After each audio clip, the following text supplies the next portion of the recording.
We took the long way home for breakfast, not because we were lost, because the weather seemed worth a few extra blocks. The bakery line stretched outside further than expected, people holding paper bags like tickets to something important.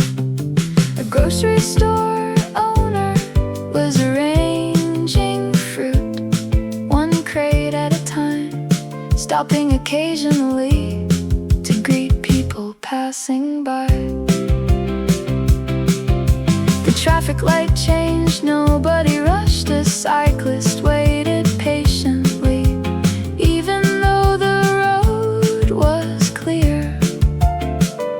An apartment window stood open, music drifting into the street, too quiet to identify, but loud enough to notice. We took the long way home for breakfast, past the florist, past the bookstore, past the corner cafe, already running out of tables. A child balanced carefully on the edge of a curb while carrying a chocolate milk, like it required complete concentration. Sunlight reflected from office windows, landing briefly on parked cars before moving on. A delivery driver checked 3 addresses before finding the right one. The bakery smell followed us for almost 2 blocks, then vanished completely, replaced by coffee and warm pavement. By the time we arrived home, the paper bag was lighter, the streets were busier, and the city looked different than it had an hour before, as if it had quietly changed shifts,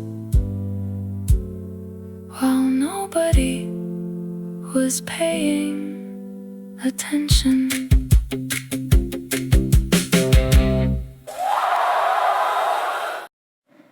The bakery opened 5 minutes early. I only noticed because the man with the newspaper looked surprised. He stopped halfway across the street, checked his watch, then looked up again, as if the building itself had broken some kind of agreement. Inside, metal trays moved from shelf to shelf. The smell of bread escaped first, before the doors were fully open. A cyclist rolled slowly past, one hand on the handlebars, the other holding an iced coffee, already sweating in the morning heat. The traffic light changed, but nobody hurried. The city wasn't fully awake yet. It was still deciding how fast it wanted to move. A woman carrying flowers waited beside the bus stop.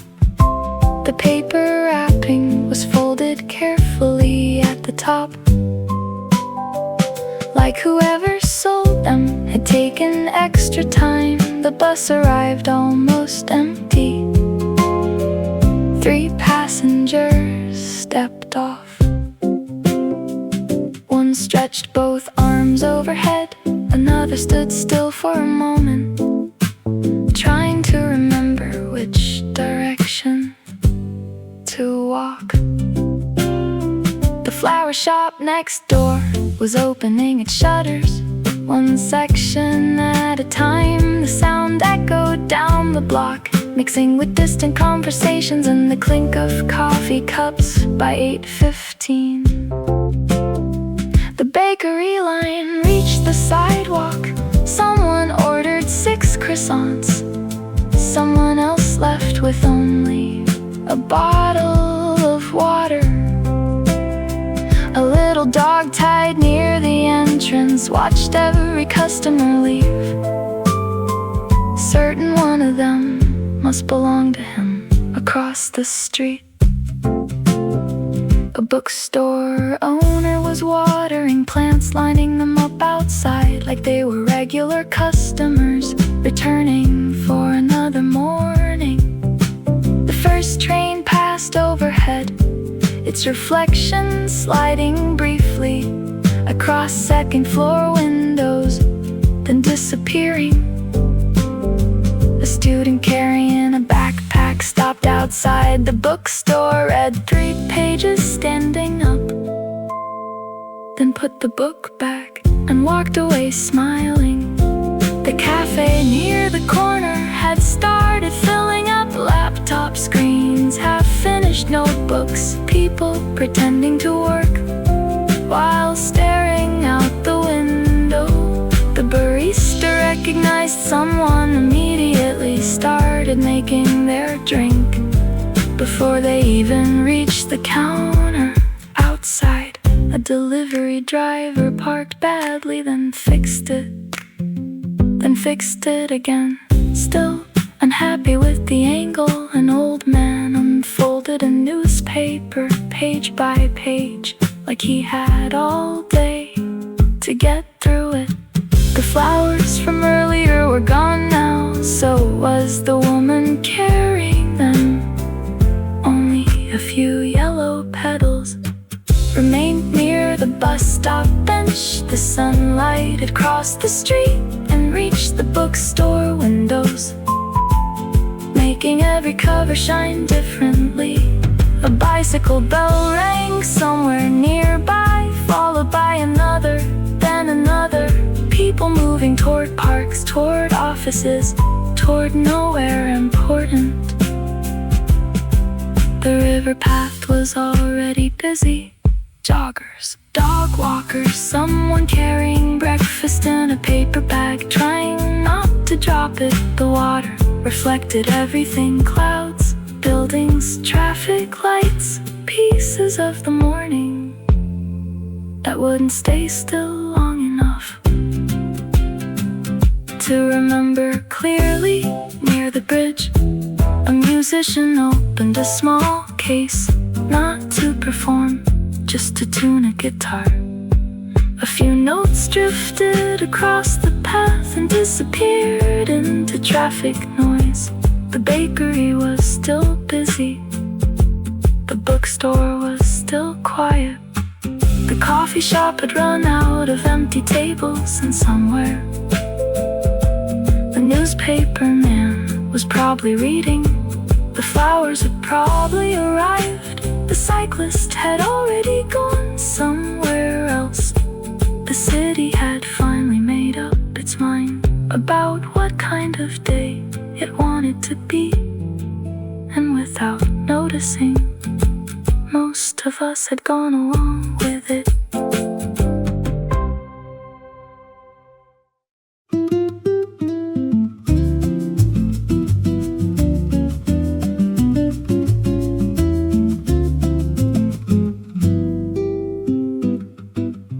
The kitchen floor is warm where the sun patch lies. I can hear the slow kettle start to rise. The curtains are shifting in a delicate dance, giving the shadows a temporary chance to stretch out their arms before they disappear, leaving nothing but a quiet clarity here. A spoonful of sugar dissolving in the cup. I don't even care if the news is looking up. The world can wait outside the wooden gate. For once in my life, I am not running late. The sparrows are gathering on the balcony rail, telling a story that is ancient and pale. So we just sway with the breeze the open blind, leaving the weight of the calendar behind. It's a nylon-string morning, a slow-motion stride, with nothing to prove and nowhere to hide.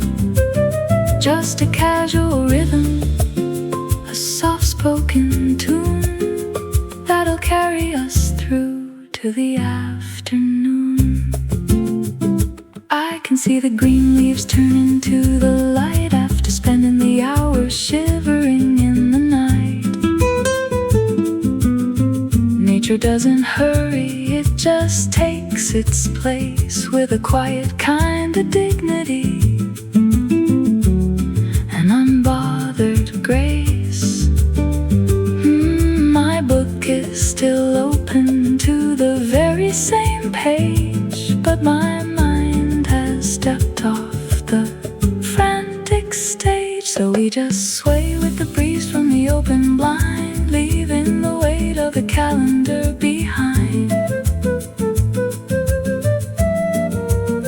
It's a nylon-string morning, a slow-motion stride, with nothing to prove and nowhere to hide. Just a casual rhythm, a soft-spoken tune that'll carry us through to the afternoon. And we breathe it in, the scent of the rain that washed the gravel and the window pane. Every little crease is starting to smooth in this beautiful room where the melodies move. Ooh, let it linger, let it stay. The simple architecture of a perfect day.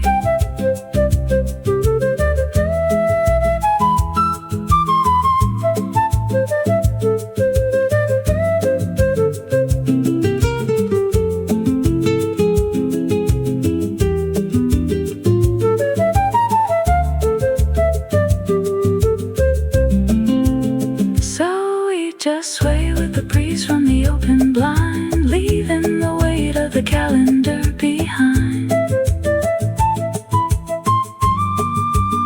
It's a nylon-string morning, a slow-motion stride, with nothing to prove and nowhere to hide. Carry us through to the afternoon. Soft-spoken tune, sway away.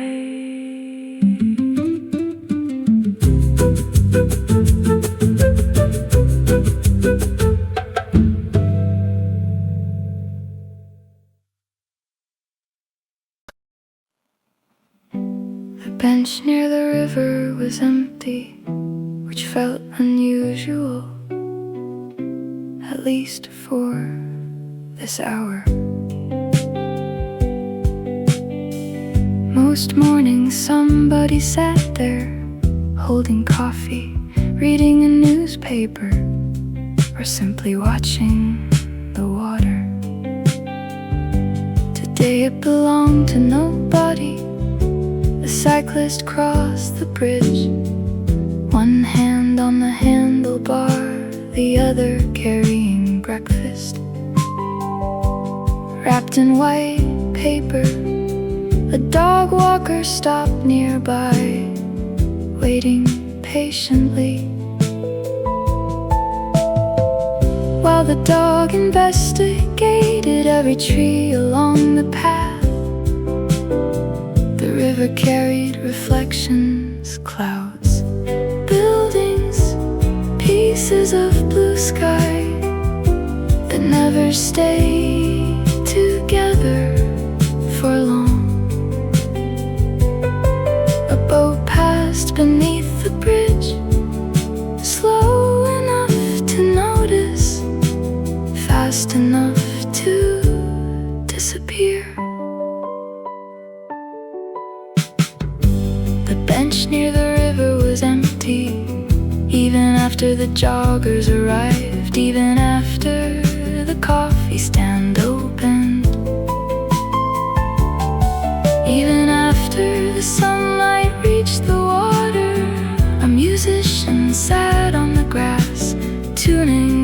guitar without playing a song, just testing notes one at a time across the path. A woman unfolded a map, though she clearly knew where she was going. The habit seemed more important than the directions. By late morning, the cyclists were fewer, the dogs were tired, the boats were distant, and someone finally sat down on the empty bench, carrying a paper cup and a book, as though the morning had been saving the seat for them.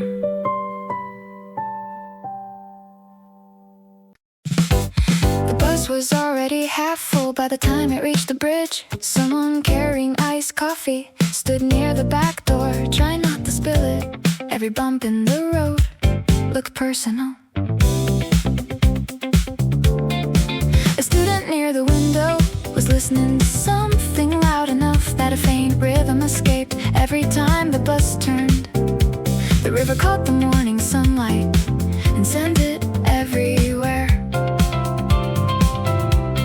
Across the ceiling, across the seats, across the tired faces still waking up. A woman folded a receipt into a bookmark, then continued reading, as if the ride was the best part of her morning. 3 office workers got on together, then immediately stopped talking. The silence felt familiar, like they'd already said everything on the walk to the stop.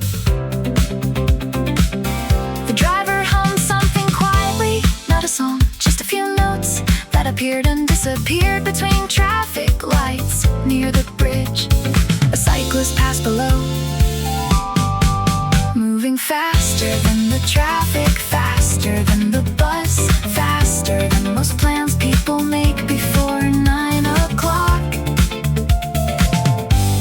The student by the window closed his eyes for a moment, then another, then another. The next stop arrived. The doors opened, people stepped off, people stepped on, and he stayed exactly where he was. 2 stops later, he woke up suddenly, looked outside, looked again, then laughed at himself.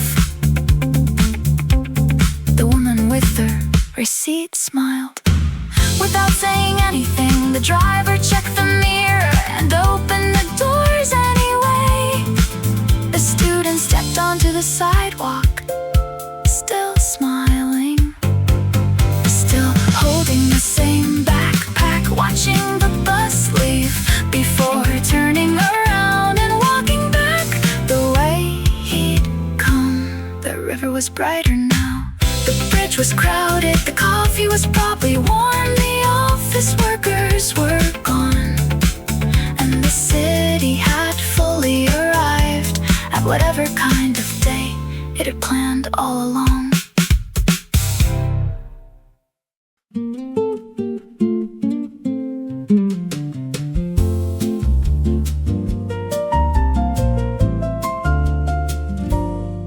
The newspaper was still on the table, folded open to the middle, beside a coffee stain that had already started drying.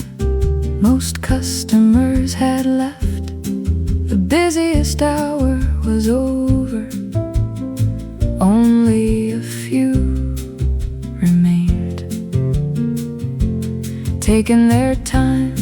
A barista carried cups from table to table, stacking them carefully without interrupting conversations. A newspaper was still on the table, though its owner was long gone. Maybe forgotten, maybe finished, maybe replaced by somewhere else.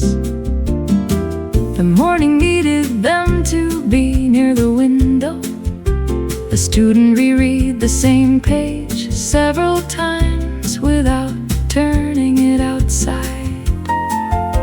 A bicycle leaned against a tree exactly where it had been for the last hour. Sunlight crossed the room slowly, reaching one chair, then another, then another, like a schedule nobody announced.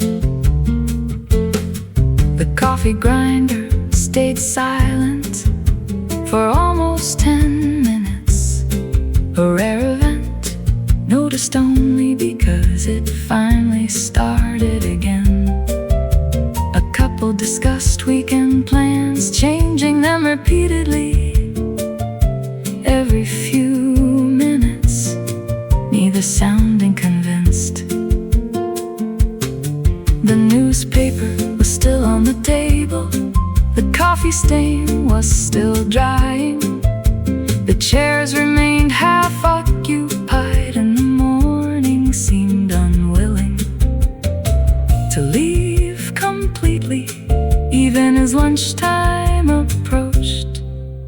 Eventually, the barista folded the paper, placed it near the counter, wiped the table clean and carried on, as though every cafe morning ended this way, leaving behind small evidence that people had been there before quietly moving on.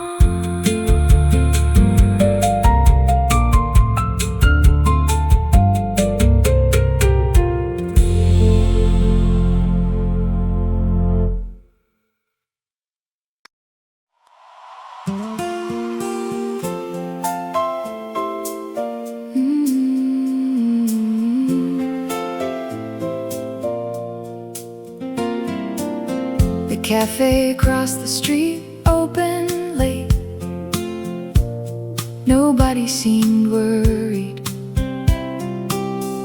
but everybody noticed the outdoor table sat empty. Under bright morning sunlight, waiting for customers who were already arriving. A delivery van stopped nearby. The driver checked a clipboard twice, then disappeared inside a building across the road. Someone was reading on a bus stop bench, turning pages slowly, as if there was nowhere else to be. A cyclist circled the block 3 different times, looking for a place to lock up, before finally choosing the same pole everyone uses. The cafe across the street open late, 5 minutes, maybe 10. Not enough to matter, yet enough to become the most interesting thing on the block.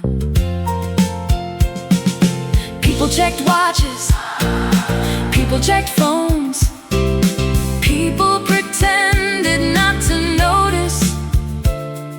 The sunlight reached the windows first, then the door, then the empty tables. A woman carrying flowers stood nearby, long enough to finish her coffee before the cafe even opened. A barista arrived running, keys already in hand, apologizing to nobody and everybody at the same time.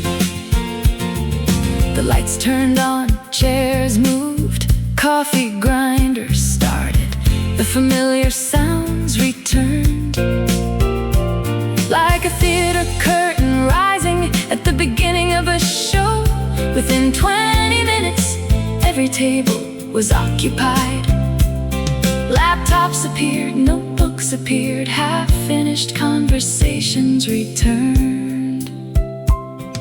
The empty morning vanished without leaving much behind except the memory of a cafe that opened late and somehow gave the neighborhood something small to talk about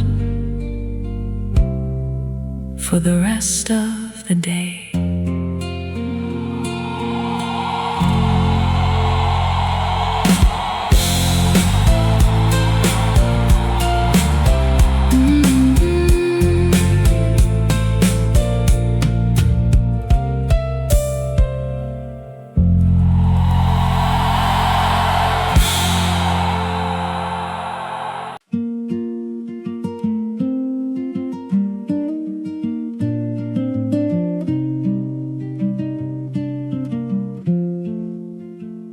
Somebody watered the flowers early. The sidewalk was still wet, small drops resting on the edges of leaves, catching sunlight before most people noticed. An apartment window on the 3rd floor was open. A radio drifted outside. The song wasn't clear enough to recognize. Only the rhythm remained. A woman carrying groceries stopped near the corner to move a fallen bicycle back against a fence, then continued walking like it happened every day. The bakery was unloading bread. The driver stacked trays carefully, one by one, while a dog watched. Certain food was involved somehow. Birds argued loudly across telephone wires over things nobody else understood. The street stayed quiet, cars passed occasionally, but most people were walking. Coffee cups, backpacks, umbrellas they probably wouldn't need.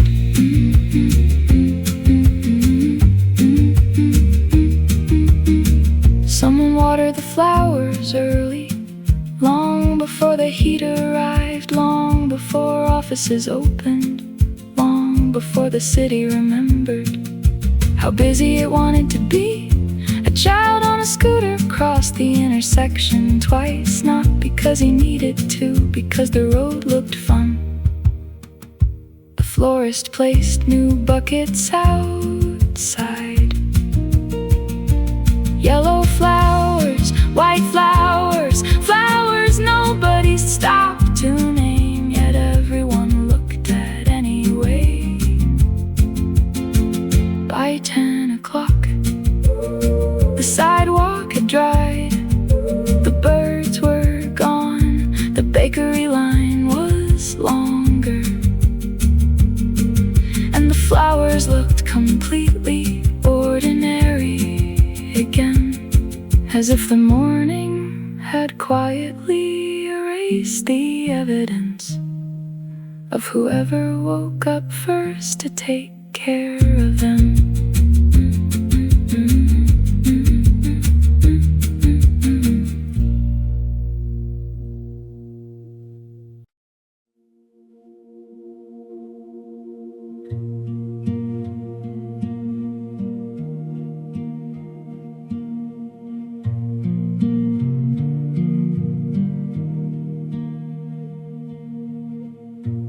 fog is still sleeping on the valley floor, creeping like a ghost around the kitchen door. Everything is frozen in a silver tint,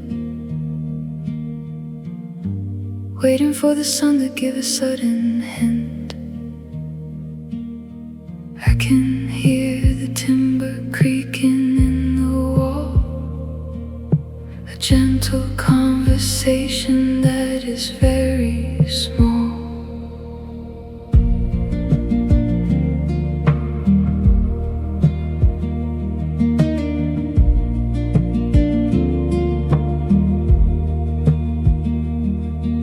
We carry so much baggage from the day before, leaving all the heavy boxes by the door. But the morning is an empty, unmapped space that doesn't care about your historical place. The white frost is melting on the clover leaf, a beautiful reminder that the dark is brief. And we're just dissolving into the ambient air, finding the sanctuary sitting right here. No words are required, no sentences made, just watching the heavy winter shadows fade. It's a cinematic silence, a delicate grace, occupying our own particular space, our own particular space.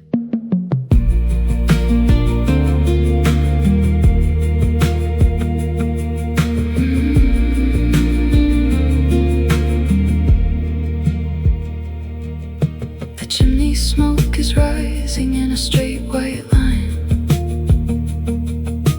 blending with the branches of the ancient pine. The universe is breathing in a steady, slow pace, wiping the fatigue off the horizon's face. I close my eyes and let the synth pad swell, a quiet release from the internal cell. And we're just dissolving into the ambient air, finding the sanctuary sitting right here. No words are required, no sentences made, just watching the heavy winter shadows fade. It's a cinematic silence, a delicate grace, occupying our own particular space. Deep breaths in, let the cold air expand. Feel the weight of living in this quiet land. We are just passengers on a spinning stone, learning how to be comfortable alone. The light is soft, the light is wide, turning over the tide inside.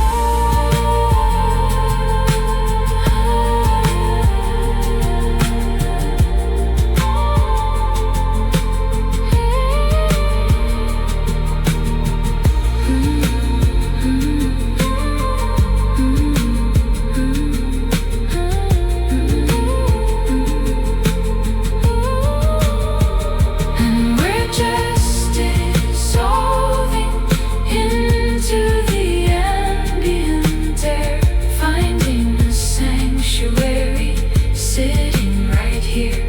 No words are required, no sentences made, just watching the heavy winter shadows fade. Cinematic silence, the fog is lifting particular space, breathing out.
Exactly the same as it did when we were younger, less tired of the race before we forgot the geography of this place. I take a deep breath and the air tastes clean like a film transition on a silver screen, and the guitars are chiming like an old church bell, breaking the silence of the midnight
guitars fade.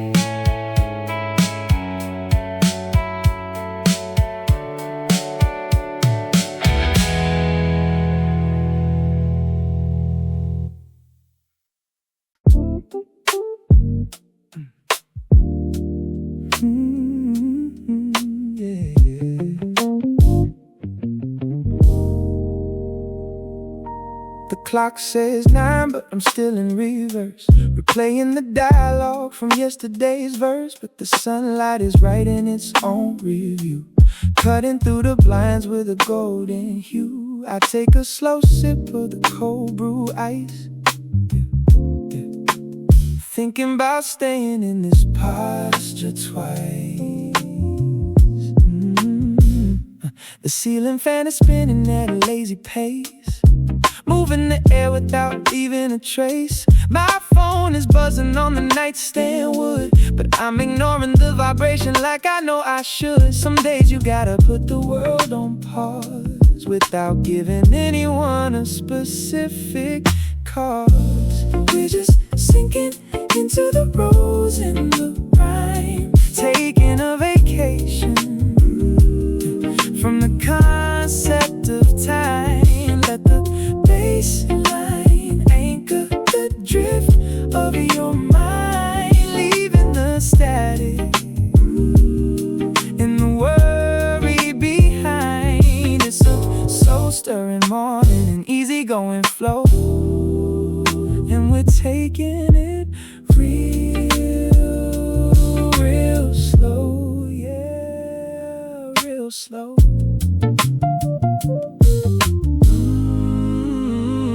I see the dust motes floating like a constellation in the middle of my living room sanctuary station. No pressure to produce, no need to perform, just keeping the internal temperature warm. The ice cubes are melting with a musical clink, giving me the perfect space to just stop and think.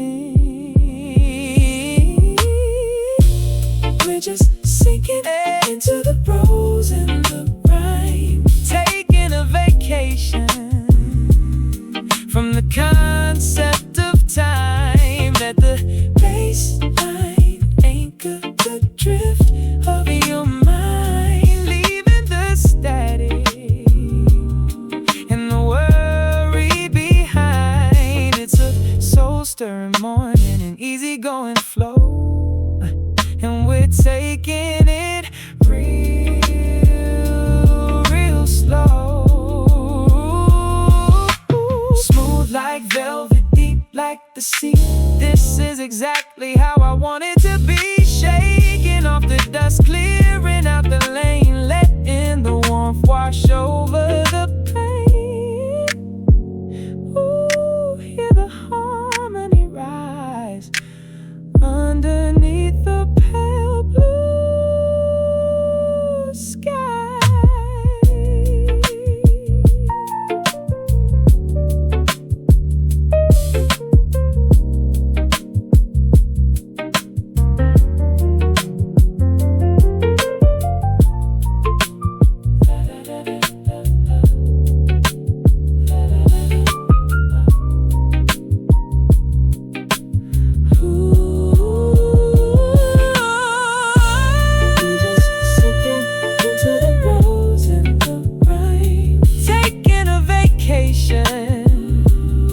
From the concept of time, let the baseline anchor the drift of your mind, leaving the static and the worry behind. Taking it real slow into the roads and the rhyme.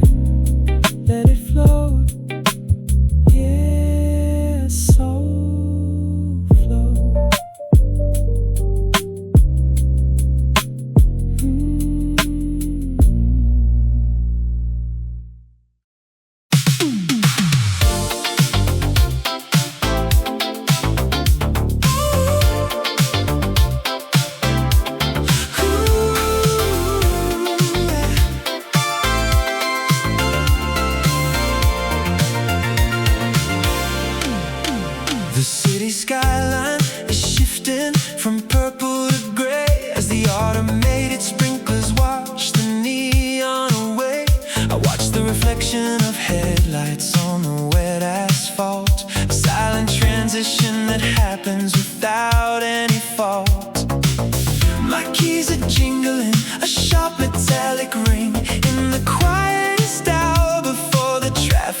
lights swing.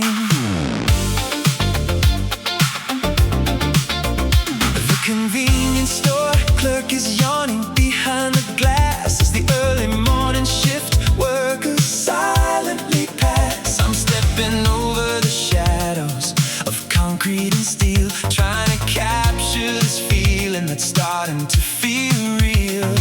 The air has a crispness, a sharp electric bite, shaking off the heavy residue of the night. And we're catching the wave of the early morning glow as the synthesizers start to drift and flow.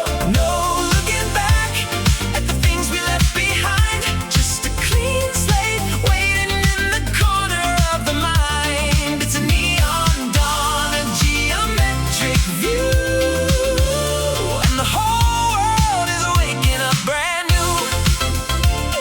Yeah, it's waking up brand new. The subway stairs are empty, a concrete cave, but up on the street the sun is making a wave. A pale yellow ribbon cutting through the glass towers, erasing the memory of the midnight hours. I put my headphones on, let the bass line take control, setting up the rhythm for the rest of my soul. And we're catching the wave of the early morning glow as the synthesizers start to drift and flow. No looking back at the things we left behind, just a clean slate waiting in the corner of the mind. It's a neon dawn, a geometric view, and the whole world is waking up brand new. We spin the dial, we change the frequency, leaving the friction, finding the vacancy. The rhythm is steady, the bass line is tight, everything's aligning in the morning light. No more hesitation, no more delayed starts, just the synchronized beating of lonely hearts.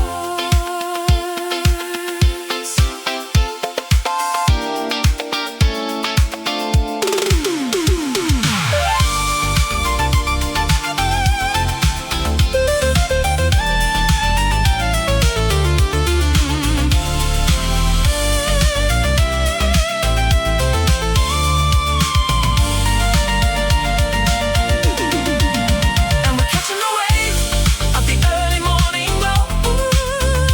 Synthesizers start to drift and flow. No looking back at the things we left behind, just a clean slate waiting in the corner of the mind. Geometric view, a geometric view. Catch the early glow, neon dawn fading. Here we go.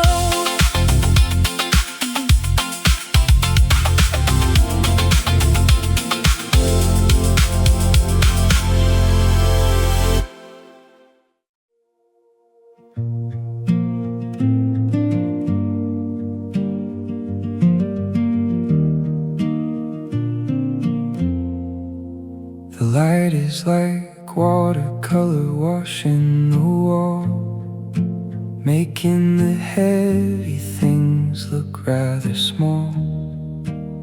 I left my notebook open on the floor, full of sentences I don't believe anymore. But a new morning doesn't ask for your past, it just arrives, quiet and vast.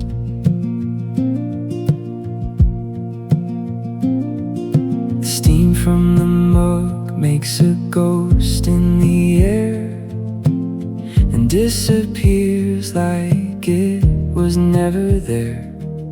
We worry so much about leaving a trace, instead of just occupying the space.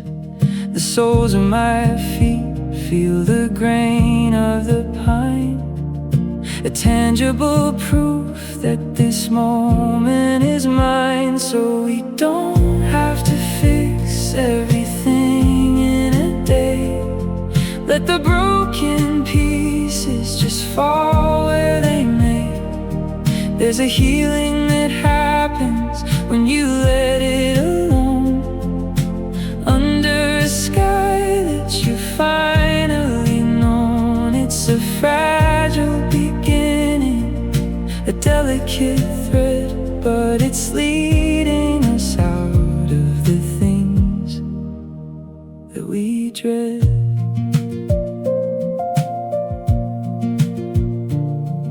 The streetlights go out with a mechanical click, the ultimate magic, a simple old trick. The traffic is starting its distant refrain, like the sound of the ocean or soft summer rain. I take a sip of the water and smile. I think I'll just stay in this moment a while. So we don't have to fix everything in a day. Let the broken pieces just fall where they may. There's a healing that happens when you let it alone. Under a sky that you finally known. It's a fragile beginning, a delicate thread, but it's leading us out of the things that we dread. And maybe the point isn't reaching the peak, or finding the answers we desperately seek. Maybe the point is the light on the sleeve, and learning so slowly to simply believe that the dark was just waiting for dawn to appear. And we are still standing. We're finally here.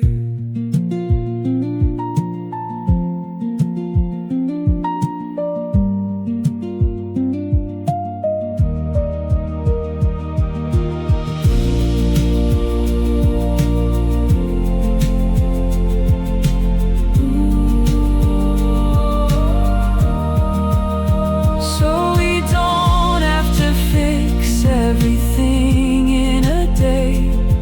Let the broken pieces just fall where they may.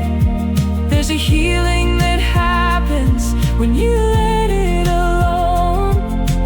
Under a sky that you finally know. A delicate thread, fixing nothing today. Let it fall. Let it drift away.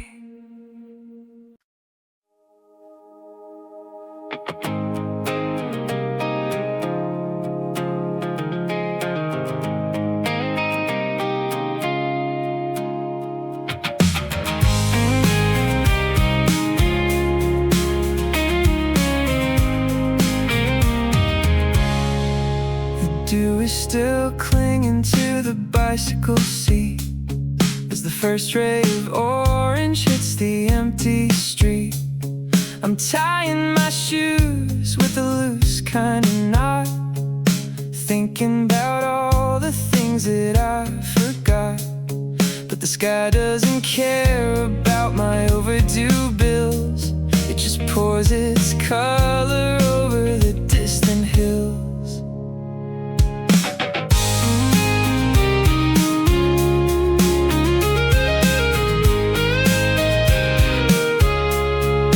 Passed by the mirror, didn't look away. That's a pretty good start for a difficult day. The shadows are long, but they're thinning out fast, like a fever that finally broke at the last. The world world is just waking. It's making its bed, clearing out all of the noise in my head. And we're walking it off, whatever it was. Not because we have to, just simply because the air feels too good to be staying inside. With all of these secrets we tried to hide, it's a beautiful friction, the cold and the sun, and the day is only begun. Yeah, it's only begun. The cat is asleep on the hood of a car, dreaming of places that aren't very far. I take a long breath and it fills up my chest, reminding my body it's okay to rest. We don't have to conquer the world by noon.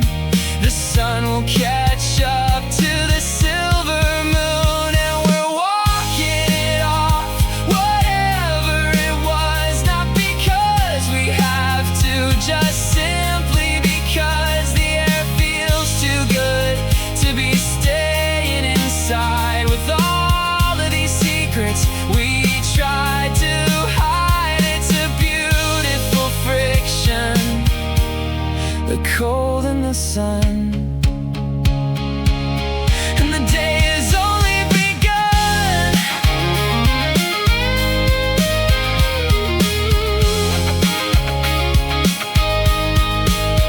Let the bass line carry the weight of the stride. Open the doors and let them slide wide. We've been running in circles, chasing the wind, but this is the place where the borders get thinned. No more apologies for taking up space. We're finding our own particular pace.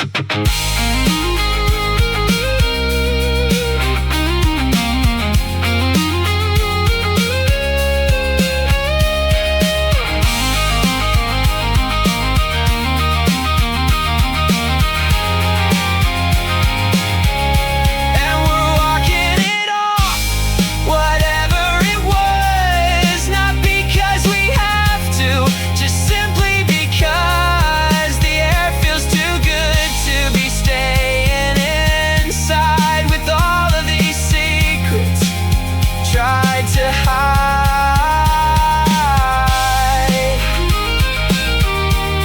the cold and the sun. It's a beautiful friction, only begun. Yeah, we're moving on.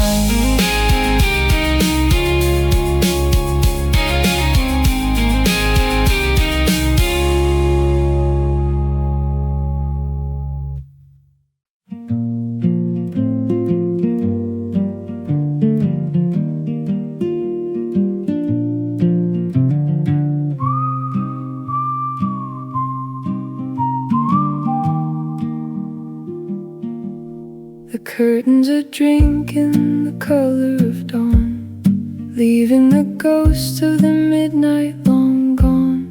I hear a broom sweeping the pavement outside, a rhythmic reminder there's nowhere to hide. The world is rebuilding its frame piece by piece, and the knot in my chest is beginning to release.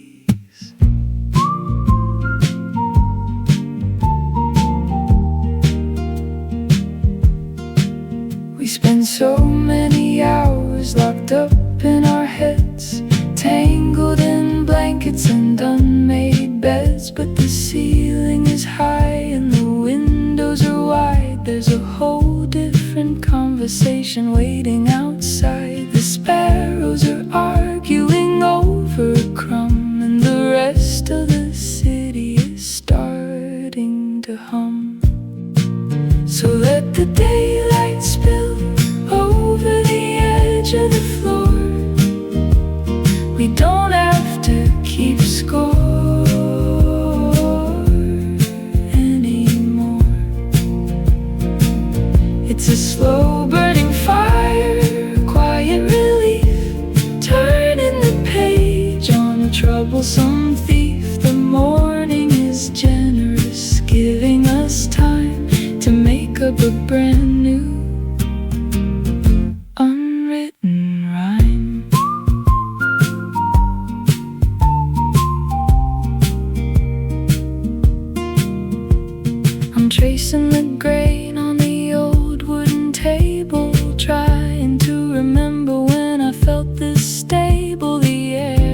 is the way a Tuesday is born. So let the daylight spill over the edge of the floor. We don't have to keep score anymore. It's a slow burning fire, a quiet relief, turning the page on a troublesome thief. The morning is generous, giving us time to make up a brand new unwritten rhyme. And we don't need to answer the questions today. Let them just drift like the smoke fades away. The universe operates without our permission. Maybe just breathing can be our mission. Listen close to the silence between the birds' song. That's where we belonged all along.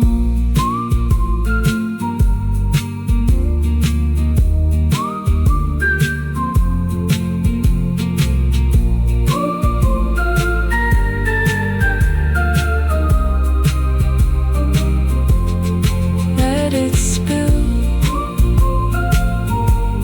over the edge. Unwritten rhyme. Take your time.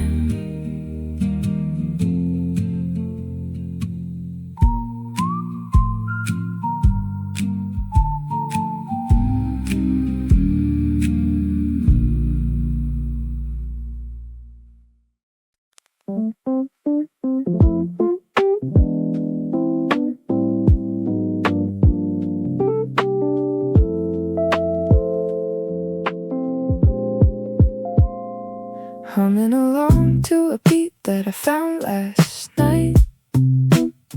Walking past the convenience store, bathed in neon light. The delivery trucks are unstacking their crates, while the rest of the neighborhood hesitates. I got my hands in my pockets, head in the clouds, before the sidewalk gets tangled in crowds.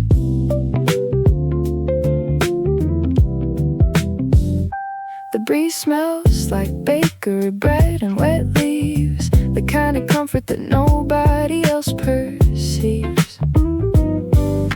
I see my reflection in the bus window pane, looking less like a ghost, less tired of the strain. Maybe the stars had to fade out of view just to make room for something entirely new. We're just floating along on a mid-tempo groove, watching the architecture slowly move. Don't need a map, don't need a sign, just catching the sunlight on the power line. It's a casual kind of beautiful, a low-key spark, stepping right out of the lingering dark.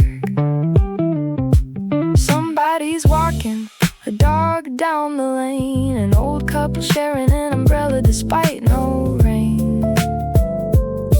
Little details I usually blink right past, now they're slowing down, making the moment last. My phone is on silent, no emails to read. This 3-minute walk is the only thing I need. We're just floating along on a mid-tempo groove, watching the architecture slowly move. Don't need a map, don't need a sign, just catching the sunlight on the power line. It's a casual kind of beautiful, a low-key spark, stepping right out of the lingering dark. And if the afternoon gets a little too loud, or if I get lost in a cynical crowd, I'll just close my eyes and remember this street, the rhythm of concrete beneath my feet. The world isn't perfect, but it's doing its best, giving the shadows a well-deserved rest.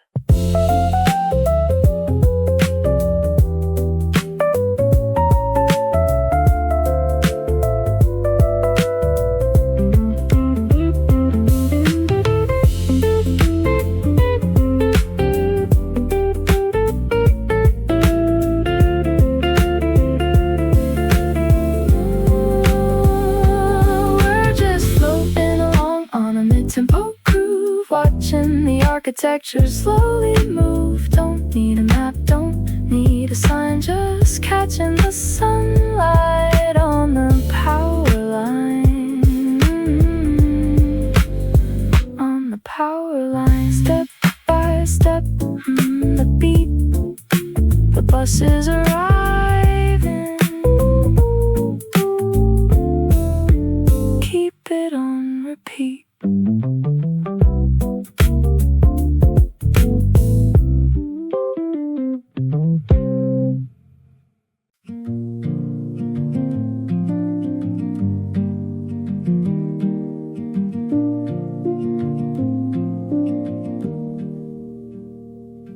The alarm hasn't gone off yet, but the room is already blue.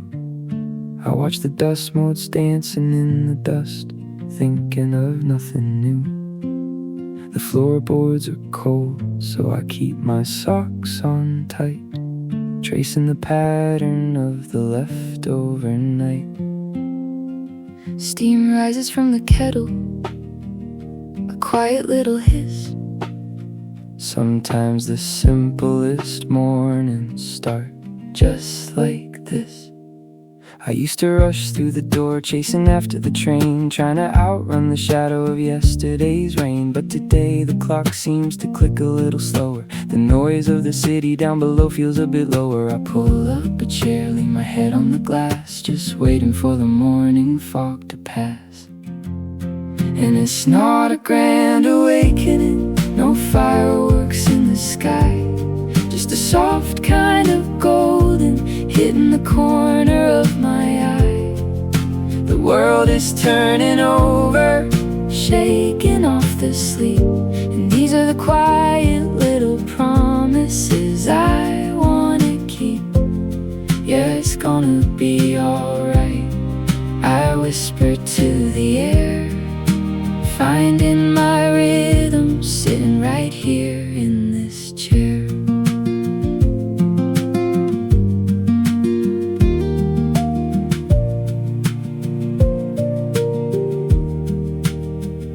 The radio's playing a song that I used to forget, a melody trapped in an old cassette. But it sounds kinda nice in this particular light, like a puzzle piece fitting perfectly tight. My coffee is cooling, but I don't really mind leaving the heavy thoughts somewhere behind.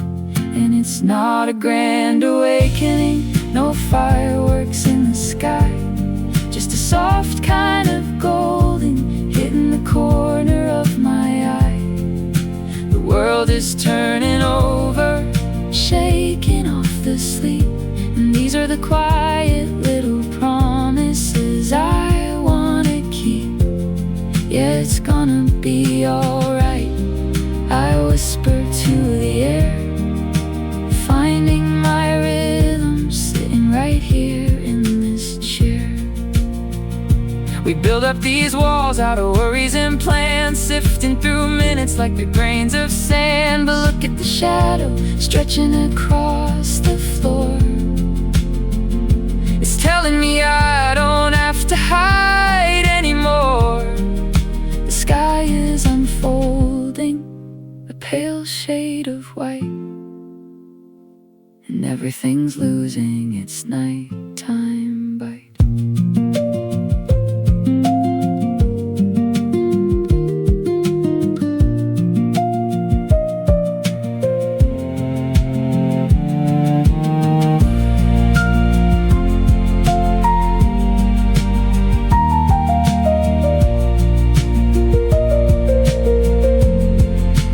Not a grand awakening, no fireworks in the sky, just a soft kind of golden hitting the corner of my eye. The world is turning over, shaking off the sleep, and these are the quiet little promises I wanna keep. Just a soft kind of golden, no fireworks, just light. The coffee's cold now, but the day is bright.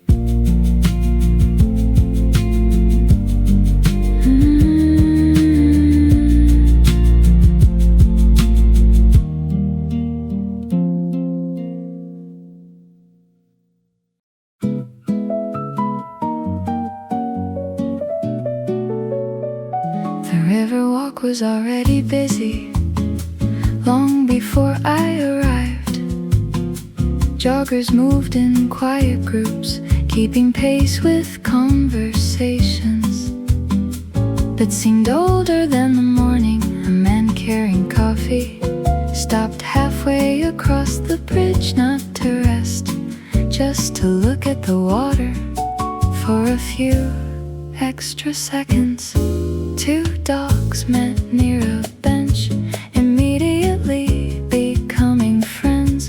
While their owners exchanged names, they probably forget by lunchtime. A cyclist passed carefully, balancing breakfast in one hand and steering with the other against everyone's advice. The river reflected everything: clouds, buildings, traffic lights, pieces of blue sky that kept breaking apart whenever a boat passed through near the underpass.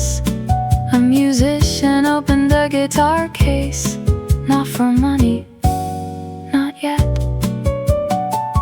just to tune the strings.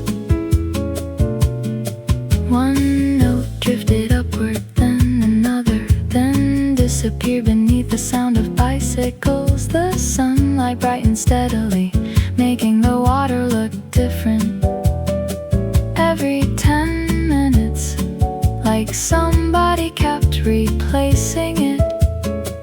An older couple shared a newspaper, one reading,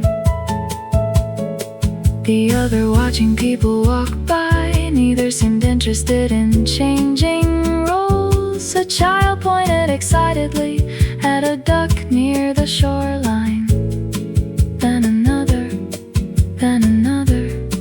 until every bird on the river became equally important. The musician finally started playing.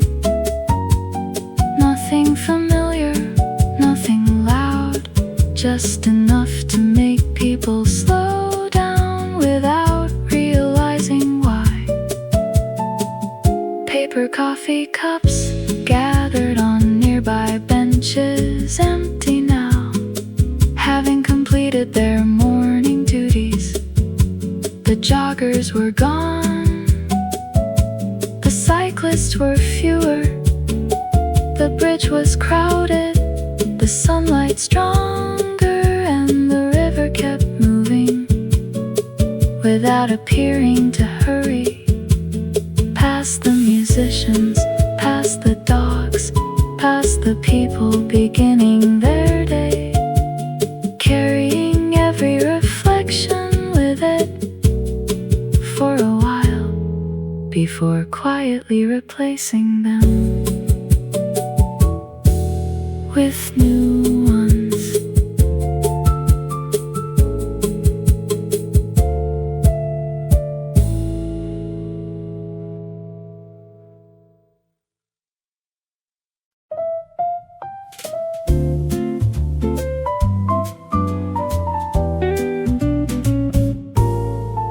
We sat near the open window, mostly because it was empty. The table still held a circle from somebody else's coffee. The morning air drifted inside, carrying distant traffic, a bicycle bell, and the smell of bread from somewhere down the block. The barista was adjusting cups one shelf at a time, as though there was no reason to hurry. A notebook rested on the next table, covered in crossed out sentences. Someone had clearly spent more time deleting ideas than writing them. Near the counter, a man in a blue shirt waited for his drink, reading the same text message 3 times before putting his phone away. Outside, a delivery truck stopped briefly.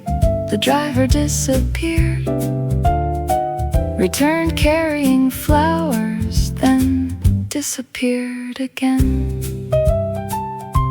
The sunlight moved slowly across the wooden floor, reaching different tables, different conversations, different mornings. A woman near the entrance was sketching buildings without ever looking down for very long, like she already knew where every line belonged.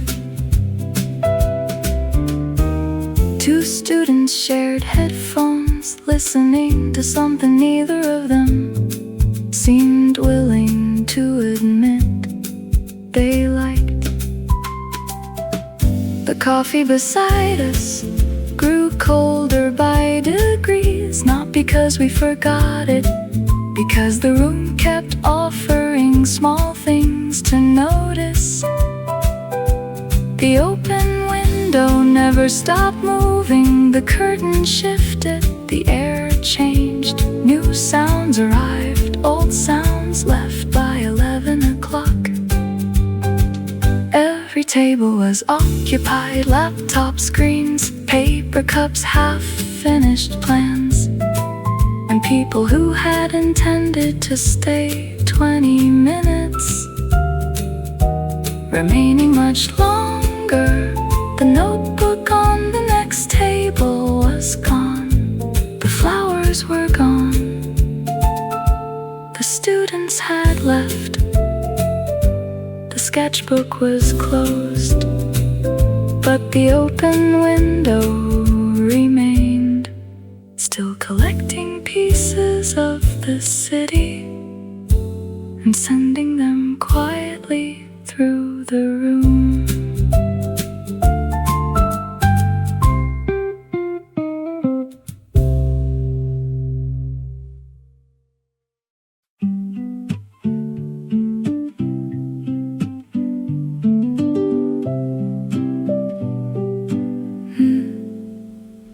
The bookstore smelled like summer, not because of anything new. The same wooden shelves were standing where they always stood. The same bell above the door rang with the same small sound every customer heard, and almost nobody noticed.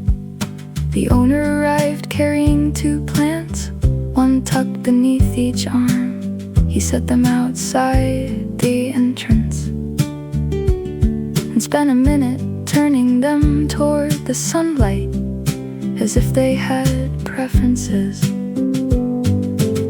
The front windows were already open, a light breeze moved through the room, turning a few loose pages somewhere. Near the travel section, a woman carrying an iced coffee walked slowly along the back shelves, reading titles sideways, without taking a single book down. She seemed to be looking for something familiar rather than something new. Near the front table, a paperback had been left behind. Face down, a receipt used as a bookmark, still sticking out from the middle. Nobody touched it. The owner simply moved it a little farther from the edge and continued arranging displays outside. A delivery truck stopped briefly, then left, leaving behind 2 boxes and the smell of warm pavement. The sun was climbing higher now, lighting the upper shelves first, rows of blue covers, then yellow ones, then the faded spines that had been there for years. A student walked in, carrying headphones, looked around twice, picked up a book about architecture, read 4 pages standing still, then returned it carefully, exactly where it came from. The cafe next door was busy already. Every time the door opened, the smell of coffee drifted inside, mixed with paper, wood, dust, and whatever summer smells like when it finds an old building. Near the window, a retired teacher came in, as she did most mornings. She greeted nobody in particular, yet somehow everyone nodded back. She carried a notebook filled with handwriting and spent nearly an hour adding one sentence, crossing it out, then writing another. Outside, a cyclist stopped to tie his shoelace. A dog refused to continue walking. A delivery driver checked the wrong address. Twice, the city was awake now, but not fully committed. Still moving at morning speed, still allowing small mistakes. The owner unpacked a box of new arrivals, lined them up one by one, straightened every corner, adjusted every stack, then stepped back to look at them from a distance. Like a gardener checking flowers, a young couple wandered through, sharing one coffee, pointing at covers, judging books by titles, then titles by covers, and occasionally laughing at both. By late morning, the sunlight had crossed the room and reached the reading chairs. The abandoned paperback was still waiting. The iced coffee woman had left. The student was long gone. The retired teacher had filled half a page. And somewhere outside, the sound of bicycle bells floated briefly through the open window, then disappeared. The bookstore smelled like summer, not because of the weather, or the sunlight, or the warm air moving through the room, but because for a few hours, nothing seemed interested in rushing anywhere. Not the customers, not the owner, not the pages turning slowly, not even the day itself.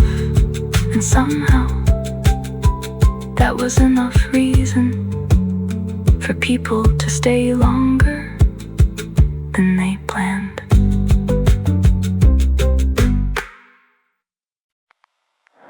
The bus stop looked colder than usual tonight. Everyone standing slightly farther apart. Hands in pockets, breath visible in the air. The electronic sign said 7 minutes for almost 15. Nobody complained though. Someone dropped coins near the bench. They rolled around for a second before disappearing underneath it. A girl near the timetable kept rubbing her hands together. Cars dragged wet reflections across the road. The whole street looked tired. The bus stop looked colder than usual. Or maybe I just noticed it more tonight. My phone battery was at 3%. I stopped checking it after a while. There was a cafe across the street, still open somehow. Warm light through fogged windows.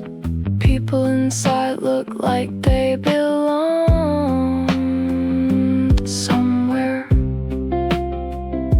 A bus bus finally came, but it wasn't mine. Everybody stepped forward automatically, then stopped again. Those tiny moments always feel strangely sad, like almost leaving somewhere. The bus stop looked colder than usual. I stayed there longer than I needed to. Sometimes loneliness isn't dramatic, it's just waiting somewhere too long, watching other people go home.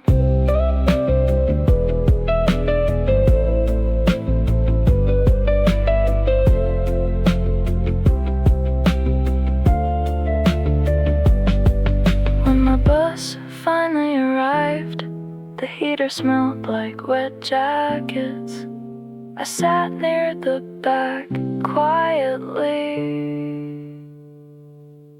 the windows fogged up.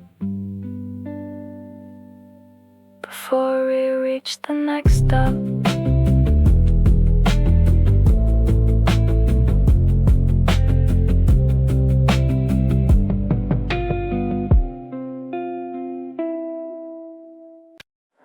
I kept reheating the same coffee all afternoon. Every time it got cold, I microwaved it again. By the third time, it barely tasted like coffee anymore. The mug was too hot to hold, but somehow the drink stayed disappointing. Outside, the weather couldn't decide anything. Rain for 10 minutes, sunlight for 5, then gray skies again. Someone downstairs was dragging furniture around, or maybe exercising, hard to tell. In this building, I kept reheating the same coffee, mostly because I didn't know what else to do with the day.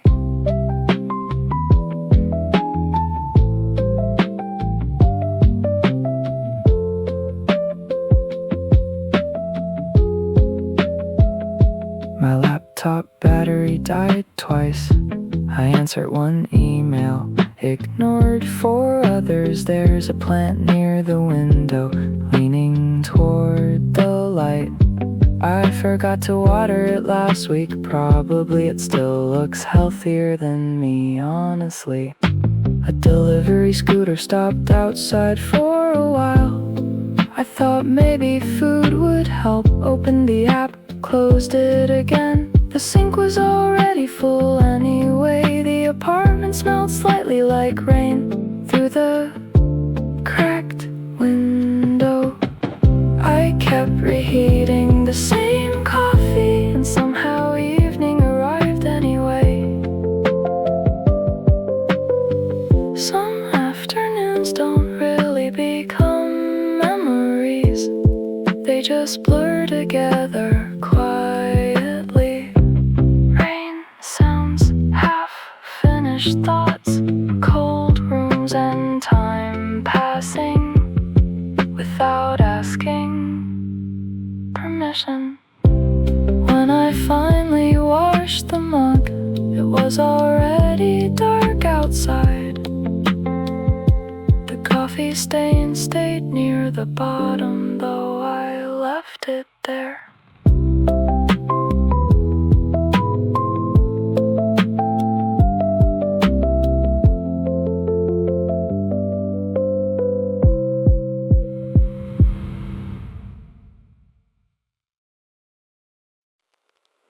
The laundromat smelled like rain tonight. Everybody's jackets hanging damp near the dryers. There was a vending machine humming loudly next to the change machine. Someone left a sock on top, a washer 6. Nobody touched it for almost an hour. I came too late, probably.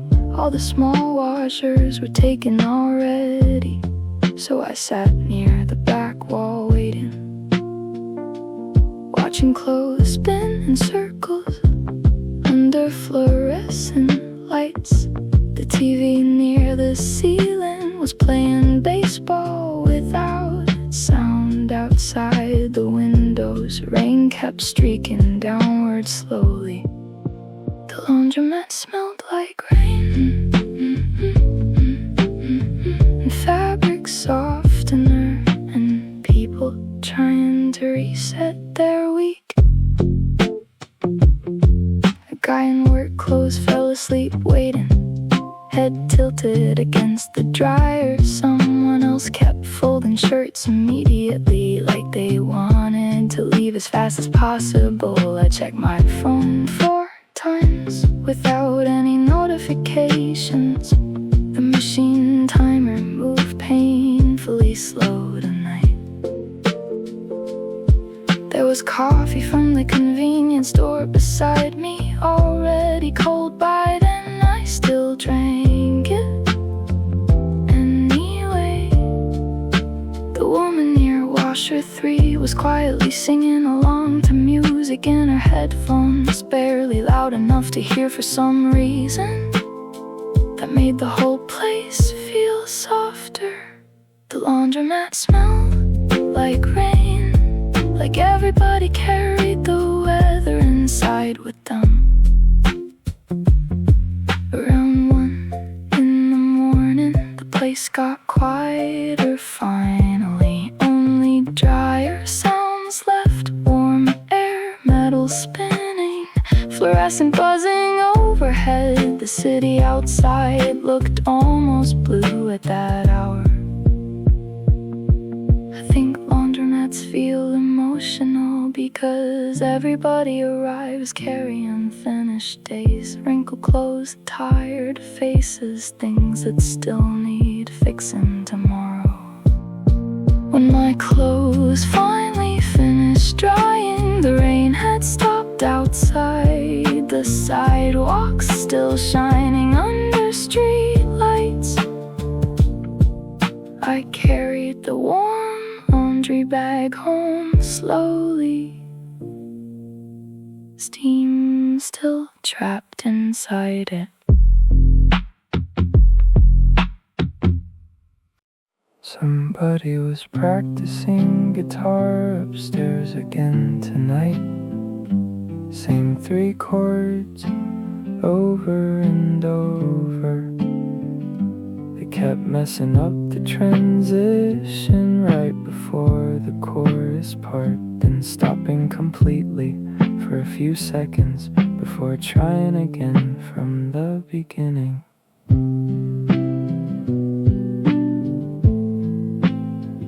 I was sitting on the floor near my bed, half watching videos, half staring at nothing.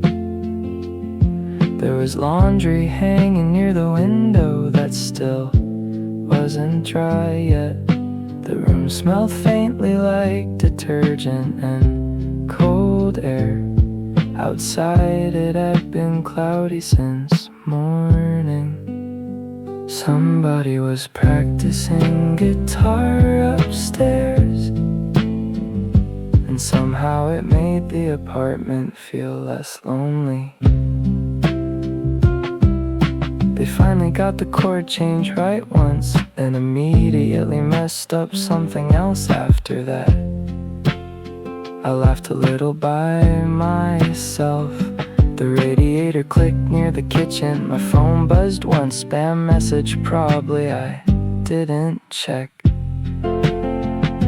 Around 10, someone outside started arguing near the parking lot. Their voices echoed between buildings, then disappeared suddenly. Upstairs, the guitar kept going anyway. Slower now, more careful. Somebody was practicing guitar upstairs. The same unfinished song for almost 2 hours. I Started making coffee too late at night again. Stood waiting for the kettle while listening through the ceiling. There's something comforting about hearing strangers fail repeatedly at something. It sounds honest. I think everybody's practicing becoming someone. Some people just do it louder than others. Around midnight, the guitar stopped completely. The silence afterward felt strange, like part of the room disappeared suddenly. I stayed awake a little longer after that.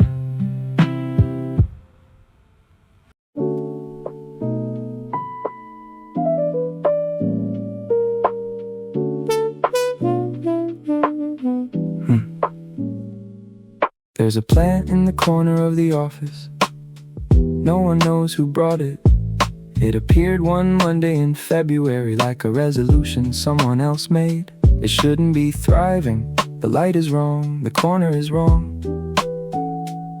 The air conditioning runs directly on it from September through to May.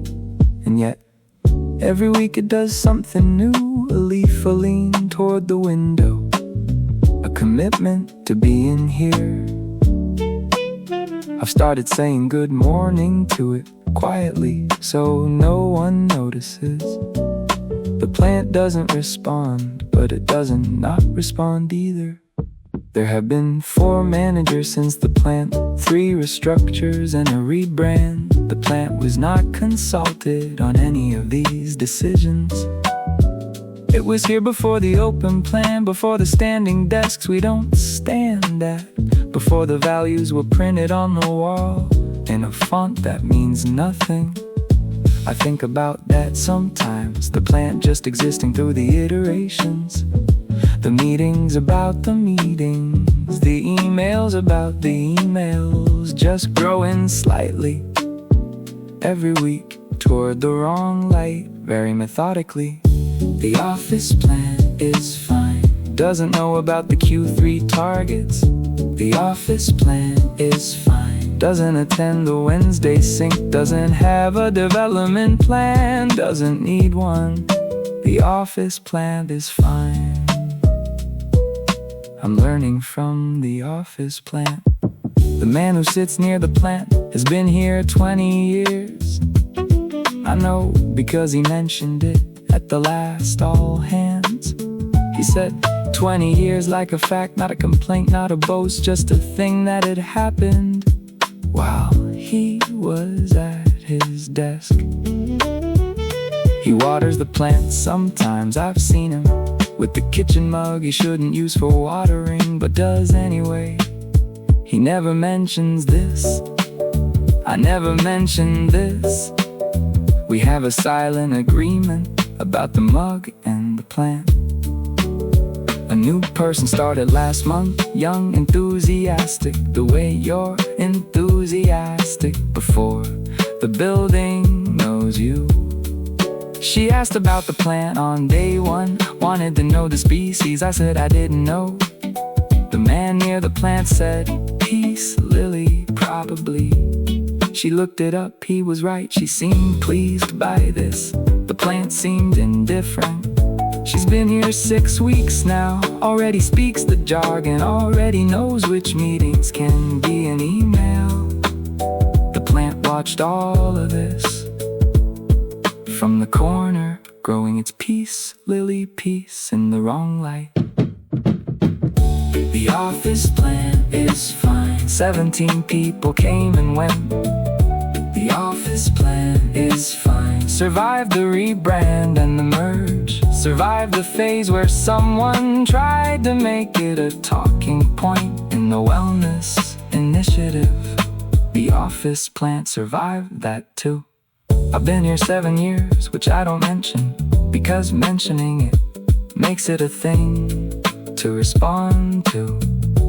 7 years of mornings into this building with the particular smell. The coffee machine on the second floor that's been broken since before I arrived.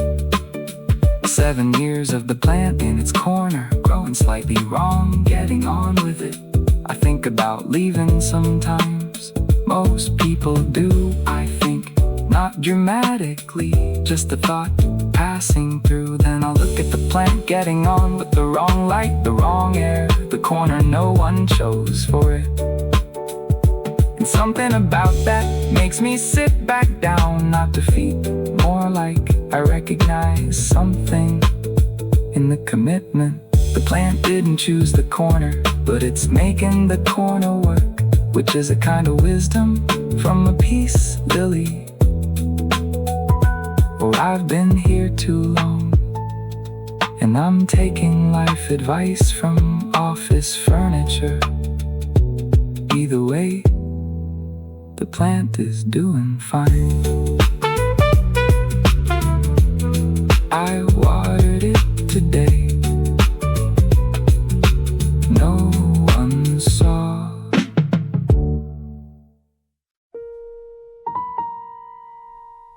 Three sugars, which I know because I made it. 3 sugars, the small spoon, not the tablespoon that matters. And the milk goes in first. I got that wrong the first time. You didn't say anything, which told me everything. You drink it standing up at the counter, not the table. The table is for everything else. Coffee at the counter, facing the window. I know which part of the morning is yours. Before the phone, after the shower. That 20 minutes, that's not for anything yet. I learned all of this without trying. The way you learn a language, by living inside it. 3 sugars, milk first, standing at the counter, facing out.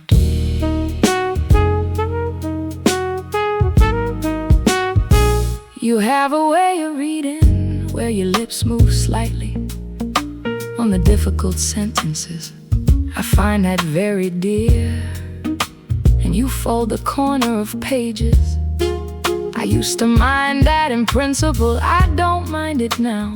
I mind it specifically in none of your books.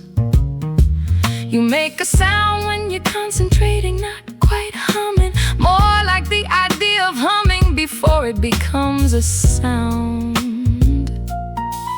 I have cataloged these things, not on purpose. They just accumulated the way things do when you're paying attention. 3 sugars, milk first, standing at the counter, that's the shape of it.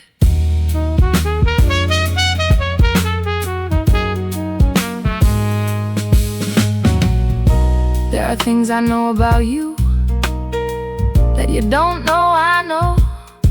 Not secrets, smaller than secrets, just the specific texture of a person. How long you take to answer a question that you're actually considering, as opposed to a question you already know the answer to. How you get quiet before you're happy, not before you're sad, before you're happy, like you're gathering yourself for the weight of it. I've been thinking about that, what it means to be with someone so specifically that you know the shape of their joy. Most people know the grief is loud, the joy does this small quiet thing before it opens. I know your quiet thing, I don't think you know I know. Maybe now you do. That's alright. I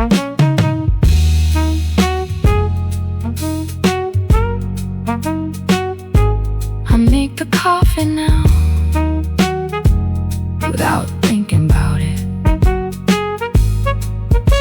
3 sugars, milk first, counter window yours. And sometimes I make 2 before you've asked.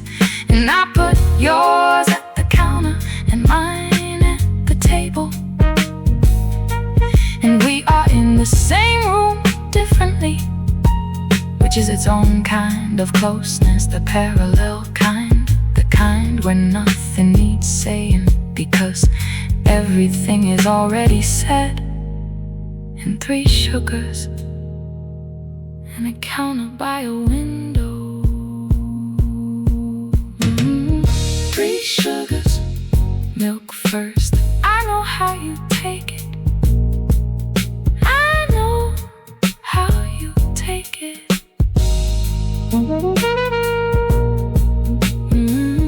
3 sugars, milk first. That's all. That's everything.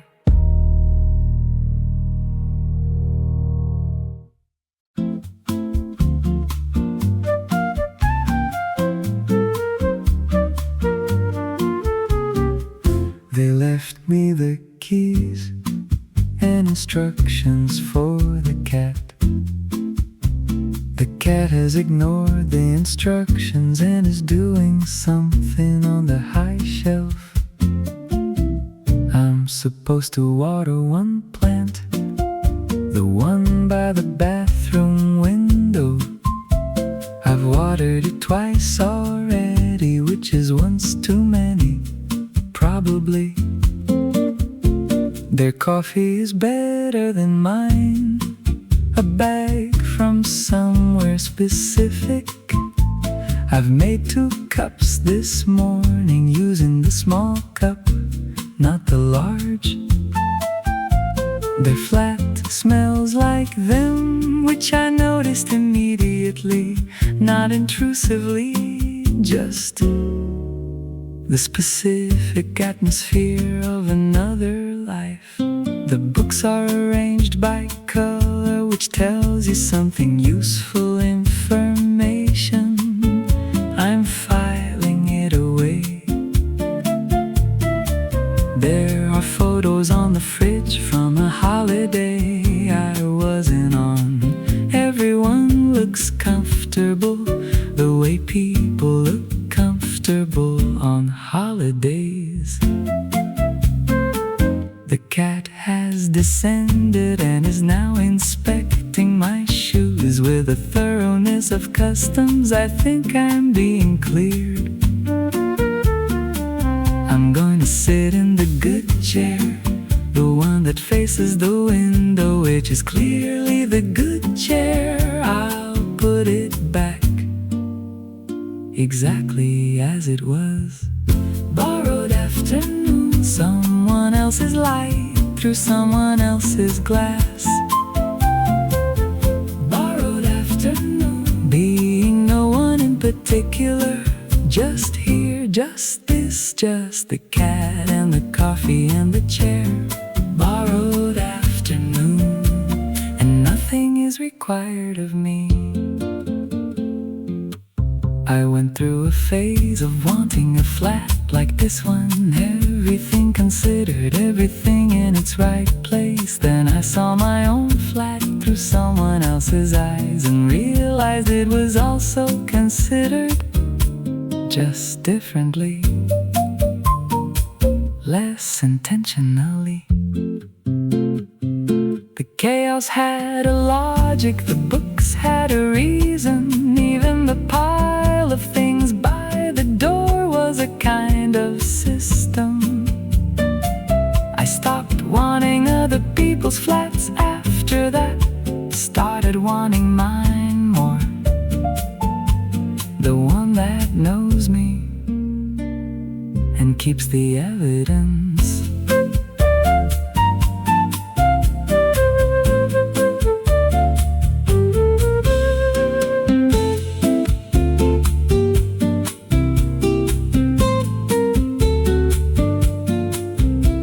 The afternoon is doing the long, slow thing, shadows moving across the floor. The cat is settled near the window, professional about the sun as always. I have nowhere to be until 7. 7 is a long way from here. Here is the good chair, the coffee, the light, the cat making slow decisions. I'm not going to solve anything today. There's nothing to solve, just the borrowed afternoon and the plant, which I will not water again. I'll leave a note about the coffee, say I owe them a bag, put it somewhere they'll find it, near the instructions for the cat. The cat has already forgotten me, but I'll remember this afternoon. The good chair, the right light, the feeling of being no one for a while. Borrowed afternoon, I gave it back in good condition. Borrowed afternoon, left the chair where I found it, left the cat with its dignity, left the coffee where it started. Borrowed afternoon, I think I needed that.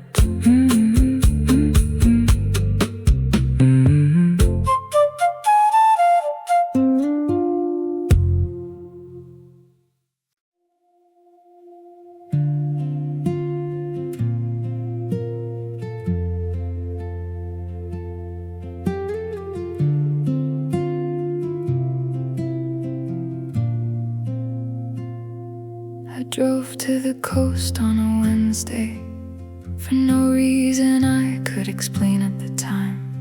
Parked where the road runs out and walked the rest to the edge. The sea was doing the thing it does, that particular gray-green that doesn't look real until you're standing in front of it. I stood there for a while without thinking much, which is hard for me usually, but the sea was loud enough to help. I watched again at just one, doing long slow arcs over the water for no obvious reason.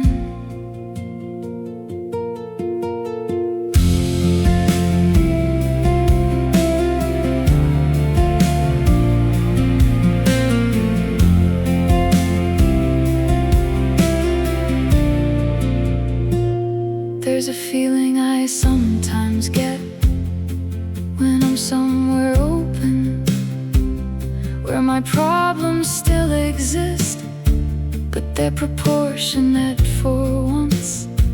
Like, yes, there's the thing, the difficult ongoing thing, but also there's all of this, and the gannet doing its arcs. I don't know what the gannet is looking for, fish probably, but from where I was standing, it looked like it was just flying, just using all that wing, all that capability for the fact of being in the air above the water.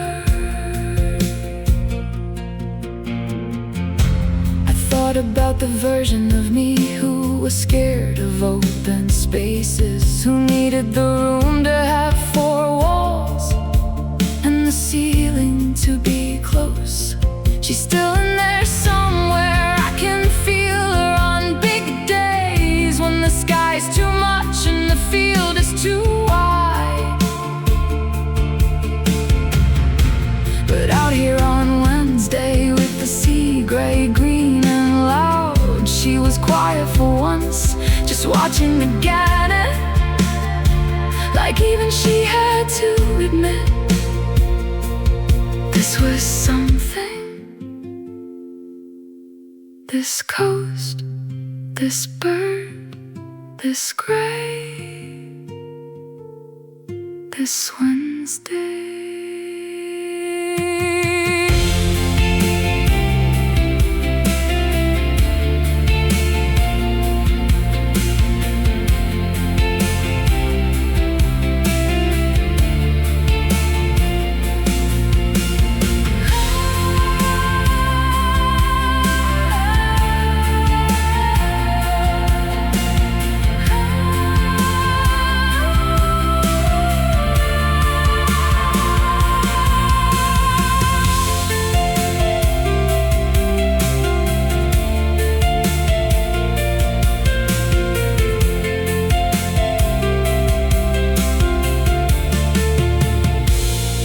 Until I got cold, which was about an hour. Drove home the long way, stopped for chips, ate them in the car. Told no one about the gannet, some things are better kept not secret, just personal. A Wednesday that belonged to me. The coast is still there.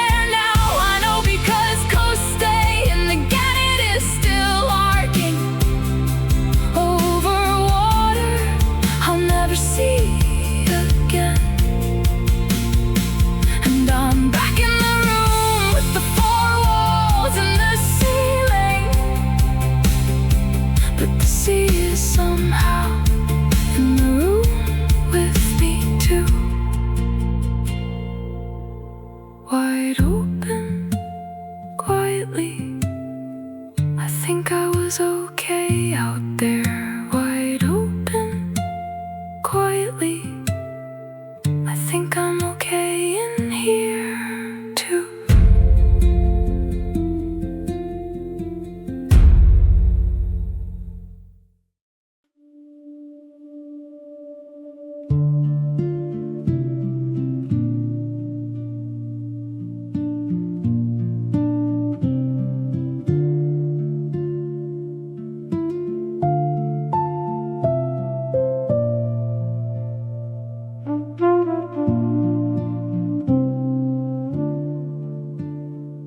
Three sugars, which I know because I've made it. 3 sugars, the small spoon, not the tablespoon that matters. And the milk goes in first, I got that wrong the first time. You didn't say anything, which told me everything. You drink it standing up at the counter, not the table. The table is for everything else. Coffee at the counter, facing the window. I know which part of the morning is yours. Before the phone, after the shower. The 20 minutes, that's not for anything yet. I learned all of this without trying. The way you learn a language, by living inside it.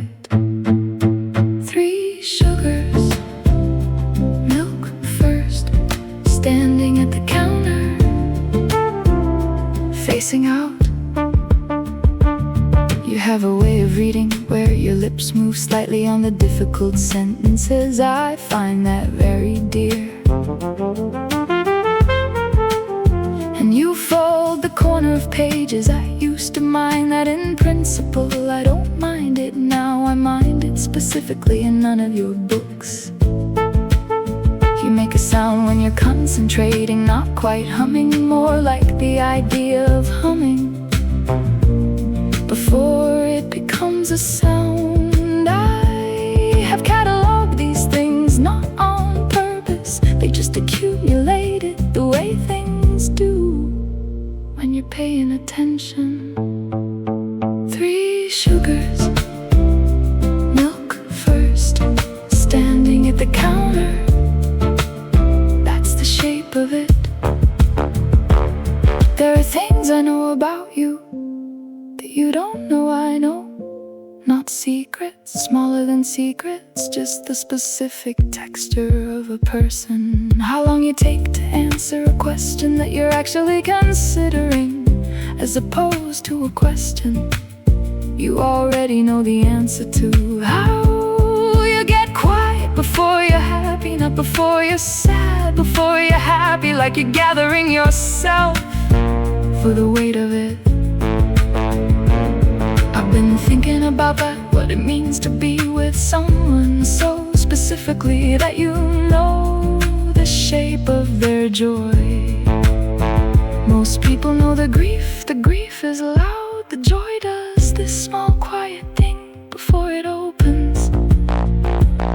I know your quiet thing, I don't think you know. I know, maybe now you do, that's alright.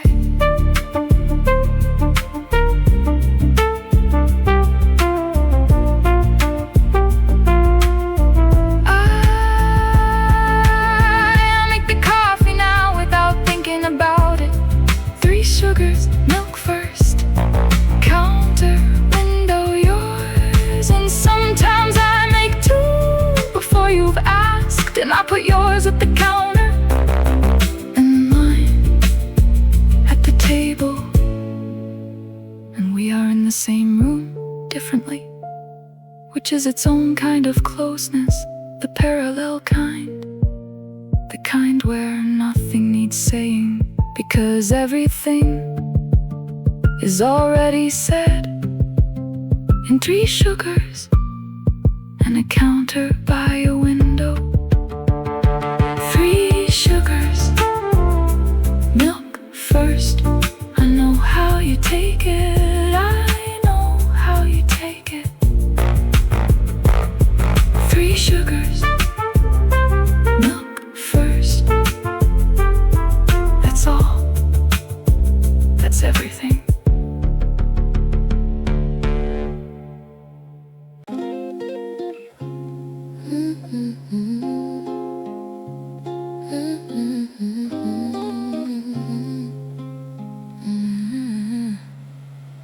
It's raining again, which I mention because the rain has an opinion about this, and I think it's right. I was going to go out, had my coat on and everything. The coat is now on the chair is next to the window.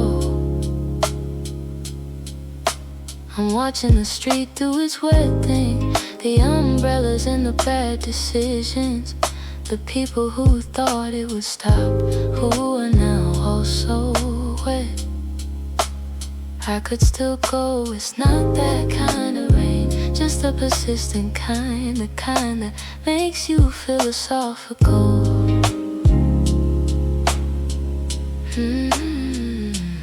I've been philosophical all week, which is a polite way of saying I've been sitting with a question that doesn't have a comfortable answer.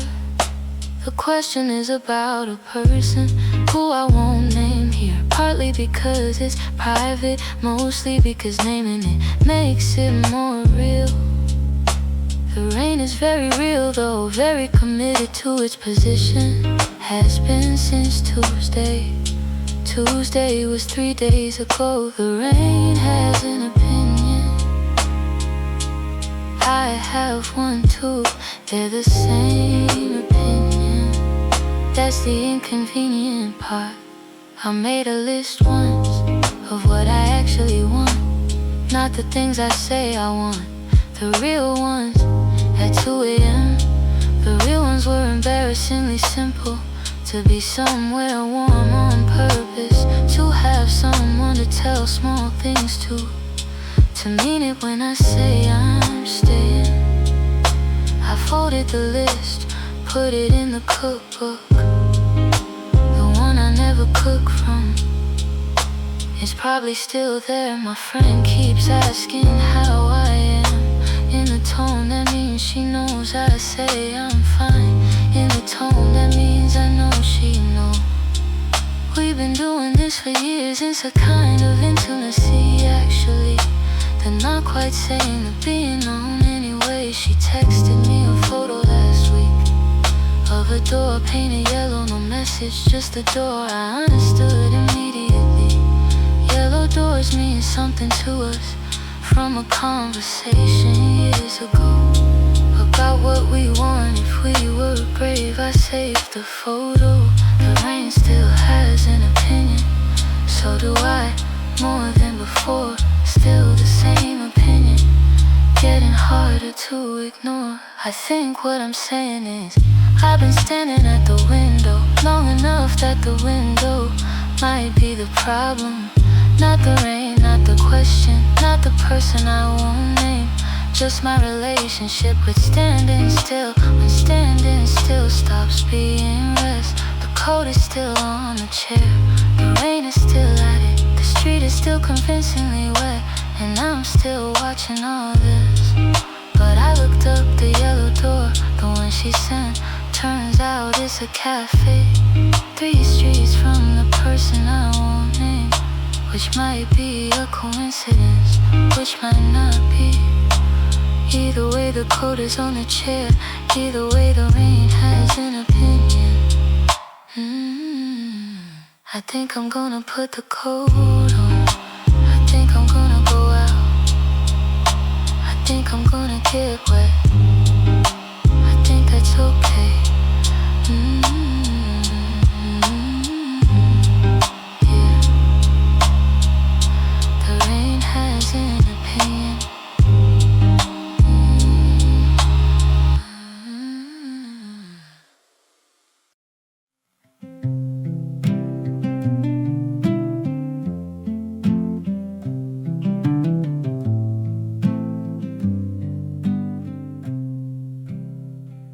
I move a lot, not literally, well sometimes literally, but mostly in the sense of always having the next thing. A project, a plan, a reason to be somewhere, a podcast for the commute, a show for the evenings, a reason the evenings aren't just evenings. I'm very productive, my to-do list is detailed. My calendar is full of things I agreed to because they were in the future. The future always seems manageable at the point of agreeing it's only later, when the future arrives with its actual requirements. But by then there's a new future being agreed to, and the calendar fills and the moving continues. I have a theory about myself that I'm best in motion, that stillness is something that happens to me rather than something I choose. Evidence, the moment I sit down without a task attached, I become aware of a sound that's been there the whole time. It's not a bad sound, more like a question, one I've been intending to sit with since approximately last winter. I'll sit with it soon when things slow down. Things are going to slow down. I've been saying that since the winter before the last one. When I stop moving, the thoughts catch up. When I stop moving, I find out what they are. I keep intending to find out what they are, just not while I'm moving, which is most of the time, which is most of the time. My friend Dan meditates 20 minutes every morning. He's described it to me twice. Both times I change the subject. Not because I'm dismissive, I'm not dismissive, more because I know what he's going to suggest, and I'm not ready to agree yet. He has a quality of stillness that I find suspicious and admirable. He can sit in a room without filling it, Someone said that to me once. They meant it as a compliment. I received it as a diagnosis. There are things that have been waiting for me for a reasonably long time. The conversation with my dad that keeps almost happening. The decision about the job that I've been making and unmaking since the end of spring, which is now significantly behind us. The thing from 3 years ago that I processed into productivity, that I turned into being very busy and good at being busy. These things are patient, more patient than I deserve. They're just there when I sit down, all 3 of them punctual every time. When I stop moving, there they are. When I stop moving, they're not angry, they just need the time I keep not giving them. When I stop moving, I find out I've been waiting for myself. I stopped on Saturday, not on purpose. My plans fell through, and there was just the afternoon. I sat with it, all of it. The question sound that's always there. The patient things. The conversation with my dad, I turned it over. Found out I wasn't scared of it, just out of practice. The job thing, turned out I'd already decided. I just needed the stillness to hear the decision I'd made. The thing from 3 years ago, I won't describe it here, but I sat with it for maybe an hour. It didn't resolve, not on Saturday, but it had the company it needed for the first time in 3 years. I made dinner after, nothing complicated. Ate it at the table, sitting down, didn't put anything on. Just the sound of eating, and the questions sounded quieter. And the evening being an evening without anything else required. I think I'll do that again.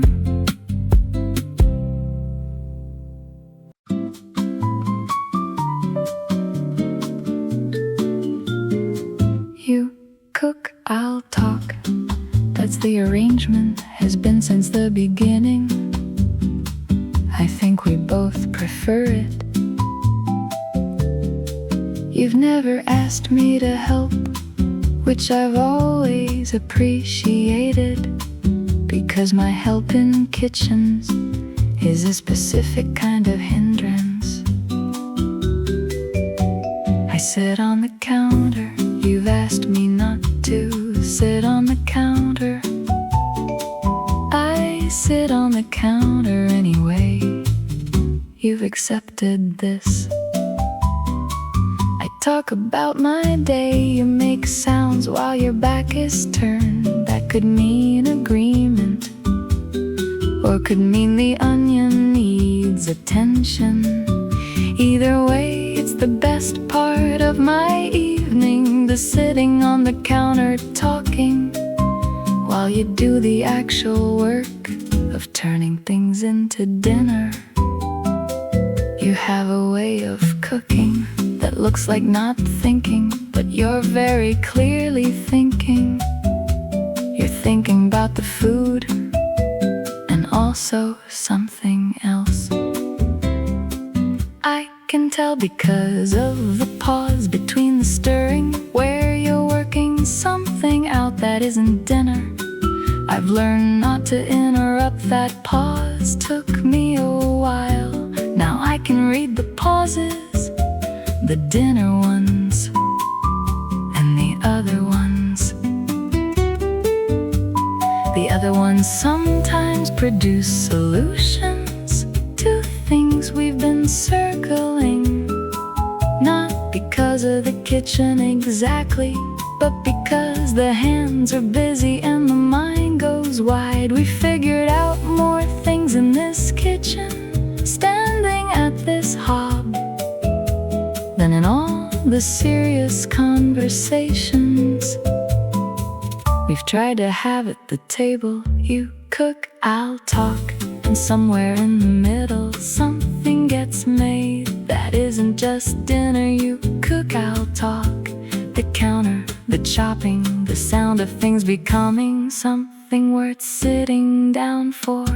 You made the thing with the lemon last week. I asked you to make it again. You said it depends on what's in the fridge and what kind of day it's been, which I've come to understand is how cooking works. It's not a recipe exactly, it's a conversation with what you have. I like that about you, the working with what's there, not the demanding of specific ingredients, not the refusing to proceed without them. Last Thursday was a bad day for both of us in different ways. You made something with two things, and it was exactly right. I don't know how you do that, the calibrating of dinner to the specific requirements of the evening, but I'd like you to keep doing it. It smells like garlic and something else now. The kitchen is doing its warm thing. The windows have gone steamy, which means it's almost ready. You'll call me to the table, I'll act like I wasn't waiting. We'll sit down and do the thing where the food is also the conversation about the lemon and the timing and what you changed from last time, and whether the pasta is better this way.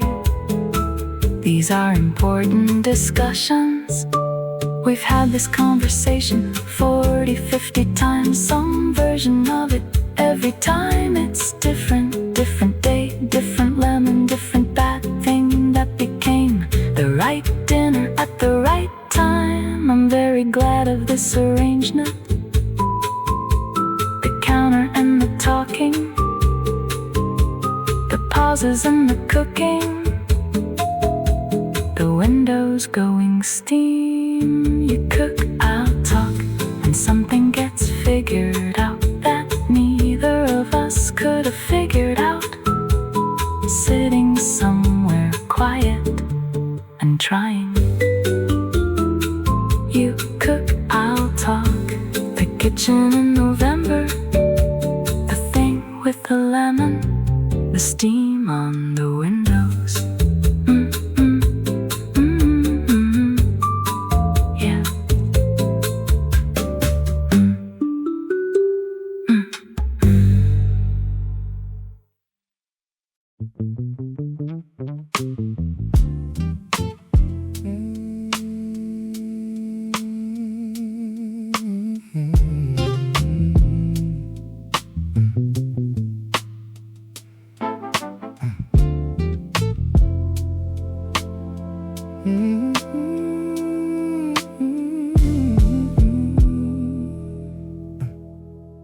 I spend a year in a waiting room, not literally, more like the feeling of one. Everything paused, nothing decided. Not bad exactly, just held the way you hold a breath before you know if the news is good. I got good at the waiting room, found out what was in it. Turns out everything I've been avoiding, neatly arranged on chairs. The thing I hadn't dealt with from the relationship before the last one. The habit I call productivity, that was actually something else.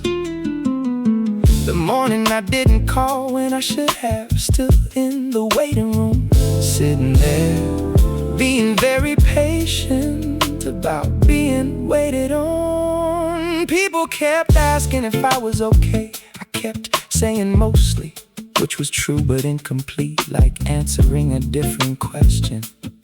The complete answer was, I'm in a waiting room, and I'm starting to read the magazines, and they're surprisingly good.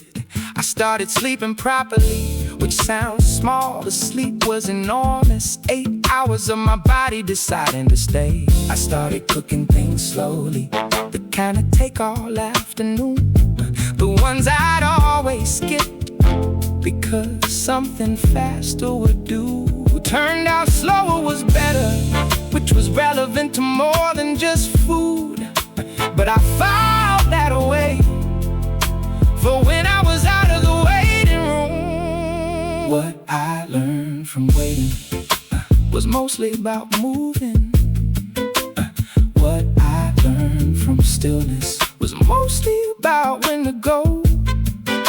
The waiting room taught me what I was waiting for, which is the thing about waiting rooms. You find out what the appointment is.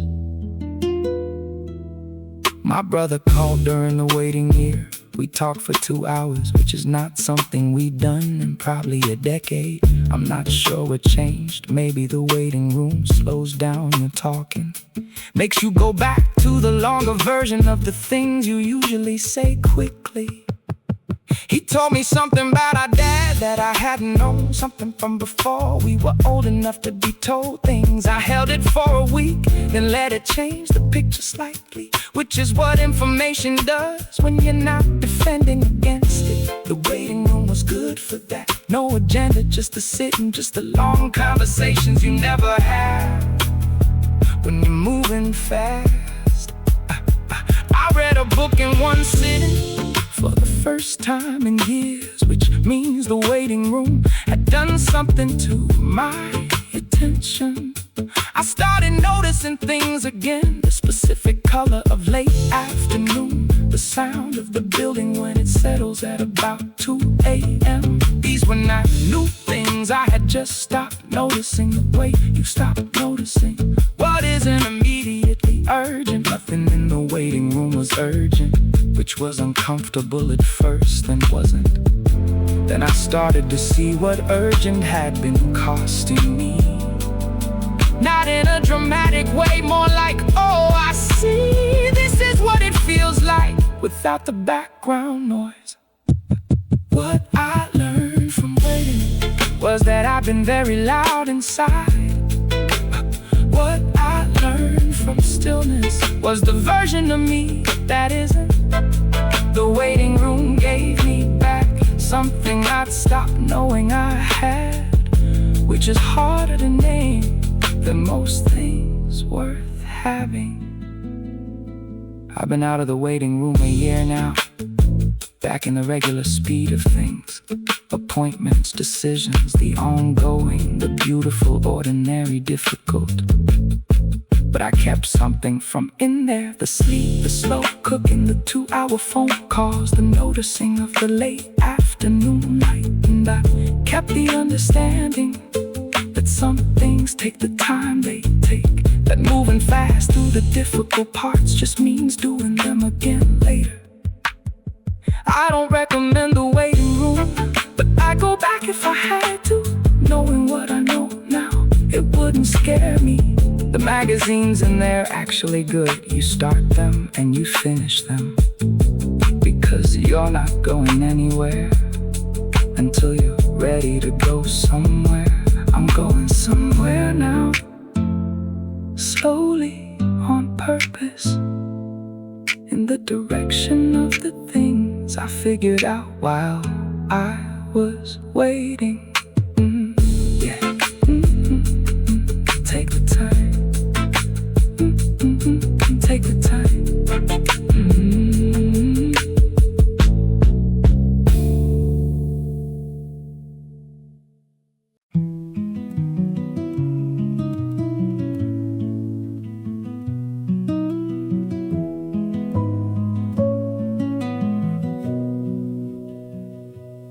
I kept the jacket from the trip that didn't go as planned. Not as a reminder of the not going as planned, more the jacket was good. Green waxed cotton, a pocket on the inside where I kept the things I needed to feel like myself in an unfamiliar city. 3 countries wore that jacket, 4 winners, 2 relationships, 1 very bad haircut that the jacket improved significantly. I still wear it on the right days, the cold clear ones, the ones where you need the inside pocket just to feel like you have one. I kept the letter, the one I never answered, not because I didn't want to, because by the time I was ready the moment had gone. She asked 3 things, all of which I had answers to by the time I found them. The question had been retracted, not by her, by time, which retracts things without asking. I kept the letter to remember that some things wait and some things don't. The envelope is soft now from being handled and put back, handled and put back for about 8 years. I should probably answer it, I probably won't, but I'll keep the letter, because keeping it is something I kept for no good reason. Something I kept because it was mine. I kept a photograph of a place and no people, a road in the morning somewhere in the west of the country.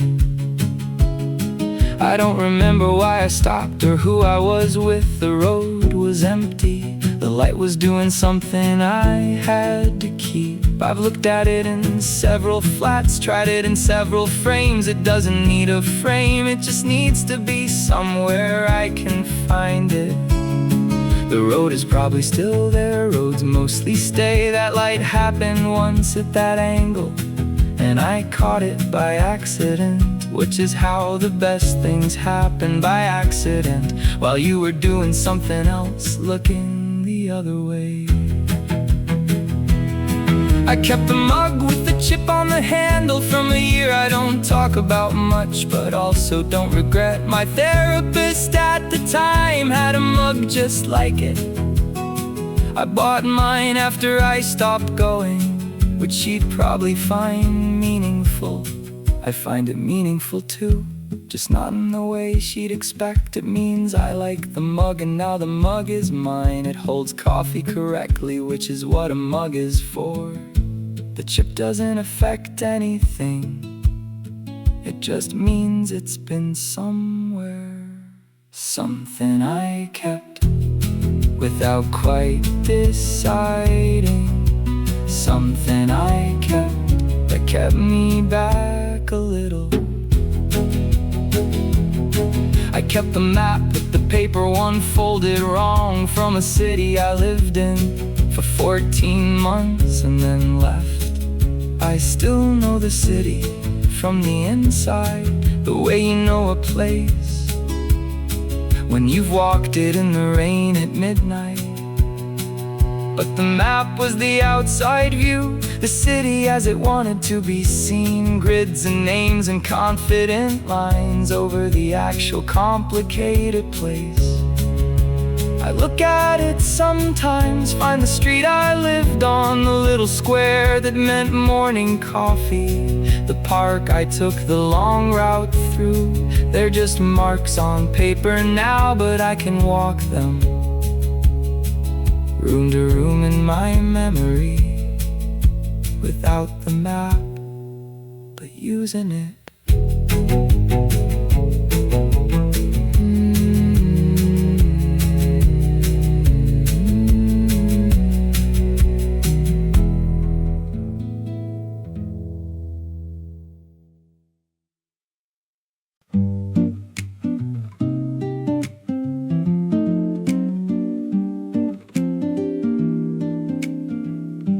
I'm good at leaving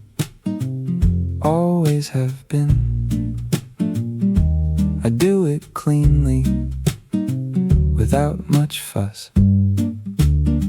Bags packed in 20 minutes, flat back to its original state, like I was barely there, which is almost a skill. I know the good exit lines, the ones that sound like beginnings. I'm good at those. I've had practice. My friend Marco says I leave before things can leave me. I said that's not a bad strategy. He said it's a very bad strategy. We had that conversation 3 cities ago. I'm in a different city now. He texts me sometimes, I reply slowly. Not because I don't like him, I like him very much. It's just that replying means the conversation continues, and continuing is a different skill, one I'm still working on. Staying when the staying gets harder than the leaving. Good at leaving, not so good at the rest. Good at leaving, which gets me to the next place, but the next place keeps having the same person in it, which I'm starting to think is relevant. I've lived in 6 cities, if you count the one I was from, which I mostly don't for reasons I haven't fully examined. Each one had something, a person or a window or a street. I left when the something started feeling like the reason to stay, which is backwards. I understand it's backwards. I've had it explained to me very patiently twice. There's a box in my wardrobe with things from each city, a receipt, a key, a matchbook, objects with no current use. I carry them anyway, city to city, wardrobe to wardrobe, like evidence of something. I'm not sure what. Proof that I was there, that it happened, that the leaving didn't erase whatever the arriving was. Good at leaving, getting slower at it though. Good at leaving, but I packed lighter this time, left some things behind on purpose to see if I'd go back for them. I think I might. I met someone here, which is not the kind of thing I say, because saying it means something might be beginning. She has a plant I wanna ask about, a chair she clearly never moves, a way of being in a room, like the room is glad she's in it. I've been here for months, which is getting into the long side. I found 3 good routes from her street back to my flat. Old habit, always know the exits, but I haven't used any of them yet, which is new, which I'm not examining too closely, in case examining it changes something. I'd like it to stay exactly as strange and good as it is. The box in my wardrobe has space. I noticed that last week. I don't know what I'm saving it for. Something from here, maybe. I think I might stay for this one.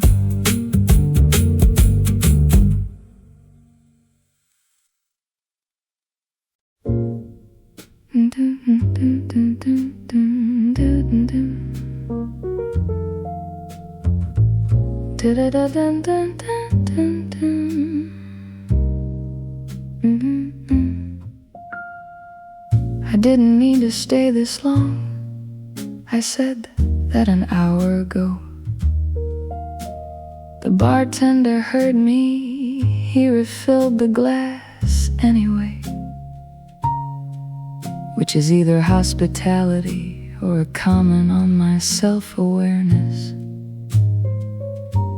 Either way, I'm still here at nowhere. The couple by the window left around midnight. I think they seemed happy in the specific way people seem happy when they're leaving somewhere. I watched them go, then watched where they'd been. The two empty glasses still holding the shape of the evening. Someone's playing something slow. I don't know the name of it. I could look it up, but I won't. Yeah.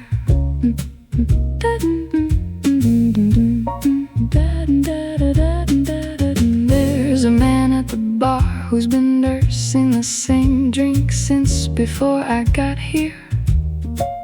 Like he's made a commitment to it. I respect that. A thing worth nursing is a thing worth having. I've had drinks I didn't nurse, and mornings I regret them. The music keeps happening the way good music does, without asking anything of you.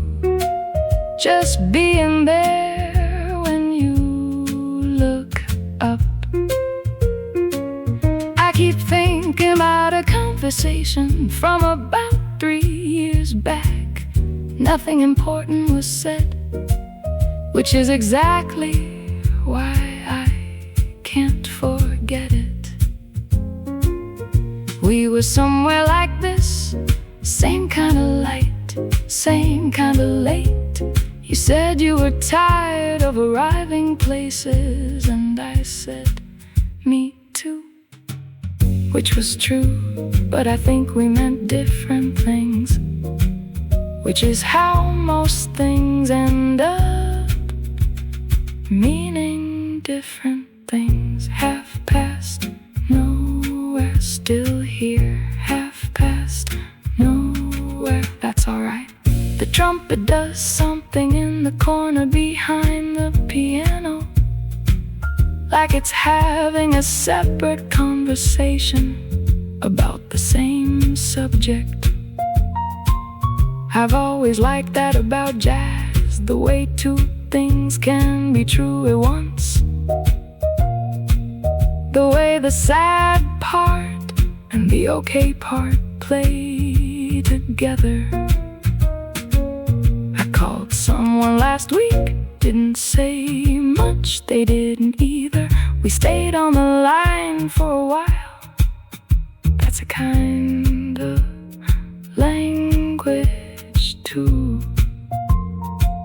The staying on the line, not because anything needs saying, just because hanging up is also a choice. I'm getting better at not hanging up, at staying in the room. At half past, nowhere, at the second glass I didn't plan. My coat's been on the chair for an hour, that optimistic hour when I still thought I was about to leave. I'm not about to leave. Half past, nowhere, which is somewhere after all. Past, no, I'll get home when I get home. The bar is almost empty now. The bartender is wiping things. That slow end of night wiping, that means something without saying it. I should go, I will go in a minute after this. The piano is doing something very quiet in the upper register. Little notes like rain on glass. I don't want it to stop, but it will stop. Everything does eventually. The trick is staying for the last part, not leaving just before it ends.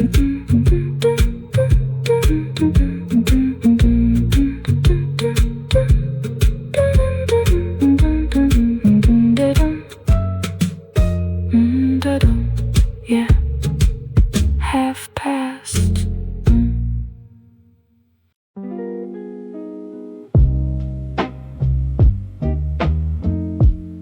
Static from the old radio again.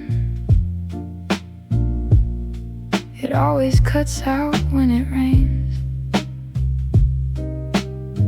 I had the volume low enough to barely hear the music through the noise. Tiny trumpet sounds, then static, and someone's voice talking about traffic downtown. The station kept disappearing every few minutes.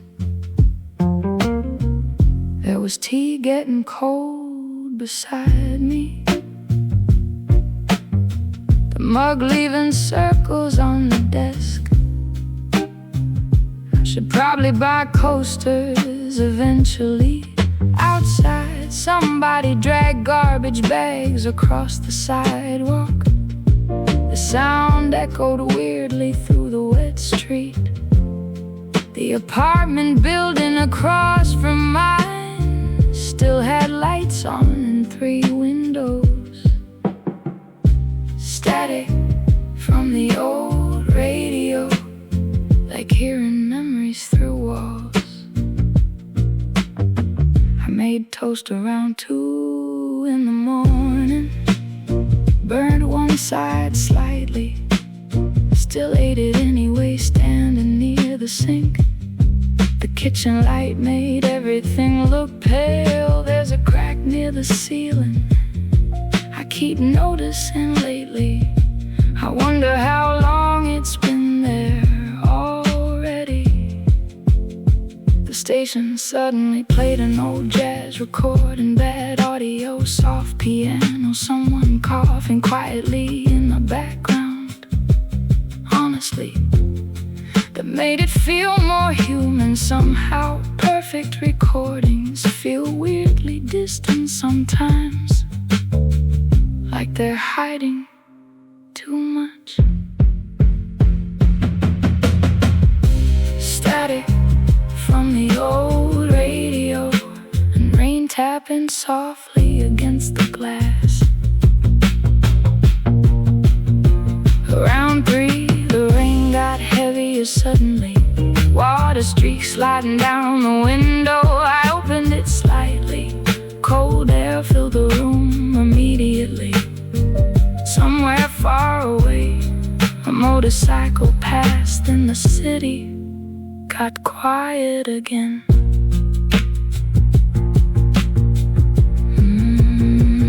There's comfort in hearing imperfect things at night.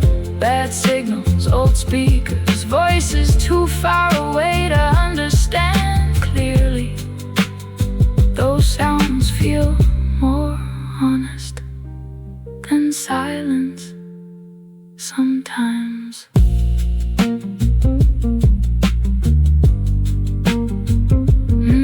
The station disappeared completely around 4:15. Just white noise after that. I left it playing anyway. The static blended into the rain eventually. I think I fell asleep before turning it off.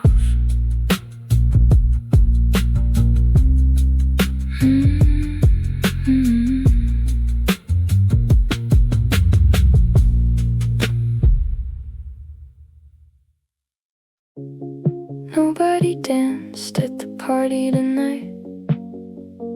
Everyone just stood around holding drinks, talking about work, moving apartments, people they used to know in college. Somebody put chips into a cereal bowl because there weren't enough plates. There was condensation all over the windows already. The room smelled like beer and fabric softener. Somehow a really good song came on at some point. Old synth, soft drums, something that deserved movement at least. But nobody reacted. One guy nodded quietly near the speakers, then went back to staring at his phone. The lights in the kitchen flickered twice. Someone laughed too loudly in the hallway, then apologized immediately after. Nobody danced at the party, even though the music deserved better than that. I ended up standing near the balcony door. It was colder there outside. The city looked wet, even though the rain already stopped hours ago. Cars kept dragging reflections through the street. A girl I vaguely recognized asked if I still write songs sometimes. I said, not really lately, which wasn't completely true either. There were empty bottles lined up near the sink. Somebody started cleaning before people even left. A guy in a gray hoodie fell asleep sitting upright on the couch. The playlist kept switching between sad indie songs and weird dance tracks. Nothing matched the room correctly. Nobody danced at the party. I think everybody was too tired to pretend anymore. Around 1:30, people started leaving quietly. Long pauses near the front door. Someone saying, text me when you get home.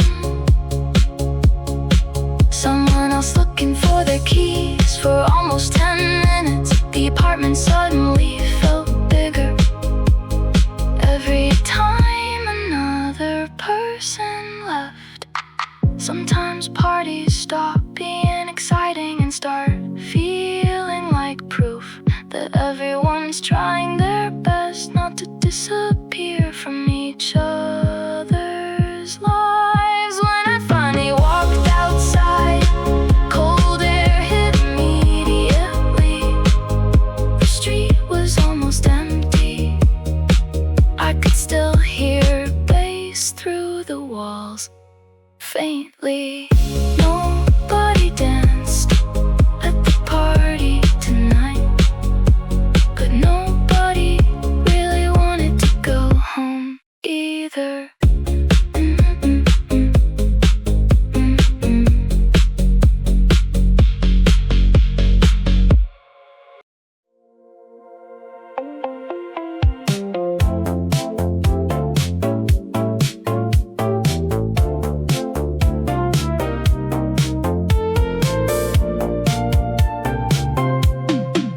The arcade near the station was still open.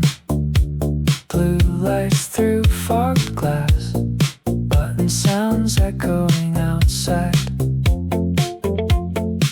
Some high school kids were still inside, shouting over racing games. The whole place smelled like dust and old machines overheating. I hadn't been there in years probably, but the music sounded exactly the same. Coin sounds, cheap speakers, that same fake excitement everywhere. I watched someone fail the claw machine. machine 6 times, then went immediately without reacting at all. The arcade near the station was still open. Like certain places, don't realize time passed yet. Outside the trains kept arriving, wet umbrellas, coffee cups, people staring at their phones. The city always feels younger near stations somehow, like everybody's still becoming someone there. I bought a canned coffee from the vending machine, sat near the entrance for a while. There was neon reflecting in puddles all over the sidewalk. For a second, the whole night looked like an old memory already. I think loneliness feels different in bright places, less heavy, more blurry around the edges. When I finally left, the arcade music was still playing behind me. Doors sliding open and closed over and over.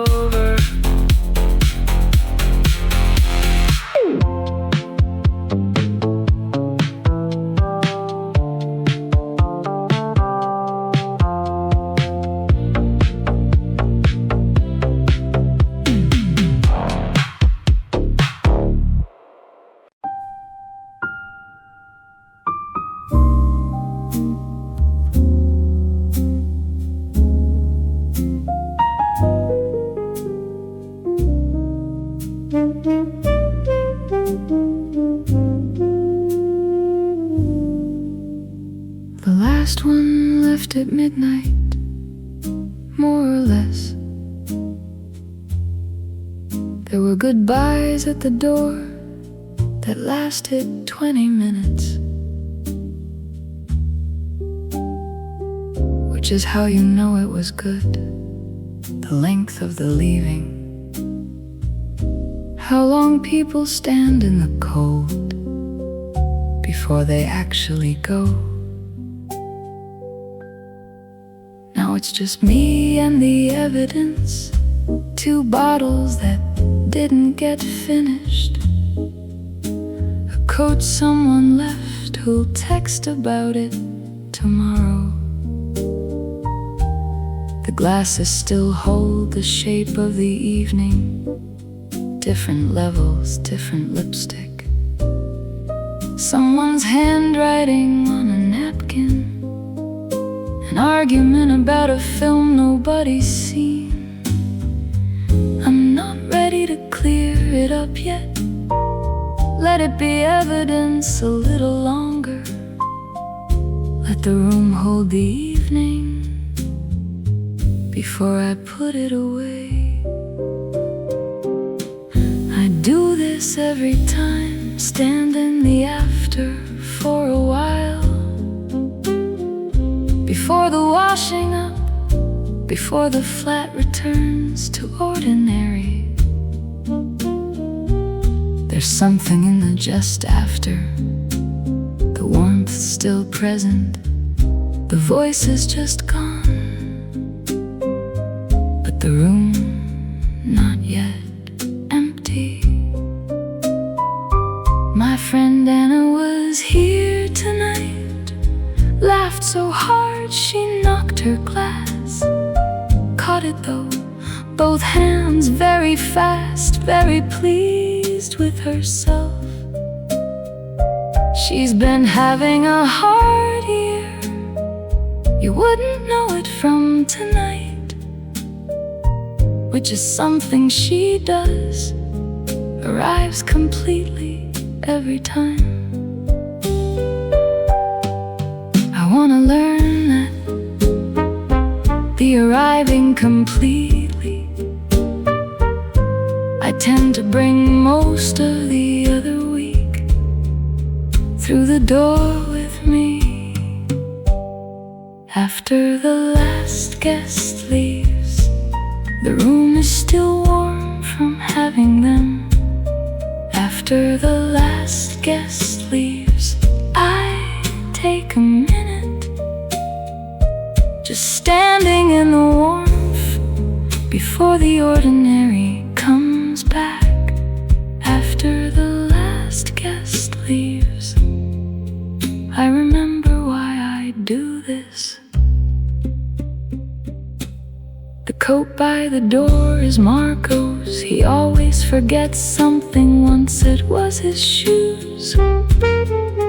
He drove home in his socks.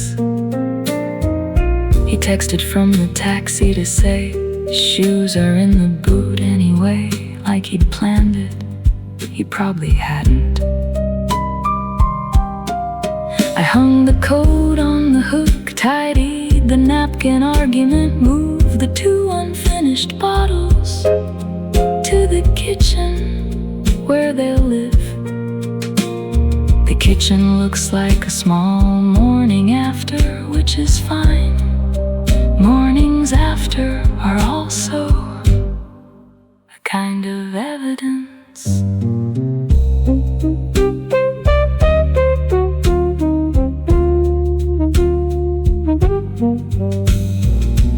I'll do the washing up tomorrow, or I won't, and it'll be Sunday.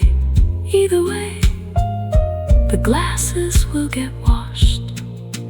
Tonight I just want the evidence. The ring on the table from the wine, the chair that's still pulled out from when someone got up to make a point. I have a theory about gatherings, that they're practice for knowing that things are good while they're happening. Not in a forced way, not the kind where you remind yourself, more the kind where the room fills up and you feel the fullness of it. I felt it tonight more than usual.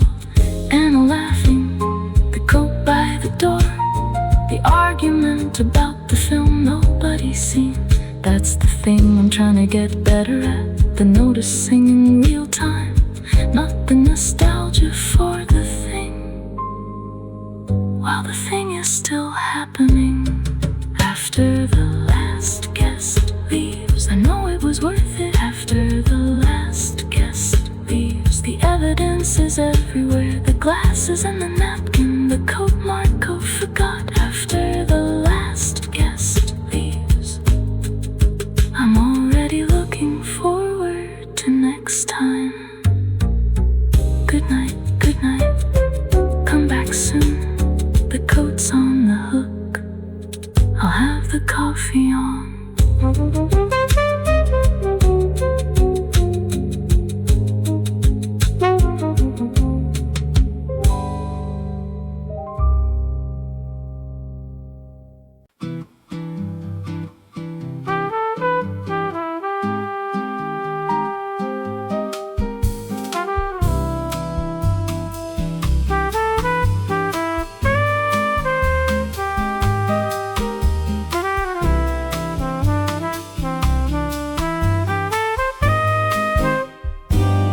"5 a.m. and the city is mine for about an hour before it remembers itself and starts being a city again. The bakery is doing its thing, the smell of it 2 streets before you get there, warning you helpfully. A man in a yellow vest is doing something to the road with a machine that accepts this hour the way nobody else does. I walk a lot at this time, not because I'm an early person, more because I'm a late person who got tired of staying in. The pigeons are up, which I find comforting, proof that morning is proceeding according to plan. They have a routine, pigeons, one I've been observing without fully understanding for the better part of a year. They gather at the fountain first, then the steps of the old post office, then dispersal into the general city to do pigeon things. I respect the structure, I've been thinking about structure, how a day needs a shape to feel like it belonged to you. Before the city wakes, it's just the birds and the bread smelling me. Before the city wakes, I can be anyone I'm working on being. I had a conversation last week that I've been carrying since, not heavy, more like a stone in my pocket that I keep taking out to look at. A woman at the bakery told me she moved here 40 years ago from somewhere with better weather, and she'd do it again tomorrow. I asked why, she said because of mornings like this one, and then handed me a paper bag and turned to the next person. I thought about that all day, and also all of this 5 a.m. Better weather, but still here, still this.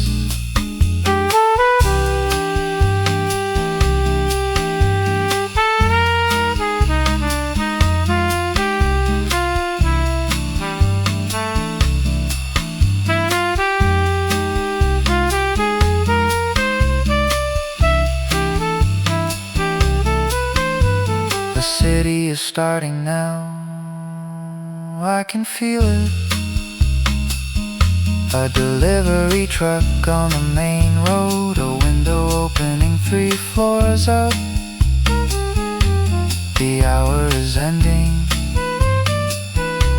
the way good things do, not badly, just coming to its natural edge.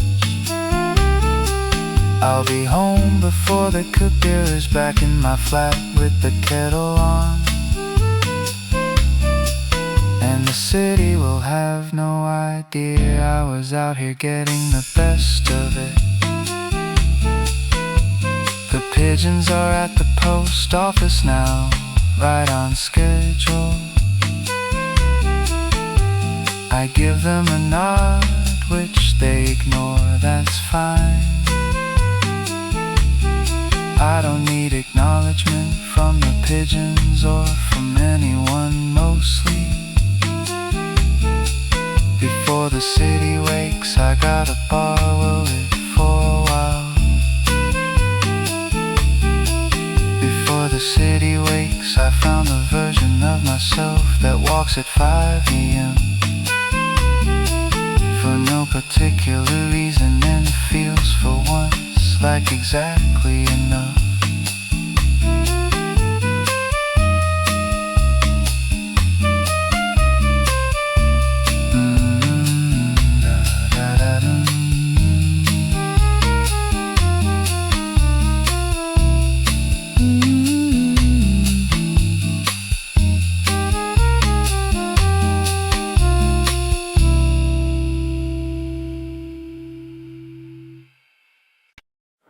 The grocery store was playing Christmas music too early. It's still November.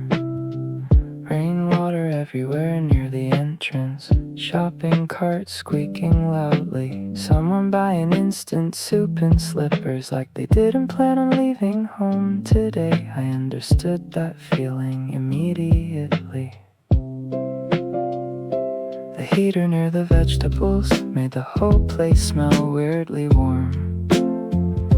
I walked around holding a basket without putting anything inside for a while. There were discounts on things I never buy, someone arguing softly over brands of cereal. Everything felt strangely temporary.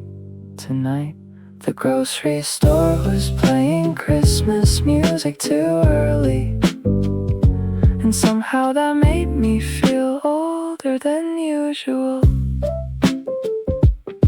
I bought eggs, coffee, bread, and oranges I probably won't finish. The cashier looked exhausted.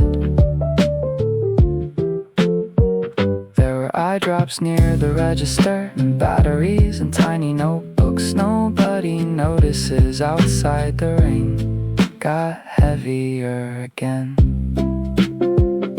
I stood underneath the awning afterward, watching people run toward taxis, the automatic doors opening and closing behind me. Warm air escaping into the cold streets. Sometimes I think cities feel loneliest right before holidays start. The grocery store was playing Christmas music too early, but I still stayed longer than necessary. There's something comforting about bright places at night, even if nobody talks to you. When I finally got home, the bread was slightly crushed in my bag. I still ate 2 slices standing in the kitchen.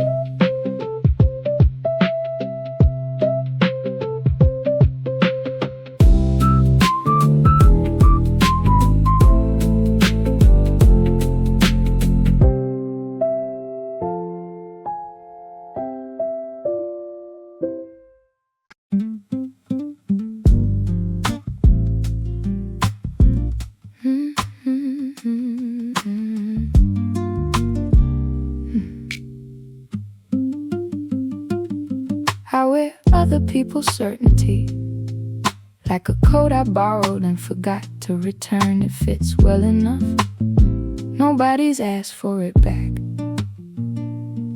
My friend Sarah knows what she wants, has known since she was maybe 9. A kind of clarity I find fascinating, the way you find a foreign language fascinating. She orders without looking at the menu, ends conversations when they're done, doesn't refresh her phone, looking for something to change. I'm not jealous exactly, more like curious, the way you're curious about how birds decide when to fly south.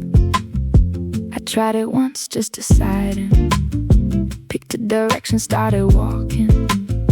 Got 3 blocks before I checked the weather and reconsidered. Secondhand warmth is still warm though. Borrowed light still helps you see. I'm working with what I've got, and what I've got is mostly working on me.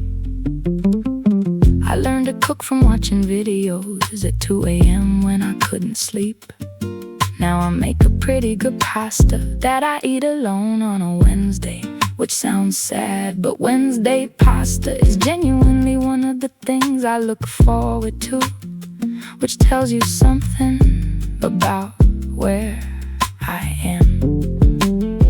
I'm in a decent place, actually, better than the place before, which was a very specific kind of gray that I don't miss but understand better now. The gray was useful, taught me what I wanted, the way cold teaches you about warm by being the thing that isn't it.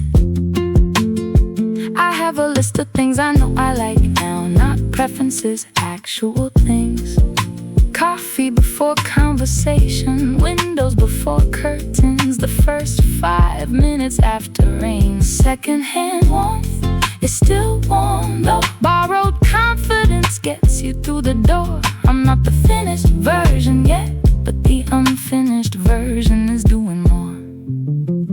My mother had a way of being still that I always wanted to learn. She could sit in the room and just be in it without looking for the exit. I'm still learning that. The sitting without looking, I've got better at the sitting part. Still working on the without looking.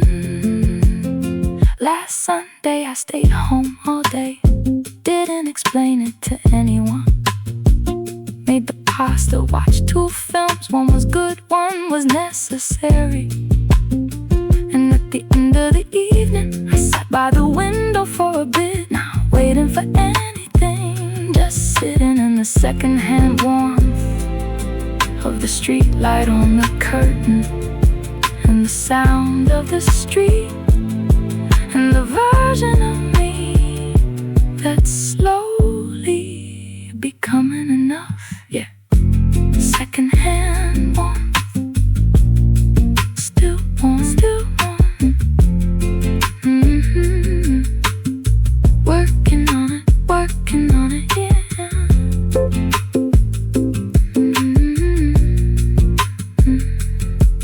Yeah.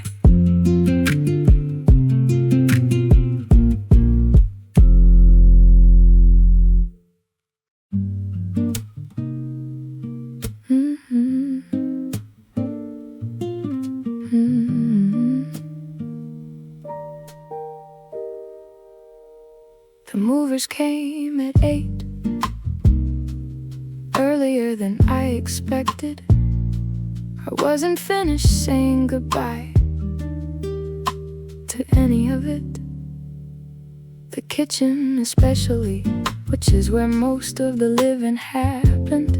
Not in the living room, never in the living room. Always the kitchen, always standing up. The table knew 4 years of mornings, knew the coffee ring I never fixed, knew the corner where the light came in at exactly the right angle in November. I kept meaning to photograph that corner.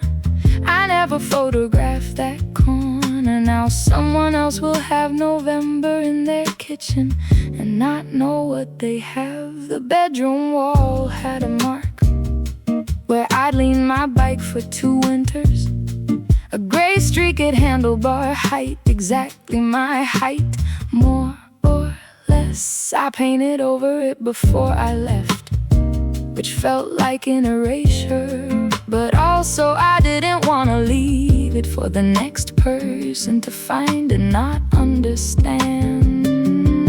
Some things are only legible if you were there for the whole sentence. The gray mark was mine, I took it with me in the painting over.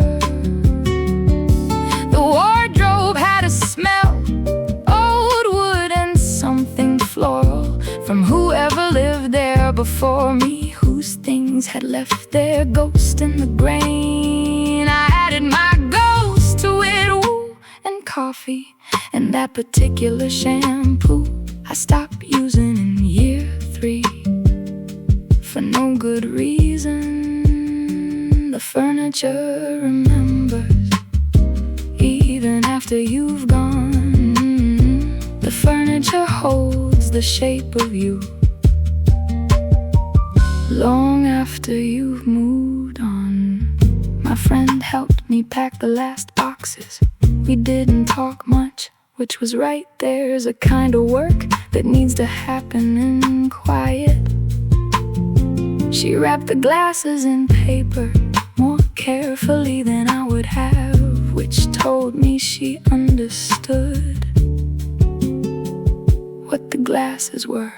Not glasses, 4 years of glasses. The ones from the dinner that went well, the ones from the night I cried at something on the television, the ones from the Tuesday I I decided to stop waiting for things to get better and started making them in small incremental ways. Those glasses now in a box in a van, going to a flat I haven't loved yet,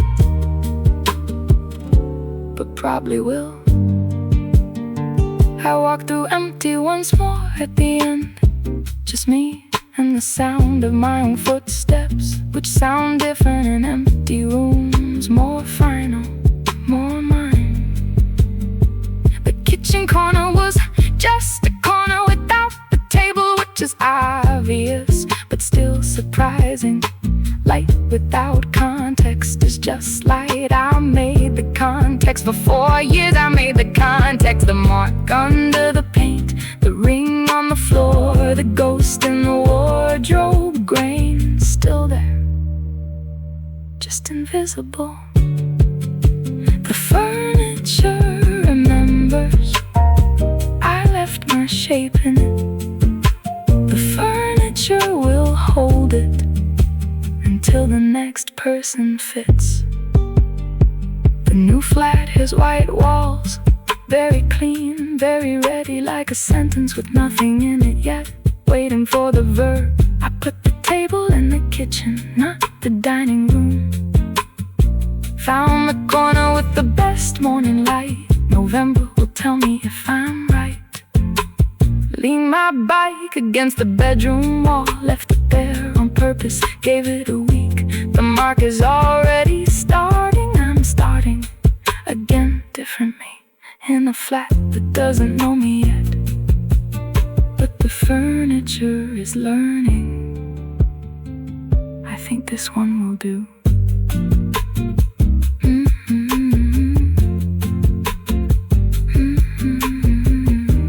I think this one will do.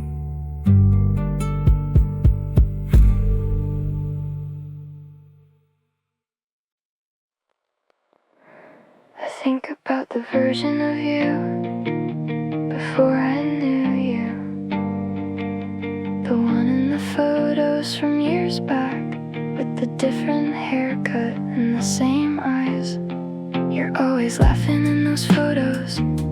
We're looking somewhere to the left, like there's something just outside the frame that you're keeping track of. I wonder what you were worried about then, what the ongoing thing was that you carried through those years before it became the current thing. I wonder if you were kind to yourself. I suspect not, from what you've said, from the way you referenced that time with the particular brevity of things survived. I would have liked to know that version, not instead of this one. I know and love this one just also. I think I would have sat with you in whatever kitchen that was, with the terrible flatmate you've mentioned twice, and the windows that didn't close right. I would have told you that the things you're anxious about will resolve in the way things do, which is not how you imagine, but enough. I wouldn't have been believed. That's not how it works. You can't be told your way out of being 23. You have to do the years, but still I would have sat with you, and maybe that would have been something for the version of you I didn't know. I carry a kind of retroactive care for the version of you I didn't know. I'm glad she made it here. You showed me a photo once from a summer that was hard. You look tired in it, really tired, but you were smiling at whoever took it. I asked who that was. You said someone who helped them change subject, which was your right. I think about that someone sometimes who helped during the tired summer. Whether they know what they did, whether you've told them. Some people help us through things and never find out. They move on the way people move on, leaving behind the shape of having stayed. I hope they know. I hope the tired summer eventually got told what it grew into. For the version of you I didn't know, I'm glad the kitchen had bad windows. For the version of you I didn't know, every hard year that you carried brought you to this room, where I get to know this version, which is my favorite version, though I'm biased. You don't talk about it much, the years before, which is fine. You don't owe me the archaeology. I have what I have, which is you now, the current version, who makes coffee too strong and reads too late, who remembers song lyrics perfectly but forgets where she put her keys, who laughs at the wrong moment in films because she's thinking ahead, who has a way of listening that makes you feel like the most interesting room in a house full of interesting rooms. I've mentioned that before, I'll mention it again. This version is enough. This version is everything actually. I just sometimes wanna go back and sit with the earlier drafts. For the version of you I didn't know, I hope someone sat with her too, the way you sit with me without being asked.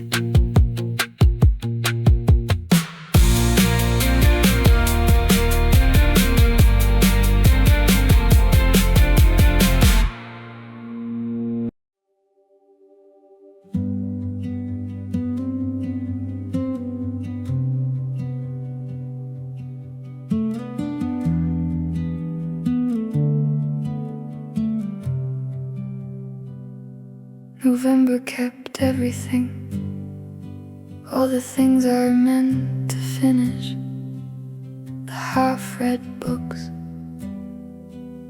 the half-made decisions. I said I'd deal with things in November, as though November were a room where things could wait, patient and undemanding. It is a little. The gray light has a patience to it that other months don't have, a willingness to hold.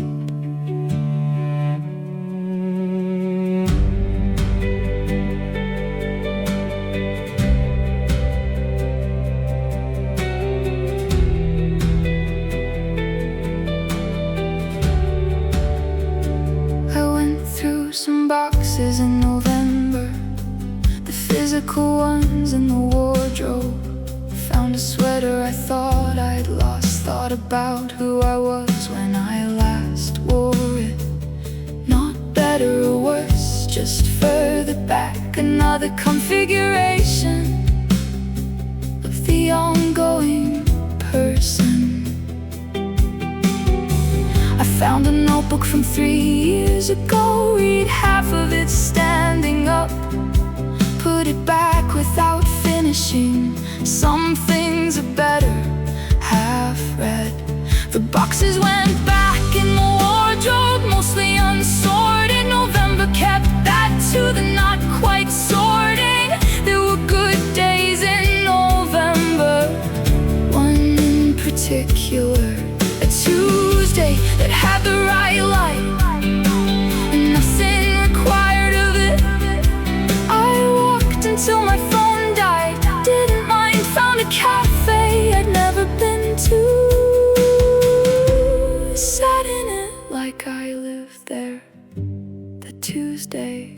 is kept now in the November drawer, with the sweater and the notebook and the half-made things.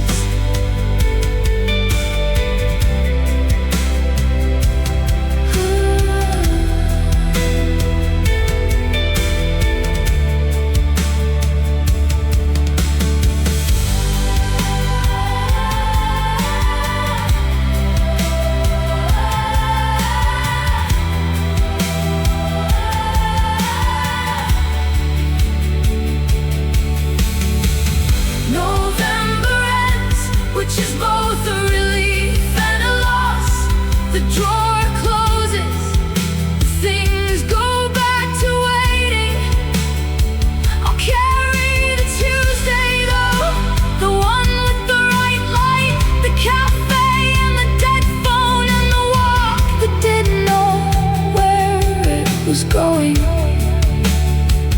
That's the thing November gives you, if you let it. The unscheduled Tuesday, the walk without a destination. The year has been many things, most of them real. November kept the real ones in the gray, patient light.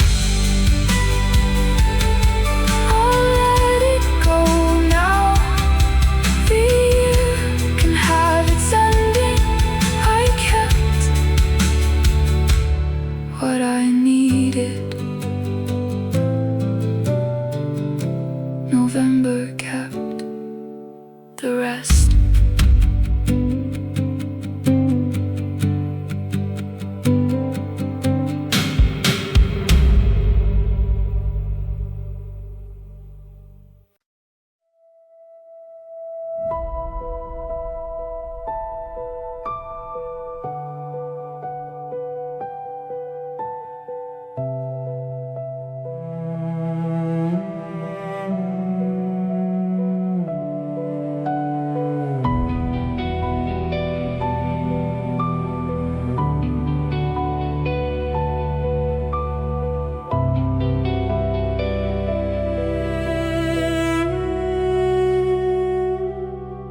Single melody line, simple, slightly hesitant, like someone starting a thought, not sure where it's going yet.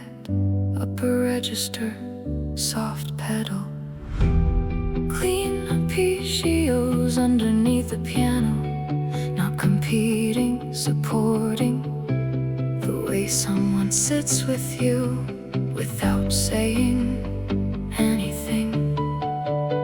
Very soft at first, the kick barely there, like the rhythm of breathing. Not a song yet, just a pulse.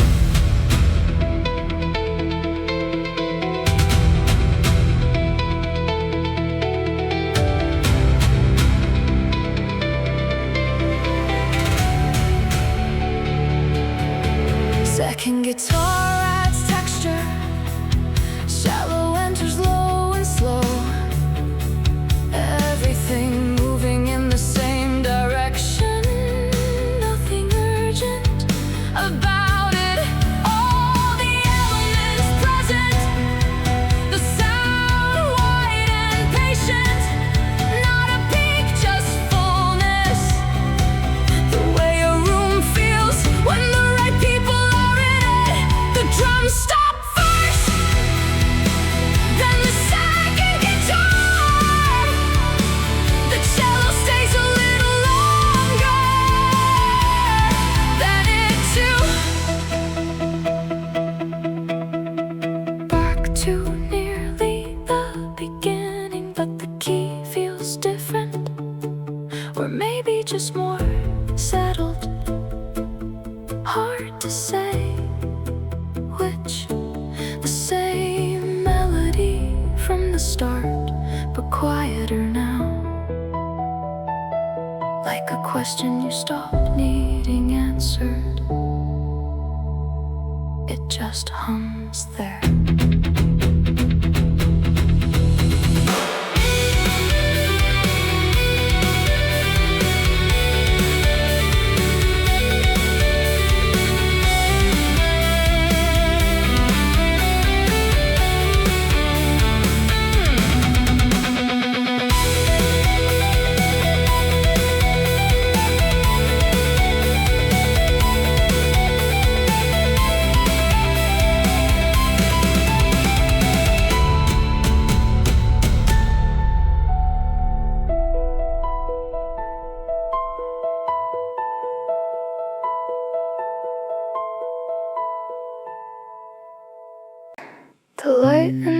hallway stayed on all night. I noticed around midnight first, thought somebody probably forgot. But when I checked again later, it was still there, bright line underneath my door. The apartment felt strangely awake because of it. I reheated coffee around 1, which was a bad idea, honestly. Couldn't sleep after that. There were dishes drying near the sink, and a hoodie on the floor, and some receipts stuck underneath the table, like the refrigerator kept humming louder than usual. The light in the hallway stayed on all night, and somehow I couldn't stop thinking about it.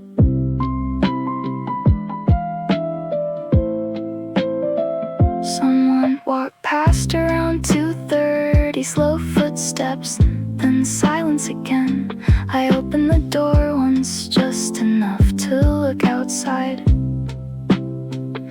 Everything smelled faintly like detergent and warm air. There was a package sitting near somebody else's door for hours. I kept scrolling through old photos tonight, mostly random things, coffee shop screenshots, bad lighting. It's weird how your phone slowly becomes evidence of different versions of yourself. The light in the hallway stayed on all night,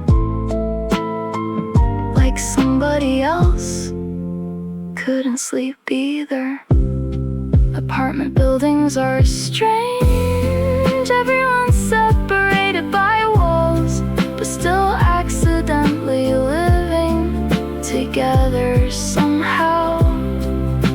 Hearing chairs move, water running, doors closing softly at 3 a.m.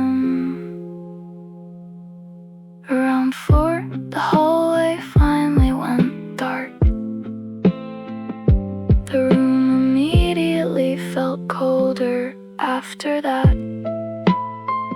I stared at the ceiling a little longer before sleeping.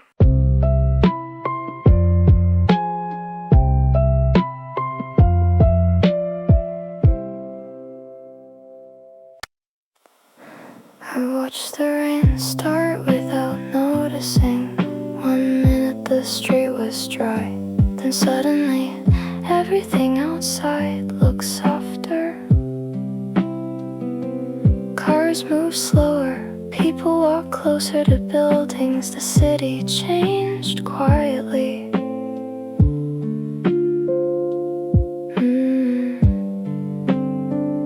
There was tea getting cold beside me. I hadn't touched it in almost an hour. My laptop screen dimmed by itself twice. I kept rereading the same paragraph without understanding any of it. The room felt strangely gray all afternoon. I watched the rain start without noticing, like the whole day had been drifting somewhere else.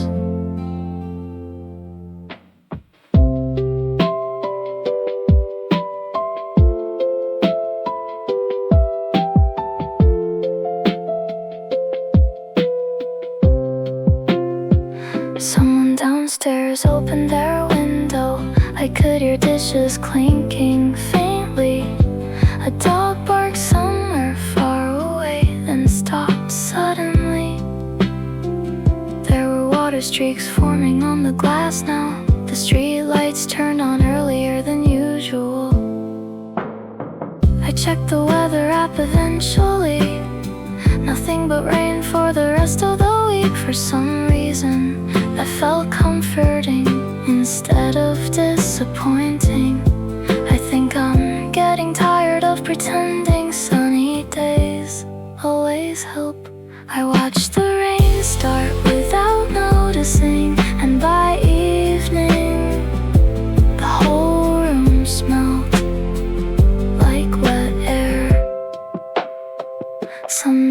Sometimes sadness doesn't arrive dramatically.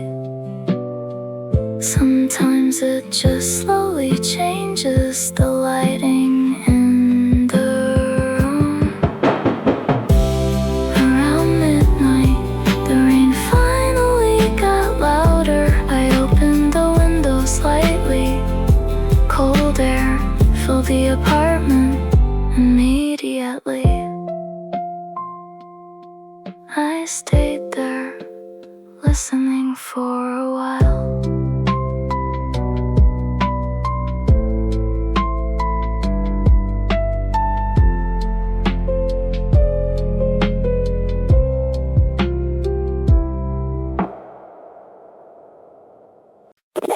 Yeah, get your board, let's go. Sailing through the mist, it feels like cloud nine, baby. Listen, 4 was on the concrete, gliding through the white. The street lamps are still glowing from the happy foggy night. The air is fresh and cool against the surface of my skin. I'm popping up an alley and I'm ready to begin. The mist is splitting open every time I ride across. Feeling like a captain, feeling like a total boss. The town is quiet, cozy, but my heart is beating strong. Vibing to the rhythm of this sunny lo-fi song. I see the bakery open, smelling donuts in the air. The powdered sugar fog is rolling everywhere. No traffic on the road, it's a private skating rink. Giving me the space and giving me the time to think. Just rolling with the changes, rolling with the beat, making happy memories on every single street. Riding on my skateboard through the silver cloud. Music in my ears and it's pumping pretty loud. The foggy night is over and the day is looking grand. Sailing through the mist to a beautiful land. Oh, catch the sweet breeze, let the good times roll. Nothing can stop the happy rhythm of my soul. Yeah, look, my friends are catching up, I hear them laughing from behind. The finest little crew that you could ever hope to find. We're turning every corner into a magical playground, spreading positive vibrations all across the town. The sun is playing peekaboo behind the white sheet, casting giant shadows down beneath our moving feet. It's a whimsical adventure, it's a cinematic trip, taking every moment with a happy little sip. We don't need a clear sky to see the world is bright. We found the silver lining from the misty foggy night. The bass line is funky and the guitar is sweet, keeping up the energy on the concrete street. Riding on my skateboard through the silver cloud. Music in my ears and it's pumping pretty loud. The foggy night is over and the day is looking grand. Sailing through the mist to a beautiful land. Oh, catch the sweet breeze, let the good times roll. Nothing can stop the happy rhythm of my soul.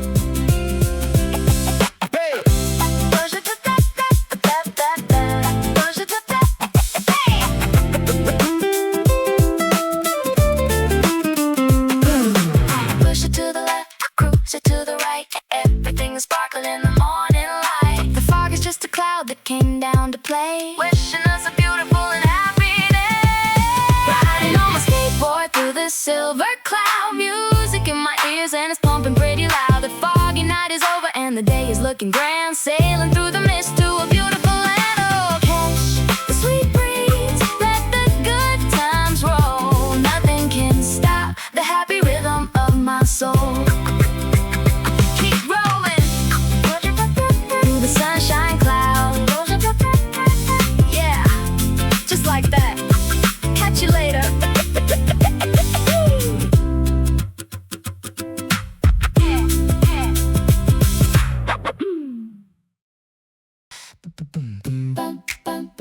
Yeah, feel the sunshine in the voice. The fog is clearing up, y'all.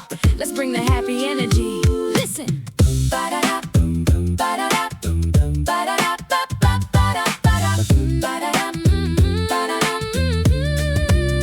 Got a pocket full of sunshine, got a heart full of glee. Walking through the morning fog as happy as can be. The mist is melting down under the golden sunny rays, opening the curtains to a brand new phase. No instruments required, just the power of the lungs, singing out the praises with the happy human tongues. I hear the vocal bass line jumping up and down so bright, chasing all the shadows of the heavy foggy night. My flow is like a river running clean and running fast, leaving all the drama and the worries in the past. We're clapping with the hands, making music on the fly, sending up a happy shout right into the sky. Look at how the world is waking up with a smile. We can sit and enjoy the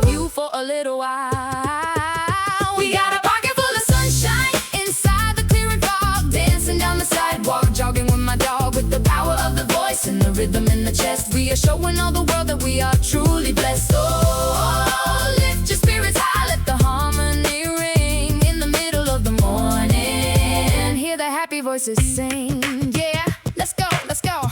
Yeah, yeah, check the positive flow. They thought the fog would bring us down and make the day gray, but we found a beautiful way to chase the clouds away. It's all about the mindset, all about the light you keep inside your own spirit when the world is fast asleep. I hear my sister singing a sweet melodic line, blending with my rap bars, making everything fine. We are building up a house made of harmony and love, rising up high to the blue sky above. No wires, no plugs, just an organic vibe, connecting every member of this happy human tribe. So let the beatbox drop and let the choir go wild. Today I'm feeling joyful just like a little child. We got a pocket full of sunshine inside the clearing fog, dancing down the sidewalk, jogging with my dog. With the power of the voice and the rhythm in the chest, we are showing all the world that we are truly blessed. Oh, lift your spirits high, let the harmony ring in the middle of the morning. Hear the happy voices sing.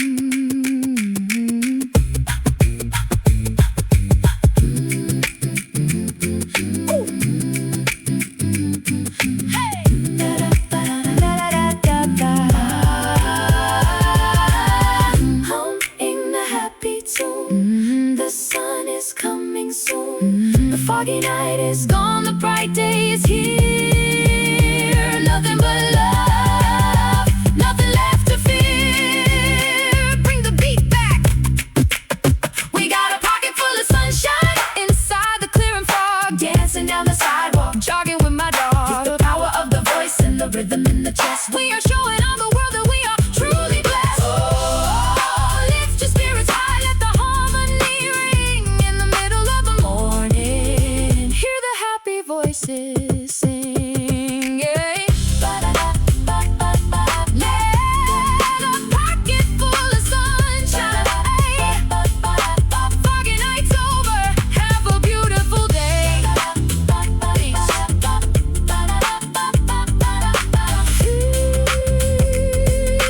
Yeah.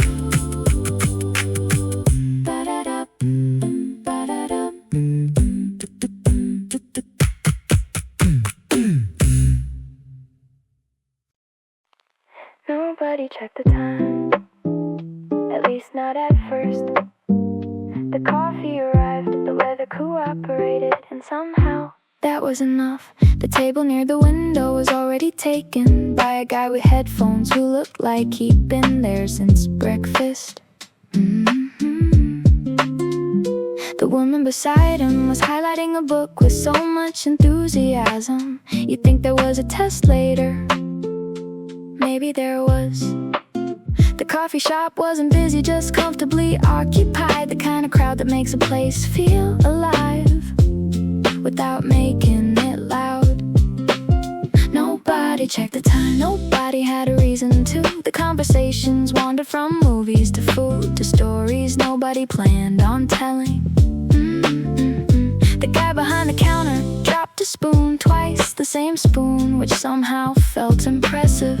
A dog tied outside watched the door like he was expecting someone important. Every customer got evaluated, every customer passed inspection. Around 1 o'clock, the sunlight moved across the floor, one table at a time. The people moved too, chasing patches of shade without admitting it. The playlist changed. A song ended, another started. Nobody noticed, or maybe everybody noticed, and nobody cared. The coffee cooled down, the ice melted, the afternoon stretched the way good afternoons do, without announcing itself. Nobody checked the time, the city kept moving outside. Buses arrived, buses left, people crossed streets, people answered phones, people hurried somewhere inside. Everything felt slower. A student packed up, then sat back down 5 minutes later, apparently not ready to leave yet. A couple ordered cake after insisting they weren't hungry. The cake disappeared in under 3 minutes, which settled that debate. The dog outside finally fell asleep. The guy with headphones removed one inside for the first time all day. The woman with the book turned a page after what felt like an hour, and somehow the afternoon kept going, like nobody wanted to be the first person to end it. When somebody checked the time, just one person, and suddenly everybody checked. Phones appeared, laptops woke up, reality returned. 3 hours gone without permission. Nobody checked the time, and honestly, that might have been the best thing that happened all day.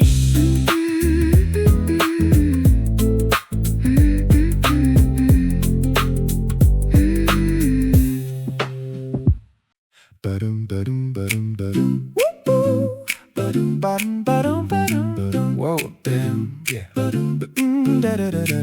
Walked in for coffee, that was the plan. A simple plan, a reasonable plan. Then the smell arrived and suddenly nothing was reasonable anymore. Fresh bread, fresh pastries, fresh excuses to spend money. The bakery was winning today. Nobody stood a chance. Fresh bread coming out, making everybody change plans. The bakery was winning today. You could see it on their face. Yeah. People walked in for coffee, walked out with 3 extra things. A woman ordered tea, then added cake, then added cookies, then stopped pretending she wasn't hungry. The guy by the window bought 1 croissant, came back 5 minutes later for another, which felt honest. The tray near the counter emptied faster than the staff expected. Every time fresh bread appeared, the room got quieter, like everybody respected the moment. The bakery was winning today. Not because it tried, because it didn't have to. The smell did all the work by the afternoon. Nobody remembered why they originally came.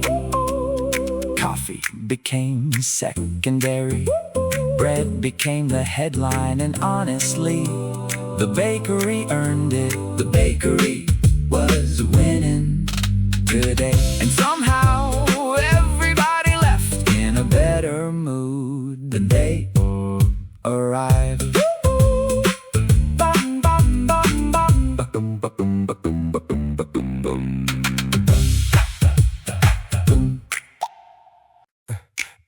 Nobody was in a hurry today, at least that's how it felt. The coffee shop opened on time, but nobody rushed inside.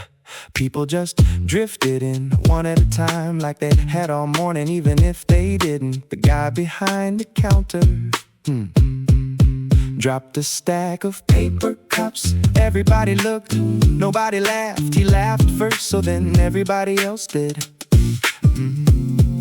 The woman near the window had been reading the same page for at least 20 minutes, or maybe she just liked looking thoughtful. A dog tied outside watched every person who walked past, like he was interviewing candidates for friendship. Nobody was in a hurry today. Hey, not the people, not the weather, not even the traffic lights. Everything seemed willing to wait a little longer. The coffee cooled down before I finished it again. Some habits survive every attempt to improve them. A kid walked in with a paper airplane that clearly wasn't built for long distance travel.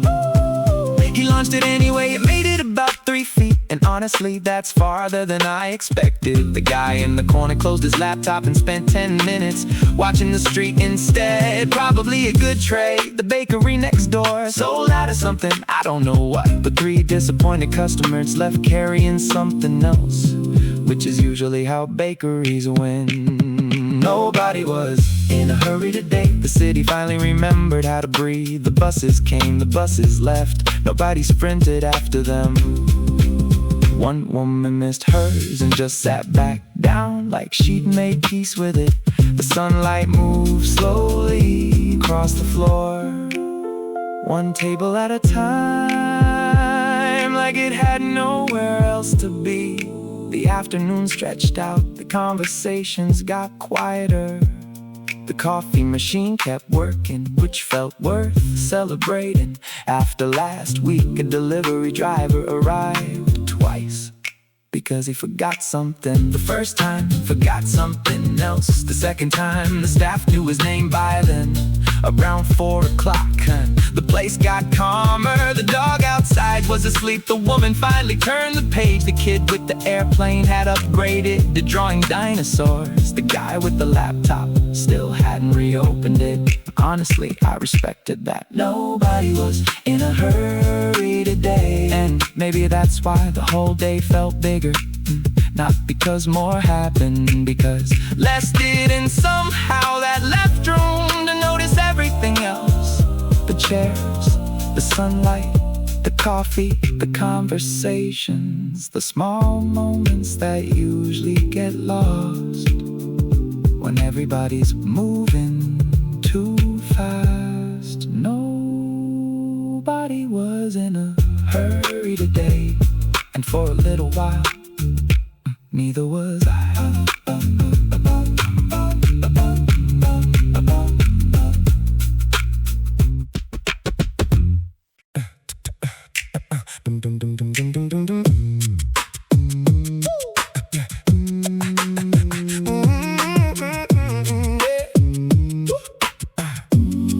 Yeah, midnight on the rooftop, city lights below. Just the sound of voices and the things we know. Yeah. No track, no producer, just the breath and the beat. Just the words we carry and the cold concrete. Started on a corner with a notebook and a pen.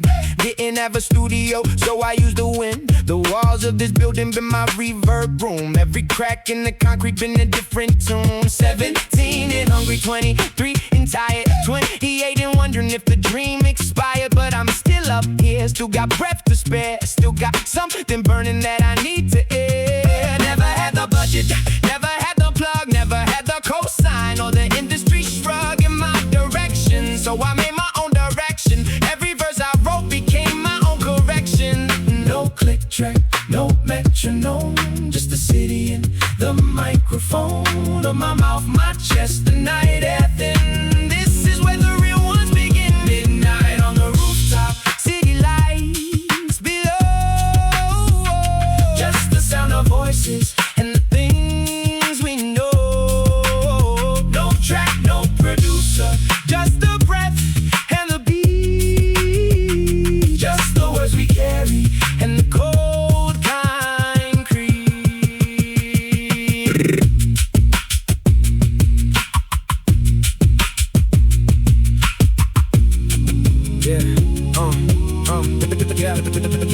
I used to think that making it meant leaving here, but every time I left I brought the leaving fear with me to the next place, the next room, the next stage. The home was in the rhyme, not the city or the age. Watch the others sign the deals, watch the deals go cold. Watch the hype arrive and leave before the story's told. So I kept it underground, kept it in the lungs, kept it in the cipher where the real stuff comes. My grandmother would hum while she cleaned the house, a melody so old it had forgotten how to shout. Just move through her like water through a natural thing. I think that's what I'm chasing every time I sing. Something true enough to hum without the words. Something felt before it's spoken, like the flight of birds. Something that your body knows before your brain agrees. I'm looking for that feeling in these harmonies. No click track, no metronome, just the city and the microphone of my mouth, my chest, the night air thin.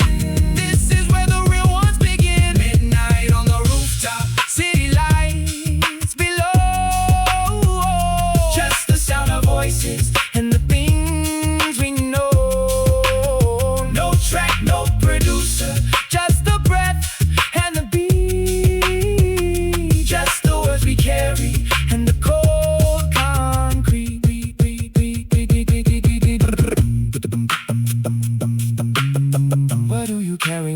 music stops. Everything I couldn't say in daylight. What do you carry when the music stops? Every name I almost forgot. We carry it up here, we carry it up here, and we let it out in the only language that was always ours.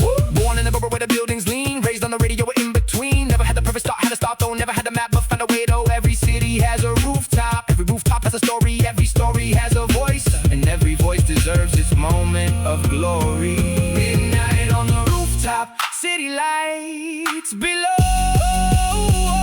Just the sound of voices and the things we know. No track, no producer, just the breath and the beat. Just the words we carry and the cold concrete. Just the breath, just the beat, just the beat, just the night, just us, just us, just the breath.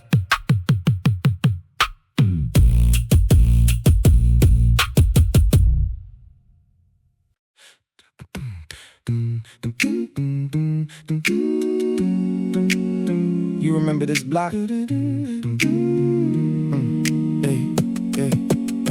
Yeah, this is the block where the street light flickered out for 3 whole months and nobody did anything about it except old man Park, who dragged a lamp from his store and set it on the sidewalk by his door. So we that light just like that, no complaint, just action in the quiet of a neighborhood saint who never called himself that, never needed the name, just kept the light on and that was his claim to something permanent in an impermanent place. The lamp is gone now, so is his face. From the block moved away or moved on, I'm not sure, but when the street light flickers I remember him more. The corner where we played until the mothers called, the chalk outlines of our handprints on the wall that's been repainted 4 times since then, but I still know exactly where my hand has been. Do you remember?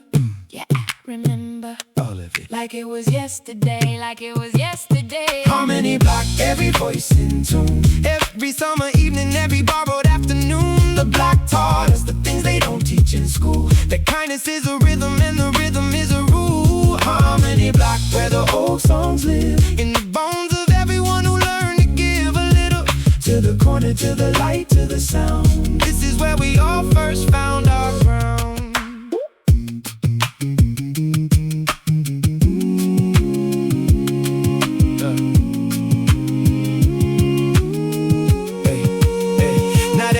About this block was soft and warm. We had our share of hunger and our share of storm. Families falling apart behind the windows we passed, smiling at each other because that's what you asked of each other here. The performance of fine, the night across the street, across the borderline of each other's private pain that we half knew, but kept our distance from the way neighbors do.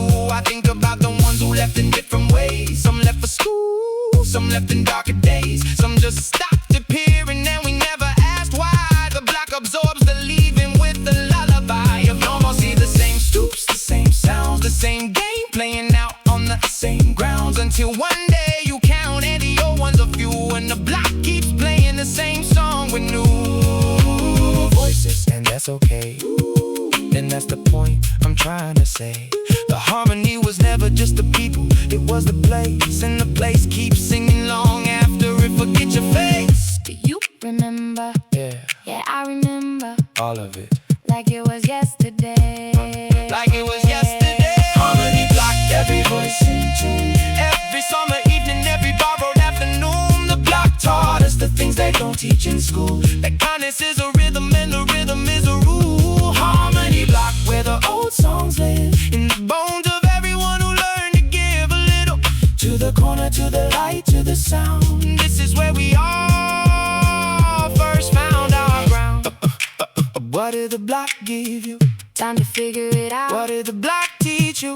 How to live without What do you carry from it? everything that's real. Block gave us the language For everything we feel. every stupid classroom, Every lamp a sign. every neighbor a reminder.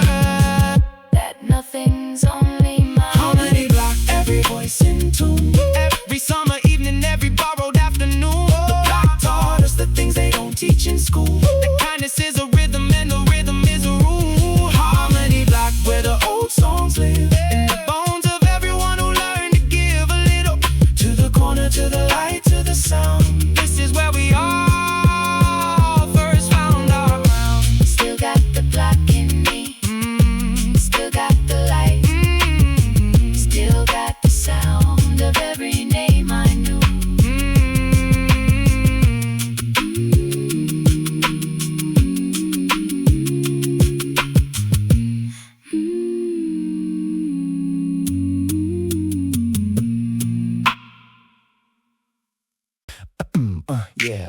this.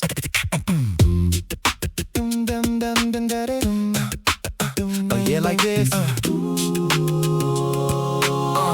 Yeah, like this.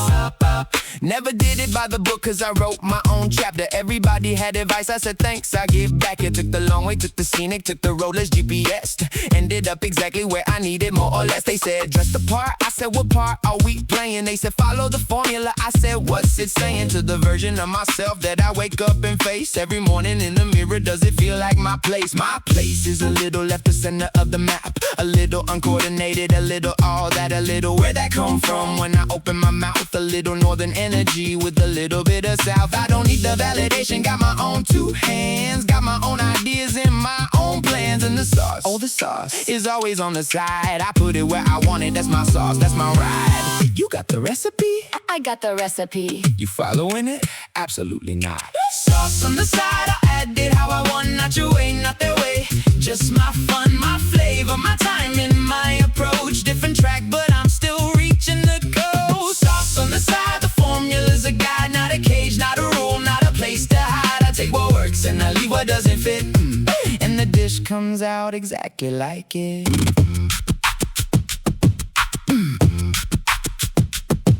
Had a phase where I was trying to be legible to everyone at once, trying to be readable by every eye that looked palatable, digestible. The stress of being everything was indigestible, so I stopped, decided to be one thing, clearly and completely, and let that thing ring out louder than the noise of trying to please every single person with a different set of keys. The ones who get it, great, let's build something real. The ones who don't, no hard feelings, here's the deal. This is what I am and what I'm going to be, and there's enough of the right people looking for me. So I cook my thing my way with the sauce on the side. Let the people who want it customize their right through what I make. That's the service, that's the gift. Everybody gets the app, whatever gives their life a lift.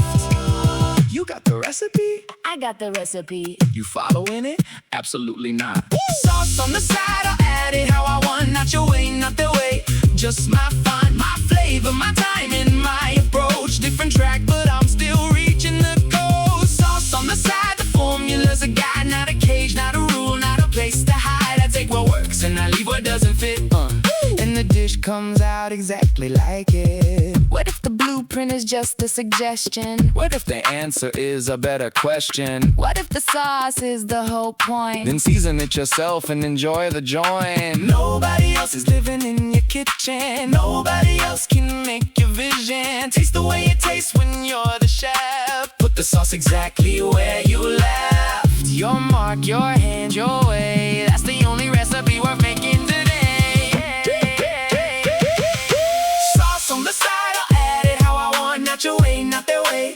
Just my fun, my flavor, my timing, my approach. Different track, but I'm still reaching the goal. Sauce on the side, the formula's a guide, not a cage, not a rule, not a place to hide. I take what works and I leave what doesn't fit, and the dish comes out exactly like it. My sauce, my car, my ride, my kitchen, my room, my dish, and it's cool.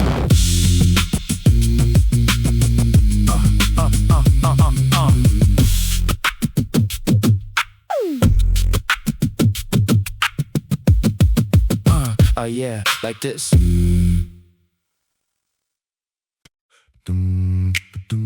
Yeah. No instruments needed tonight. Just the voice, the breath, and the fog. Listen close.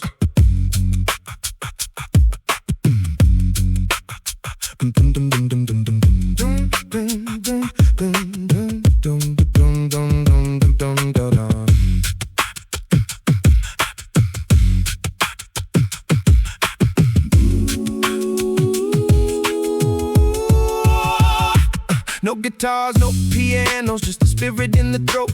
Sailing through the foggy night inside a vocal boat. The mist is hiding everything, the eyes are useless now. So I gotta use my ears to find the answer somehow. I hear the rhythm of my breath, the beating of my heart. An organic masterpiece of elemental art. The city staying quiet while the voices start to rise, lifting up the heavy cloud into the midnight skies. Every single bar I spit is raw and unrefined, a pure reflection of the thoughts inside a human mind. We don't need the electricity to make a heavy sound, when the power of the harmony is vibing all around. Walking through the silver haze, guided by the click, the atmosphere atmosphere is heavy and the white fog is thick, but the voice is like a lighthouse cutting through the dark, leaving on the asphalt a permanent mark. Voices in the fog, they're singing out so clear, chasing all the silence and the lonely winter fear. No tracks, no wires, just the breath in the air, a natural vibration that we universally share. Oh, lift your voice tonight, let the harmony ring. In the middle of the foggy night, hear the shadows sing. Yeah, feel the bounce. They try to auto-tune the world and make it mechanical, but the feeling in the vocal cord is wild and animal. Yeah, you can feel the friction, you can hear the raw soul, taking all the broken pieces, making them whole. The fog is like an echo chamber built by the sky, bouncing back the melodies that float on up so high. I'm rapping with no safety net, just spitting on the beat that my brother's making with his mouth on the street. It's a throwback to the roots of spiritual return, watching how the inner fire begins to brightly burn. We are wrapped inside the mist, but our message is clear. As long as we can speak, there is nothing to fear. So let the beatbox drop and let the bass line roll. This is acapella magic taking over control. Voices in the fog, singing out so clear, chasing all the silence and the lonely winter fear. No tracks, no wires, just the breath in the air, a natural vibration that we universally share. Oh, lift your voice tonight, let the harmony ring. In the middle of the foggy night, hear the shadows sing.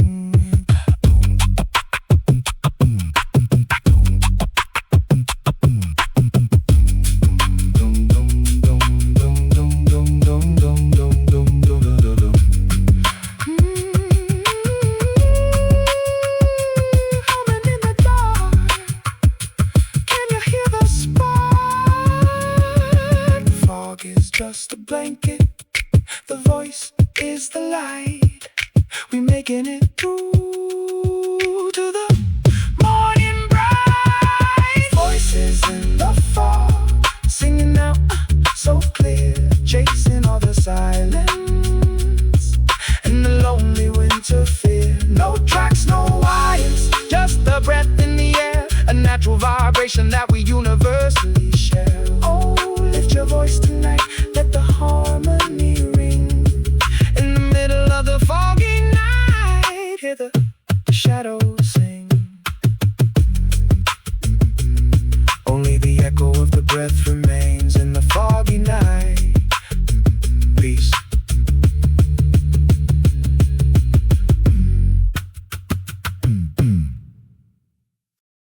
The lemonade was too expensive, everybody agreed. The menu said $7, which felt ambitious for lemons, water, and optimism. The first person bought one anyway, then a second, then a third. By 1 o'clock, half the patio was carrying yellow cups like we'd all forgotten the original argument. The lemonade was too expensive, still somehow worth it. The weather made a good case and nobody really resisted. A kid pointed at the sign, then immediately changed his mind and pointed at ice cream, which honestly felt like stronger decision making.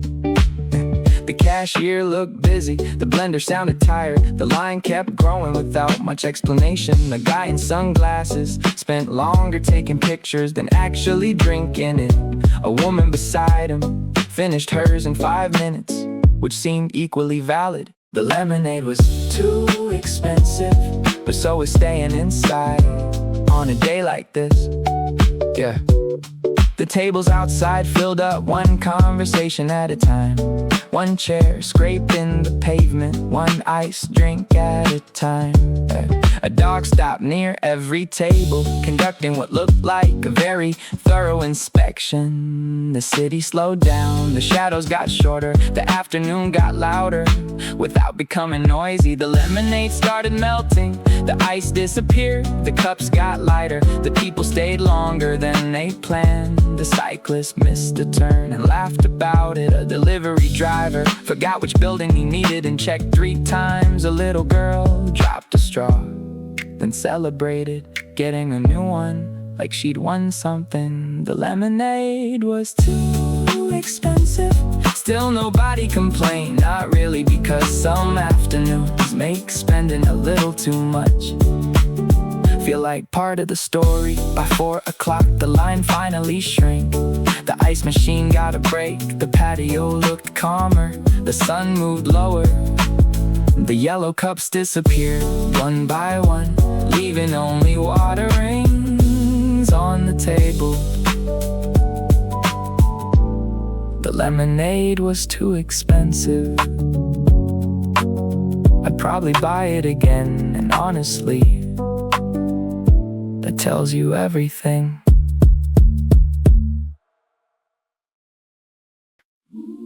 Yeah. From the darkness to the light, the fog is just a beautiful transition. Sing it with me now.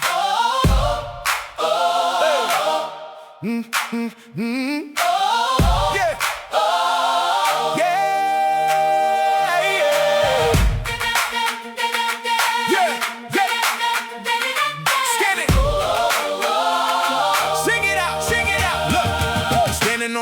Watching how the mist recedes, thinking about the beautiful places where the journey leads. The foggy night was long and it was hard to find a way, but every single struggle brought us to a better day. No drum machines needed when the hands can make the beat. You can feel the victory bouncing on the street. I hear the golden melody rising from the throat, sailing through the silver cloud like a royal boat. My rap is full of passion, full of hope, full of fire, lifting up the energy higher and higher. We are the architects of a brand new design, turning all the water of our tears into sweet wine. Look at how the sun is painting gold on the tree. Everything is open and everything is free. We are singing golden melodies inside the morning mist, Living out the beautiful days that we truly miss. with the clap of their hands And the fire in the soul, we are taking back our lives. taking back control. Oh, the foggy night is gone, the sky is clear and blue. A bright and beautiful day is waiting for you. Yeah, feel the inspiration. Yeah, feel the inspiration. The fog tried to blind us, tried to make us lose our sight, but it only made our inner light shine twice as bright. We learned how to navigate when everything was great, and that's the reason why we can celebrate today. Listen to the choir, how they harmonize the space, putting a giant smile upon every single face. It's a celebration of life, a celebration of the voice. We chose to be happy, yeah, we made the right choice. No synthesizers can mimic the warmth of the soul, and a group of good people are reaching for the goal. So keep the hands clapping, keep the message alive. We are more than survivors, we are ready to thrive. We are singing golden melodies inside the morning mist, Living out the beautiful days that we truly miss.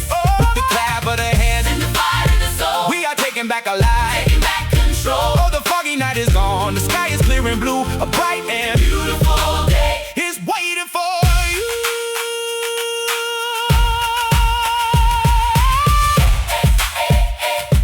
Hey! Oh!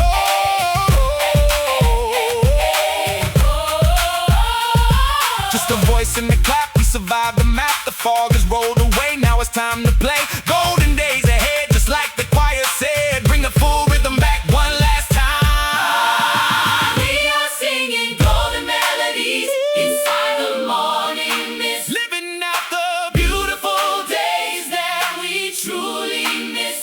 with the clap of the hands, And the fire in the soul, we are taking back our lives. taking back control. Oh, the foggy night is gone, the sky is clear and blue. A bright and Beautiful day. is waiting for you.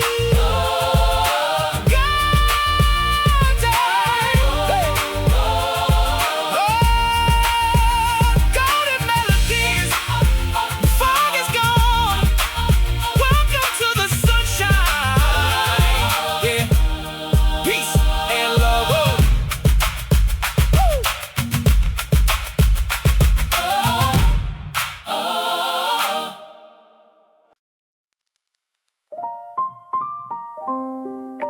Girl, look at the lights tonight. The fog made everything look so romantic.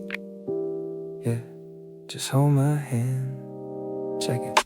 The purple neon's bleeding through the heavy silver mist, creating a magical world that we cannot resist. It feels like we are walking inside a lavender dream, floating on a cloud right beside a silver stream. Your hand inside my pocket is so cozy and so warm, protecting my heart from any kind of winter storm. We're counting all the street lamps as they blurry pass us by, looking like small stars that fell down from the midnight sky. I love the way the mist is catching the color of your eyes, a beautiful reflection of a sweet and grand surprise. No need to say a word, let the bassline do the talk. We're perfectly in sync on this romantic midnight walk, just you and me together, escaping all the crowd, living out our love story way above the cloud. Lost inside the lavender haze with you tonight.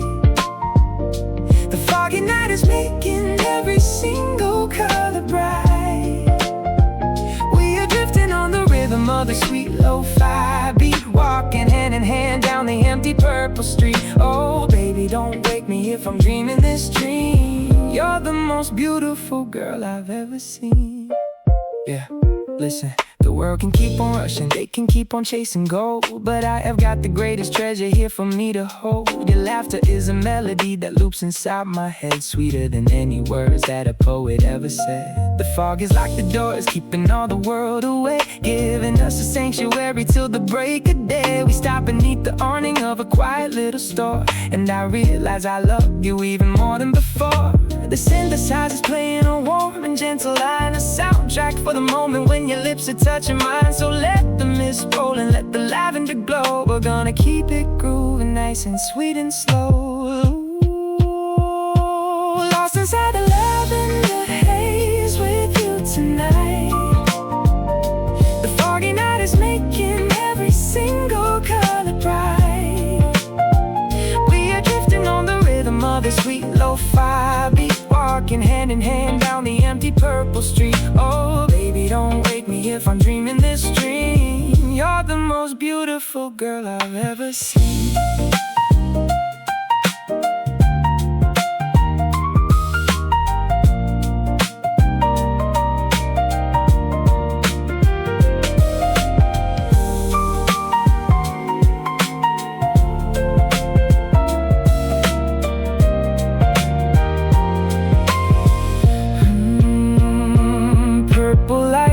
Silver nights, everything is right, holding you close beneath the misty street light.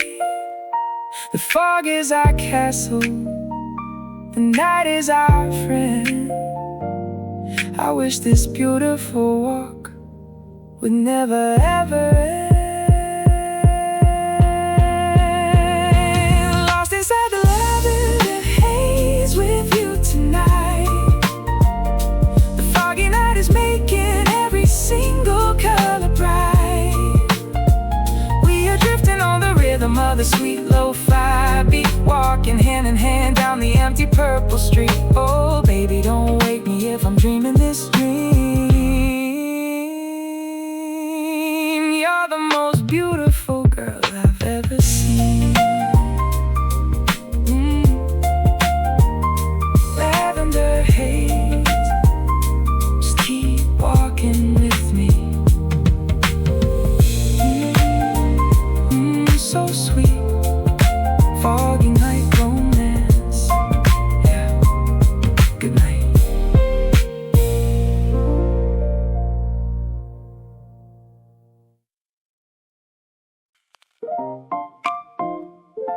Yeah, wake up, look outside. The fog is turning golden today. Pour the coffee, let's get it. Check. Look. Woke up at 7 and I stepped into the kitchen zone. The morning fog is thick, but I am feeling in my own. It's wrapping around the garden like a big vanilla shake. a beautiful landscape for the city to await. I grind the coffee beans and hear the rhythmic little sound, while the jazzy lo-fi bass line starts to vibrate on the ground. The sun is breaking through the mist, is painting everything in shades of yellow gold. It makes my inner spirit sing. No rush today, we taking every single second slow, just watching how the vapors in the sunny shadows grow. I put my headphones on and let the melody take flight, a perfect little bridge from the heavy foggy night. Got a smile on my face, got a bounce in my shoes. Today is a day that I am breaking all the blues. Sunshine, espresso in the morning fog, walking with a smile, jumping over the log. The mist is glowing bright like a neon light. Everything is beautiful and everything is right. Just ride the lo-fi groove, let the sun shine in. This is where the beautiful stories begin. Yeah, look, the neighbors waving high through the fuzzy silver screen. The greenest little grass that you have ever seen. Every single dewdrop is a diamond in the haze, sparkling so bright, putting me in the days I used to worry about the future, worry about the plan. But now I'm just enjoying being exactly who I am. The fog is not a wall, it's just a cozy white embrace, giving us a chance to slow down the human race. So take another sip and let the warmth fill your chest. Out of all the mornings, man, this one is the best. The piano keys are dancing, keeping everything alive. A soundtrack for the souls who are ready to thrive. Sunshine, espresso in the morning fog, walking with a smile, jumping over the log. The mist is glowing bright like a neon light. Everything is beautiful and everything is right. Just ride the lo-fi groove, let the sun shine in. This is where the beautiful stories begin.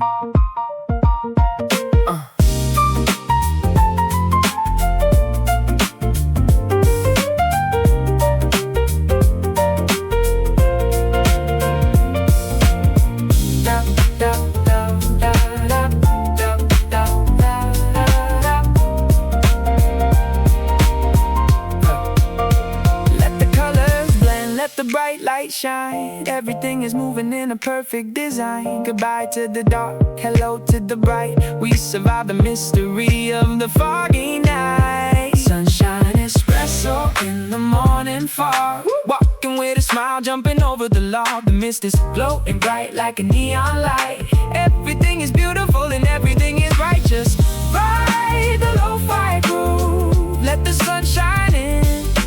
This is where the beautiful stories begin. Sunshine, espresso, keep the vibe high. have a beautiful day. Oh, oh, oh,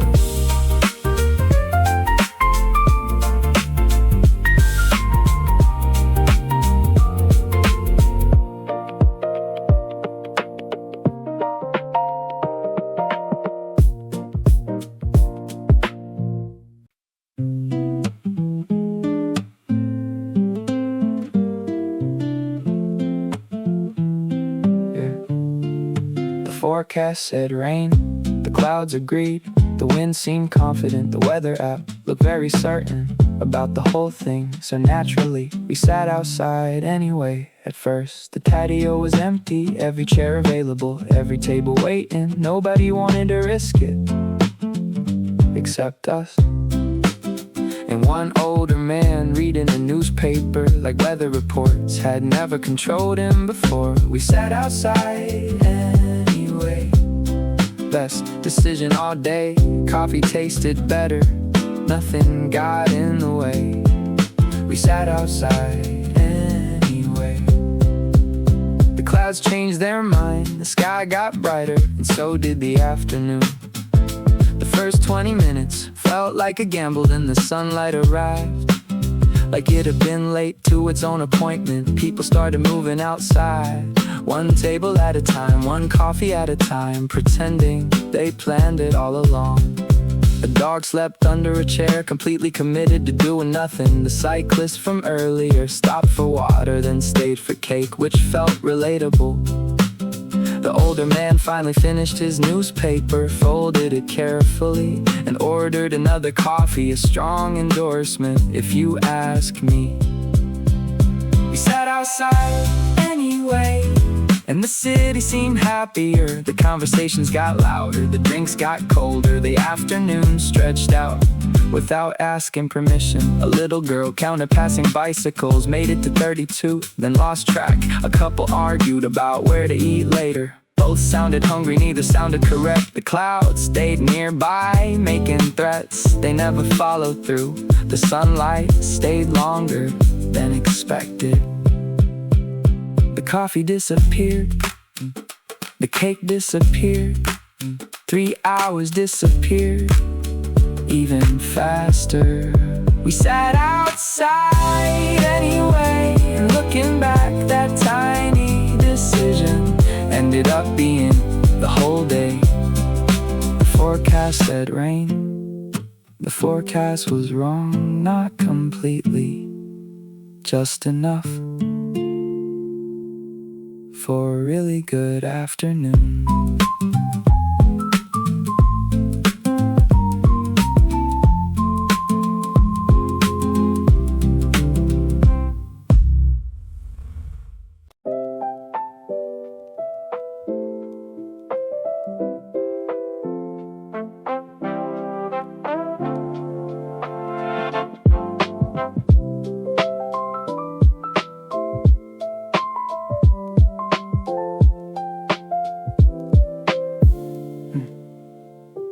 Didn't land with fireworks, didn't land with noise. Landed soft, landed slow, landed with some poise that I didn't know I had until I needed it. The ground came up and I just met it. Not a crash, not a stumble, not a drama scene. Just a quiet arrival at a place I've never been before. A version of okay that's actually okay. Not performing okay, not surviving okay. Real okay, the kind that doesn't need explaining. The kind that sits inside you when it's raining and you're still alright, still warm, still here. The kind that took a while and caused some fear, but now it's just Tuesday and the coffee's good. And I'm doing things I always said I would. And nobody threw a party, but that's fine. This kind of land that doesn't need a sign. Not every wind comes with confetti falling. Some winds arrive as quiet as a soft calling of your name in the morning by the light that says you made it through, you did alright. Soft landing, finally found the ground. Soft landing, didn't make a sound, but I felt it in my chest when I arrived. Everything I went through just to land alive. Soft landing, the hardest kind of wind, not the loud one, the one that starts within the quiet. I'm okay, that's finally true. Soft landing, I made it here, I made it through.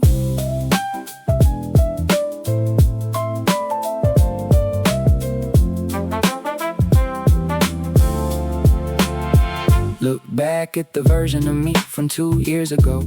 She was holding on to things I had to let go of. Plans that didn't fit, people who were done. Versions of myself that had already run their course. And at the time, the letting go felt like failure, felt like losing, felt like no. But now I see it was the runway clearing, making space for this specific landing. Hearing my own voice a little clearer in the quiet. After all that noise, after all that riot of trying to be 5 things at the same time. Now I'm just this one thing, and it rhymes with who I actually am and what I love. No longer trying to be enough for everyone at once, just enough for the work and for the people who are tough enough to love the real version, not the show. And there are more of them than I used to know when I was too busy performing to see the ones who were just quietly here for me. Not every wind comes with confetti falling. Some winds arrive as quiet as a soft calling of your name in the morning by the light that says you made it through, you did alright. Soft landing, finally found the ground. Soft landing, didn't make a sound, but I felt it in my chest when I arrived. Everything I went through just to land alive. Soft landing, the hardest kind of wind, not the loud one, the one that starts within the quiet. I'm okay, that's finally true. Soft landing, I made it here, I made it through. Here's what nobody tells you about landing. It doesn't feel like what you were demanding of the universe for all those years of asking. It feels smaller and that's not disappointing. It's the most relieving thing, that the thing you needed wasn't everything you imagined. Just this Tuesday, just this coffee and this ordinary day, and the knowledge in your chest that you survived the test. Not because you're special or you're blessed, but because you showed up, did your best, and rested when you had to, and started over when you needed. And here you are, soft landing, everything you planted finally seeded. Soft landing, finally found the ground. Soft landing, didn't make a sound, but I felt it in my chest when I arrived. Everything I went through just to land alive. Soft landing, the hardest kind of wind, not the loud one, the one that starts within the quiet. I'm okay, that's fine, it's true. Soft landing, I made it here, I made it through. Soft landing, right here, right now,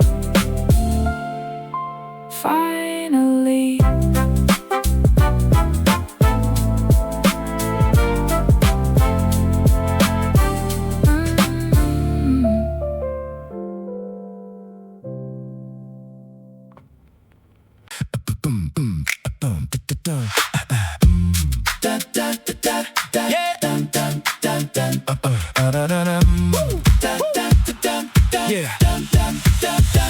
First one in the room and I already moved the chairs. Set the table, check the details, triple check the stairs. Not because somebody asked me, not because it's in my role, just because the room was better and that satisfied my soul. You can call it extra, I call it standard. When I show up to a thing, I come with my own candle. So if the lights go out, I'm still illuminated. Never been the kind of way for things to be created by someone else. I am the someone else, the one who shows up early to herself, who maps the room before the crowd arrives, who knows where all the exits are and thrives on being prepared, not paranoid. There's a difference. Being early is my competitive advantage, isn't something I apologize for anymore. First one there means first one, knowing what's in store. Who's first? First. Who's ready? Ready. Before the question's even asked. Already. First one there. Chairs already moved. First one there. Already in the groove. Not waiting on the world to give the cue. First one there. That's just what I do. First one there. The room is mine to set. The best view, the best seat, no regret. The early ones don't worry about the door. First one there. And ready to give more. And ready to give more. They say the early bird, but I say the early person shows up with intention and the day gets better, not worse. And when you front load all the effort on the morning side, you coast the afternoon on a satisfied ride. Inbox at 0 by the time most people log on. Problem solved before they knew the problems had a song that needed singing. I already sang it in the shower. That's the early morning superpower. Not about being perfect, not about the grind, more about the peace you get when you're not in a bind. Because you planned ahead, because you slept, because you made space for the unexpected, and you're not afraid of the unexpected, cause it's not that unexpected. If you showed up early and you got connected to the shape of the day before it got chaotic, being early is just honestly hypnotic. You get the quiet, you get the good light, you get the parking spot, you get the first bite of the morning before it belongs to anyone. First one there, the day has just begun. Who's first? First. Who's ready? Ready. Before the question's even asked. Already. First one there. Chairs already moved. First one there. Already in the groove. Not waiting on the world to give the cue. First one there. That's just what I do. First one there. The room is mine to set. The best view, the best seat, no regret. The early ones don't worry about the door. First one there. And ready to give more.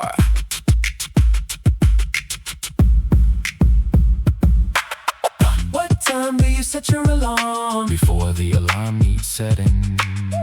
What time do you start your work? Before the work needs getting. What time do you arrive? Early enough to matter. Early enough to set the tone. Early enough to make the room better. Before anyone else shows up alone. Not because we have to, because we choose to. And the choice to show up early is the choice to show up true. First one there. Chairs already moved. First one there. Already in the groove. Not waiting on the world to give the cue. First one there. That's just what I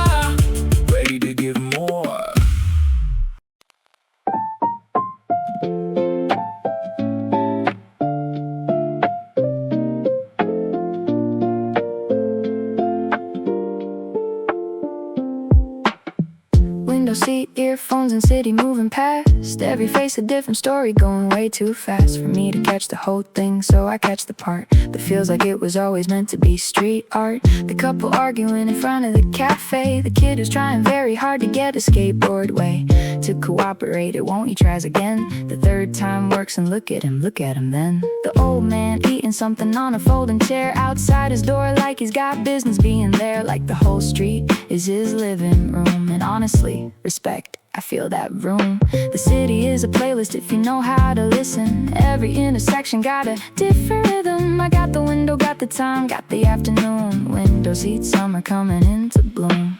Nowhere I have to be, nowhere I have to prove. Just a window and a beat and a smooth groove. Let the city play a song against the glass. Let the afternoon do whatever afternoons do best.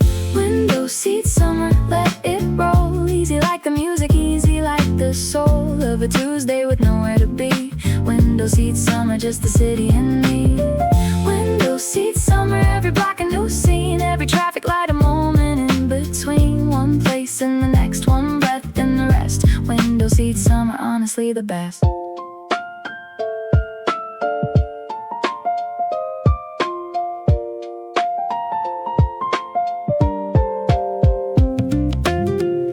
Shuffled to something I forgot I saved from 3 summers ago when I was half crazed with some feeling I don't fully remember now, but the song remembers and it's showing me how it felt. The specific humidity of that June, the specific anxiety of a different afternoon. Funny how a 4-minute song can teleport you to a version of yourself you have forgot. But I'm not sad about it, just surprised how much fits in a song, how much survives the years and the shuffles and the platform changes and still arrives. And you across all the stages, drivers taking the long way or the traffic's long. Either way, I've got another 3-minute song to watch the city be exactly what it is. Loud and uncoordinated and completely his and hers and theirs and mine and all of ours. I've been on this bus for almost 2 whole hours and I'm not even mad. The window seat was worth it. Window seat, summer, honestly perfect. Nowhere I have to be, nowhere I have to prove. Just a window and a beat and a smooth groove. Let the city play a song against the glass. Let the afternoon do whatever afternoons do best. Window seat, summer, let it roll. Easy like the music, easy like the soul of a Tuesday with nowhere to be. Window seat, summer, just the city and me. Window seat, summer, every block a new scene. Every traffic light a moment in between. One place and the next, one breath and the rest. Window seat, summer, honestly the best. I think about how lucky it is to have a window, to have this particular afternoon with nothing urgent in it. A summer day and I'm genuinely in it. Not documenting it, not captioning it, not performing the experience of having got a good day. Just having one, just watching from the window as the city runs. It's beautiful and chaotic daily race while I sit here with a good view and the grace of an afternoon that asks nothing from me. Window seat, summer, and I'm free. Window seat, summer, let it roll. Easy like the music, easy like the soul of a Tuesday with nowhere to be. Window seat, summer, just the city and me. Window seat, summer, every block a new scene. Every traffic light a moment in between. One place and the next, one breath and the rest. Window seat, summer, honestly the best. Window down, city sound, summer in, I'm all in.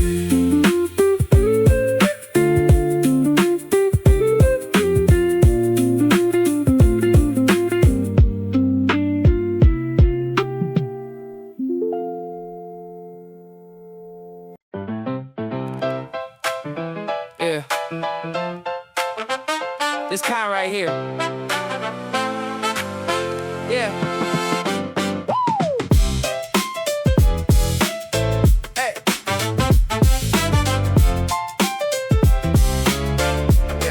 Yeah. Woke up with a list and I knocked it down. around. Didn't stop for lunch, barely touched the ground. 3 meetings and a deadline and a side project blooming. 7 tabs open and somehow I'm cruising. Not because it's easy, because I made it look that way. Practiced on the hard days till the hard days became okay. Till okay became good and good became a groove. Now watch me find my rhythm, watch me find my move. Shoes on before the alarm hits out the door. Coffee in my hand before I needed more. The city's barely waking and I'm already mid-stride. This is the good kind, yeah, the good kind of tired. Not the kind that breaks you, not the kind that steals. The kind that reminds you that the effort was real. The kind that sits on you like a badge you earn. The best fatigue, the kind you work for and deserve.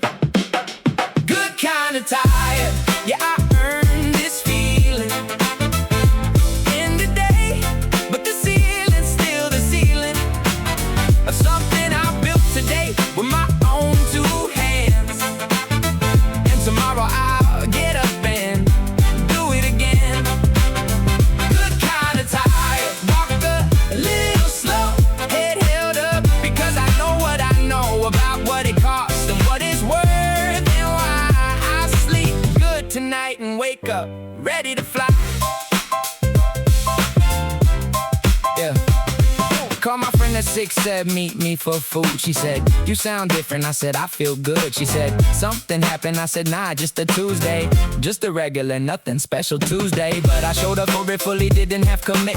Didn't watch the clock or wonder when they quit. Did the thing I said I do and then I did some more. Locked up, walked out, didn't even keep the score. Cause the score doesn't matter at the end of the day. What matters is the version of yourself you play. Did you give it something real? Did you leave something there in the work? And yeah, today I did, I swear. Shoes worn at the toe from all the walking done. Playlist still going cause the day's not done. One more thing to finish and I'm finishing it right. Then I'm eating well and sleeping like tonight. Not the kind that breaks you, not the kind that steals. The kind that reminds you that the effort was real. The kind that sits on you like a badge you earned. The best fatigue, the kind you work for and deserve. Good kind of tired, yeah, I earned this feeling. In the day, but the ceiling's still the ceiling of something I built today with my own 2 hands. And tomorrow I'll get up and do it again. Good kind of tired, walk a little slow, head held up, because I know what I know about what it costs and what it's worth, and why I'll sleep good tonight and wake up ready to fly. Yeah, you know that feeling when the last thing's done and you stretch your arms out toward the setting sun. Not because you're dramatic, just because your body needed to expand after holding all that study, all that focus, all that forward, all that yes, all that showing up and giving it your best. Not perfect, real, not flawless, full. The good kind of tired is the beautiful. Good kind of tired, yeah, I earned this feeling. And today, but the ceiling's still the ceiling of something I built today with my own 2 hands. And tomorrow I'll get up and do it again. Good kind of tired, walk a little slow, head held up, because I know what I know about what it costs and what it's worth, and why I'll sleep good tonight and wake up ready to fly. Yeah. Good kind of tired, best kind of day. I'd do it all again. I wouldn't have it any other way.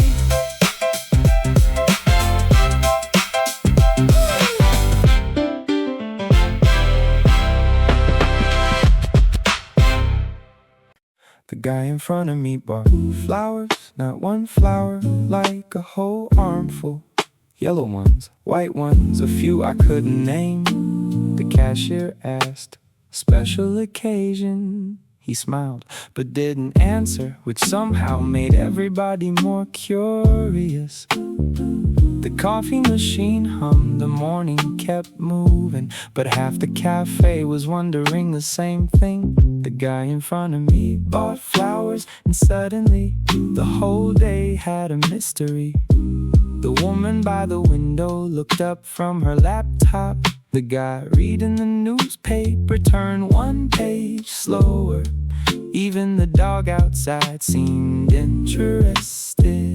Yeah, maybe it was a birthday, maybe an apology, maybe no reason at all. Honestly, I kinda like that option. Some things don't need a big explanation. The flowers disappeared into the crowd, the questions stayed behind. The coffee got cold like usual, the morning got busy like usual. But every now and then I thought about those flowers and whoever got them. The guy in front of me bought flowers, never found out why.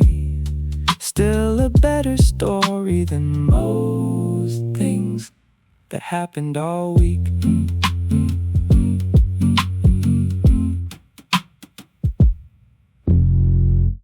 Two iced coffees and no plan. That was it. That was the entire schedule. Saturday, 11:43. The weather looked too good to stay inside, so we didn't. The cafe near the station was already crowded, every table taken except the tiny one near the door. The one people avoid because it opens every 30 seconds. We took it anyway. The coffee arrived way too quickly, which felt suspicious. Usually good things take longer. The first cup disappeared before the conversation started. The second one lasted longer, mostly because we got distracted watching people walk by. Two iced coffees and no plan. Best schedule I've had all week. Two iced coffees and no plan. Some afternoons don't need one. A guy walked past carrying flowers, not one flower, like 12 flowers. Enough flowers to make everyone curious. The woman at the next table noticed too. I could tell because she stopped reading for almost a full minute, trying to solve a mystery she'd never get the answer to. A dog outside sat perfectly still for so long. I thought it might be decorative. Turns out it was real, just very committed to relaxing. The traffic light changed maybe 20 times. Nobody cared. A cyclist missed a turn. A kid dropped a balloon. A delivery driver forgot where he parked. The city kept giving us small stories for free. Two iced coffees and no plan. Nothing important, nothing dramatic. Two iced coffees and no plan. The whole afternoon just happened. Around 3, the sunlight shifted. Half the tables moved their chairs without discussing it, like a coordinated event. The dog finally stood up. The flower guy disappeared. The woman finished her book. And somehow 3 hours were gone just like that. The second coffee had melted into ice, then water, then memory. We talked about movies, restaurants, bad weather, good weather, and absolutely nothing for a surprisingly long time, which honestly might be the sign of a good friendship. The cafe started emptying one table at a time. The staff stacked cups, the playlist changed to songs nobody knew. The afternoon slowed down before it ended. Two iced coffees and no plan. Still sounds like a pretty good idea. Two iced coffees and no plan. Maybe next weekend we'll do it again. The same table, the same coffee, the same lack of planning. And honestly, I hope so.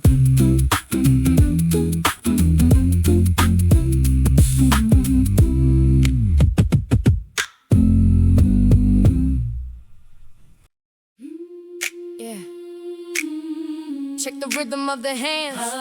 Street lights blurry, but the vision is sharp. Listen up, hey!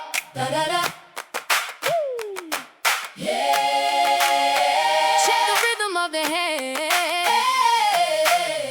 Street lights blurry, but the vision is sharp.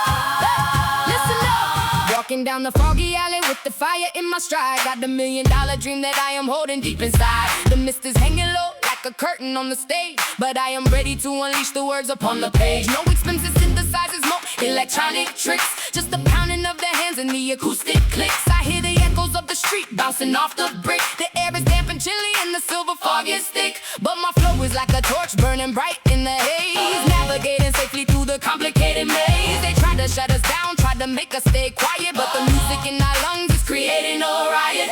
Every single syllable is heavy with the truth. An everlasting anthem for the spirits of the youth. We are standing in the fog, but we know who we are. Shining in the darkness like a hidden midnight star. Hear the echoes of the street in the foggy night, spitting raw poetry until the morning light. With the clap of the hands and the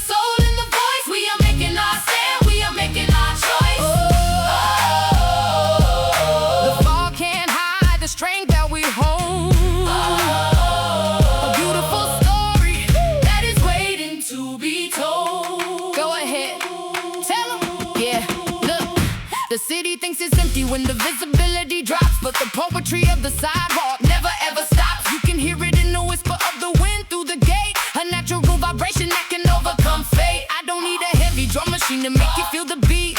You can feel it in the concrete underneath your feet. The choir in the background is lifting me high, sending our petitions right up into the sky. The fog is just a test to see who's really gonna shine, who's gonna fall behind and who's gonna cross the line. And I am moving forward with a smile on my face, owning my position in this holy sacred space. So keep the hands clapping, keep the harmonies tight. We are rewriting history inside this foggy night. Hear the echoes of the street in the foggy night, spitting raw poetry into the morning light. With the clap of the hands and the soul and the voice, we are making our stand, we are making our choice.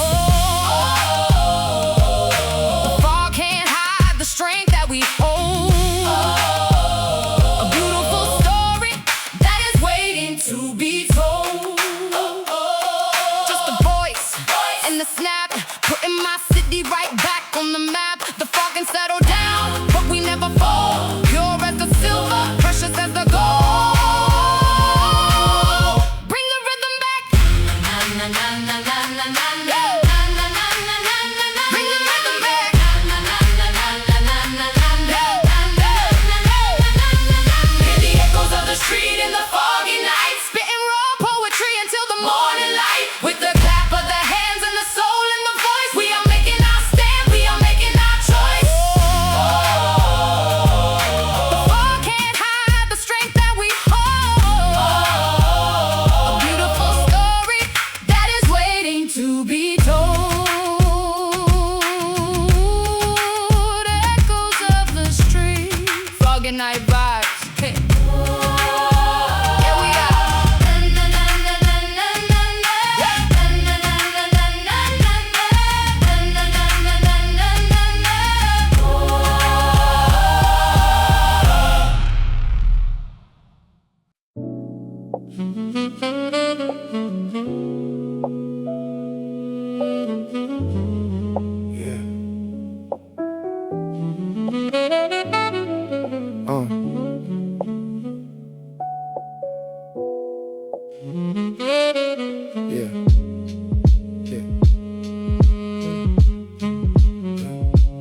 Walked into the room at midnight, shaking off the chill. The saxophone is looping and the atmosphere is still. The upright bass is walking like a man without a care. The smoky velvet rhythm is vibrating through the air. I take a seat in the corner where the lighting is low, watching how the ice inside the glass begins to glow. Outside the fog is thick enough to cut it with a knife. A perfect little time out from the heavy city life. I'm writing down these bars upon the napkins on the table, trying to stay grounded, trying to keep my spirit stable. The beat is like a heartbeat, keeping time with the universe. Every single sentence is a blessing, not a curse.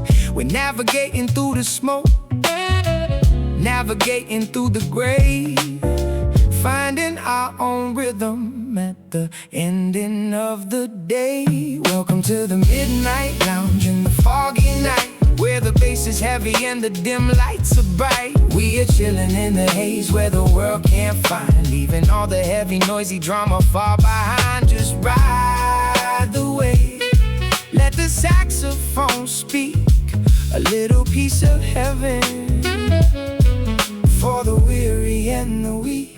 Yeah, check the flow, the clock is moving slow, but the groove is staying prime. A sophisticated state of mind, escaping out of time. I see the people nodding to the kick and to the snare. No social media pressure, nobody's trying to step. We're just a bunch of lonely souls connecting in the dark, fueling up the engine, trying to reignite the spark. The fog outside is custom made to keep the world away, a beautiful security guard until the break of day. So let the vinyl crackle and the trumpet play its part. There's a healing medicine inside this low fire. I close my notebook gently, take a breath and let it breathe. There is no other place tonight that I would rather be. Welcome to the midnight lounge in the foggy night, where the bass is heavy and the dim lights are bright. We are chilling in the haze where the world can't find, leaving all the heavy noisy drama far behind. Just ride the wave, let the saxophone speak, a little piece of heaven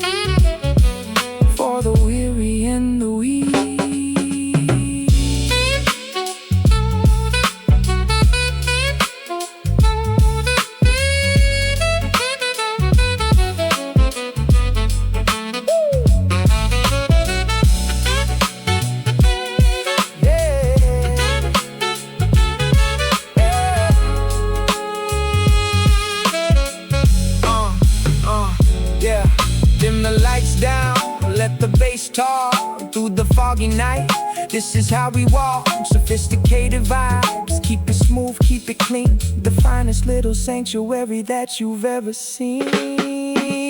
Yeah, welcome to the Midnight Lounge, foggy night, where the bass is heavy and the dim lights are bright. Chilling in the haze where the world can't find. Leaving all the heavy, noisy drama far behind. Just ride the wave. Let the saxophone speak. A little piece of heaven for the weary and the weak. Yeah. Midnight Lounge, the fog is settling down. The saxophone fades out. Good night.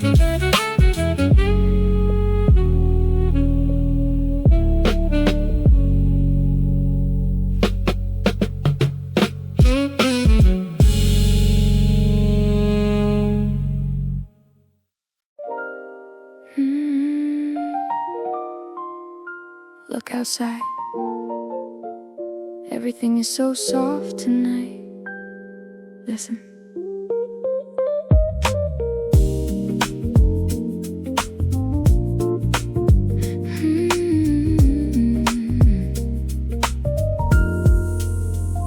My window is a watercolor painting on display. The neon lights are bleeding through the shades of blue and gray. The cars down on the highway look like fireflies in bed, moving super slow like the thoughts inside my head. I'm wrapped inside a sweater that is 3 sizes too big, listening to the radio, just vibing to this dig. The stress of 9 to 5 is finally melting out of sight. The fog has come to save me from the heavy blinding light. I love the way the moisture hangs so heavy on the leaf, a beautiful and natural relief for all my grief. No text messages popping, got my phone up on silent.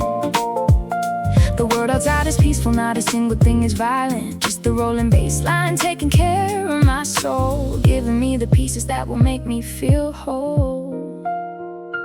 Looking through my watercolor windows tonight, everything is blurry but it feels so right. The foggy night is wrapping around the city so tight, tucking in the drama till the morning bright. Oh, just vibe with me, let the music flow, slow down the time, let the ego go.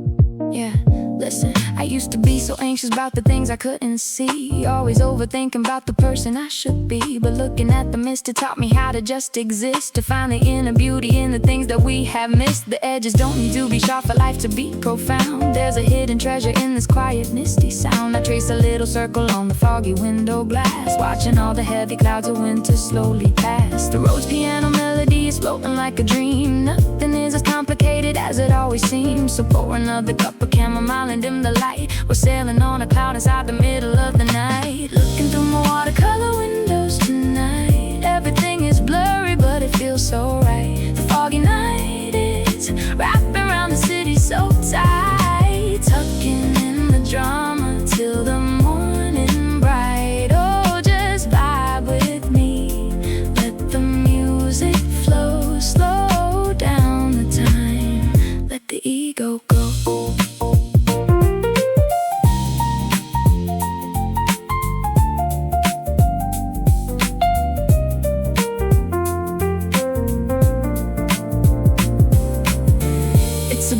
Blur, a cosmic design, when the borders of the world and my spirit align.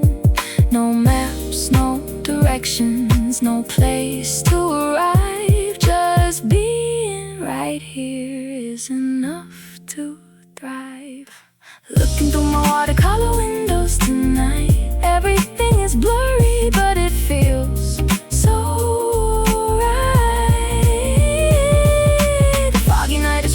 city so tight, tucking in the drama till the morning bright. Oh, just vibe with me, let the music flow, slow down the time,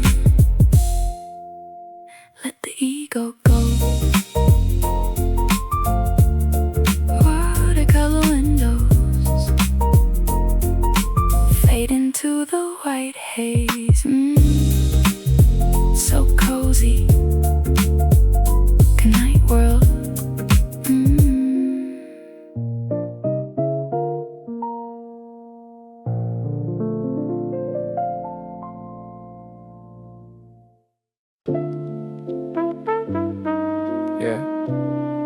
Turn the headphones up a little bit.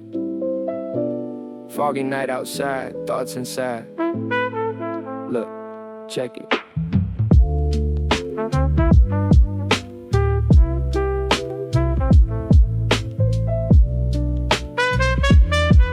Yeah.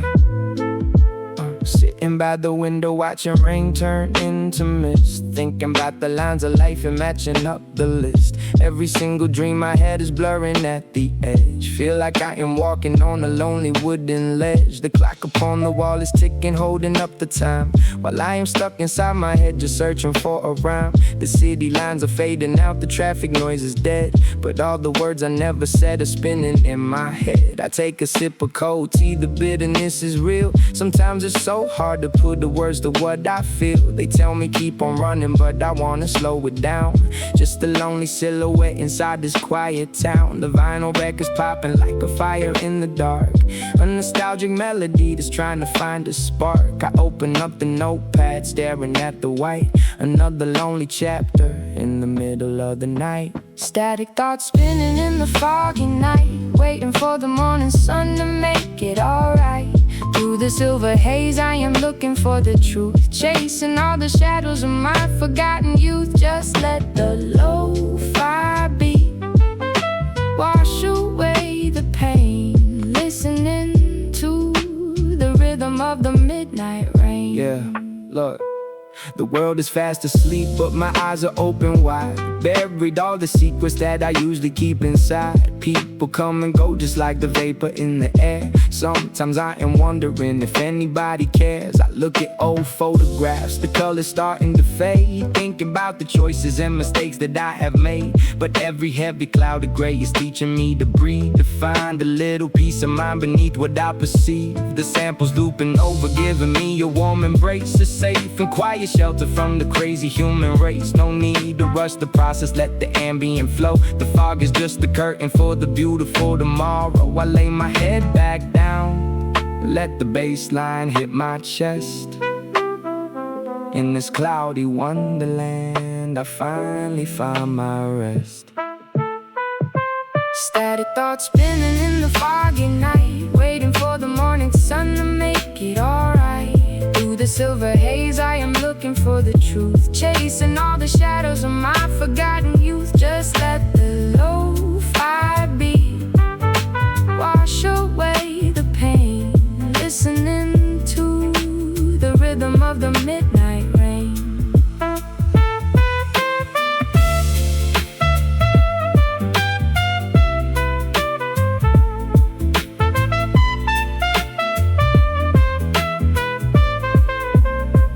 Let it blur, let it fade. It's okay to lose your way in the shade. The fog is thick, but the heart is light. We gonna be okay, yeah, tonight. Static thoughts spinning in the foggy night, waiting for the morning sun to make it alright.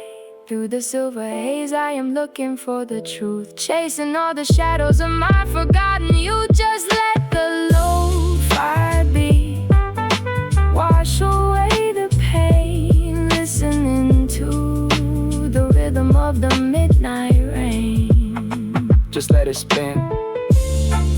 Foggy night, chill vibes. Yeah, peace out.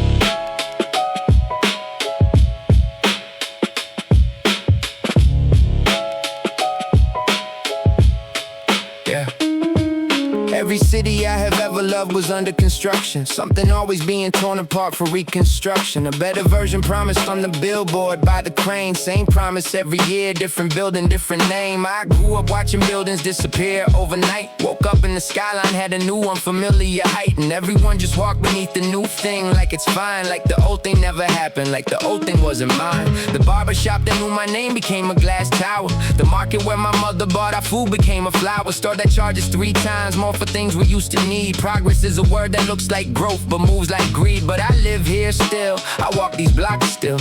I find the corners that they haven't built still into something unrecognizable. I claim the remaining pieces of this city by their name. An unfinished city is an honest one. Every scaffold shows the work that's not yet done. I'd rather see the process than the lie. You're finished, perfect, nothing left to try. Unfinished city still becoming what it is. Every empty lot of question, every wall a quiz on who gets to stay and who gets priced away. The city writes its answer every single day. Unfinished city, and so am I. Still figuring out the blueprint, still asking why. Some parts of me are scaffolded and waiting. Some parts already torn down, some still standing, some creating, some creating.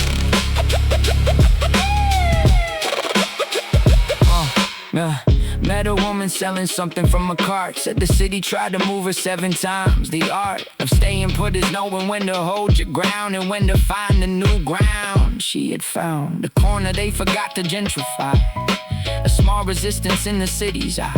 She'd been there 14 years and knew the score. The city always comes back for the last holdout store. I think about it when I think about my life, the parts I've held against the economic knife of practicality, the dreams that cost too much, the slow erosion of the things I still clutch. But also the new buildings that surprised me, the ones that landed strange but then became, I admit, a kind of beautiful in time. The way the city rewrites its own rhyme. Every generation thinks the city's gone. Every generation watches it move on into something stranger and then something else. The city doesn't care about our prayers for preservation. It just builds and builds and leaves us with the question of what fills the space between who we were and who we're being. The unfinished city and the unfinished me agreeing.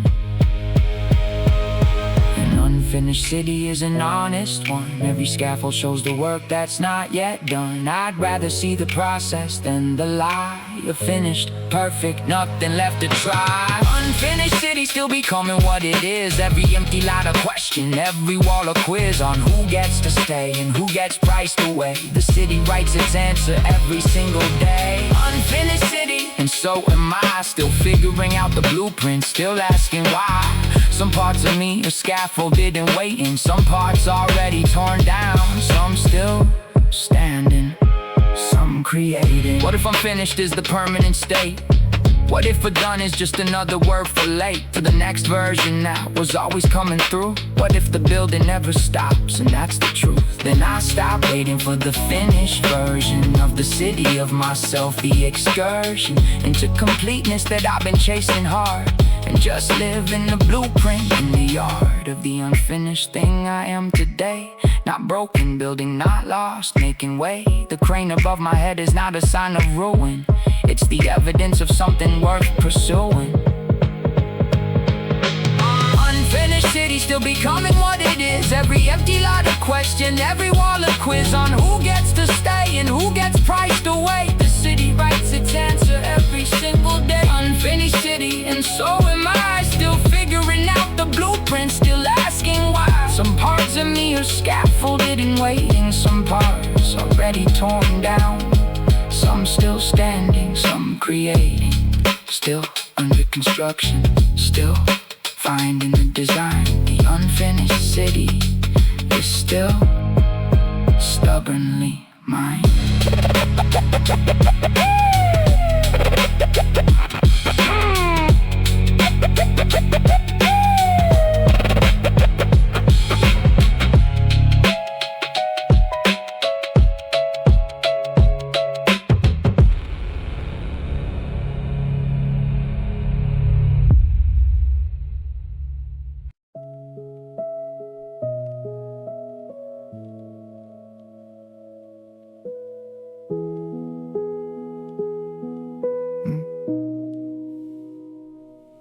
Used to keep my dreams in a notebook by the bed.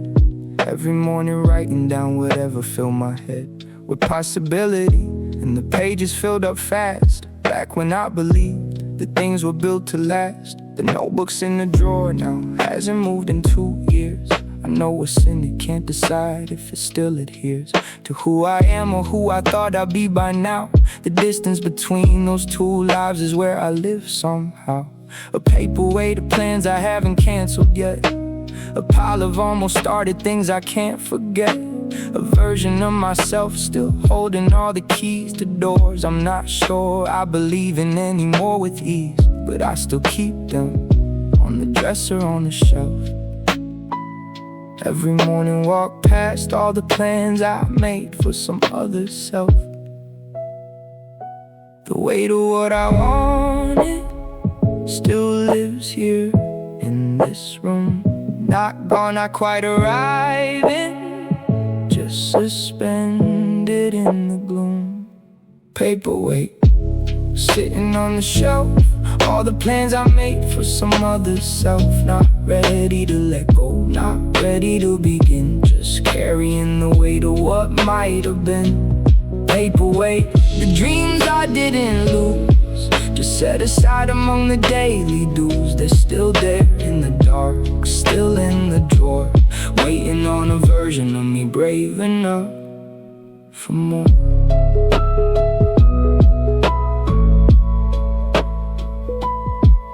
For more.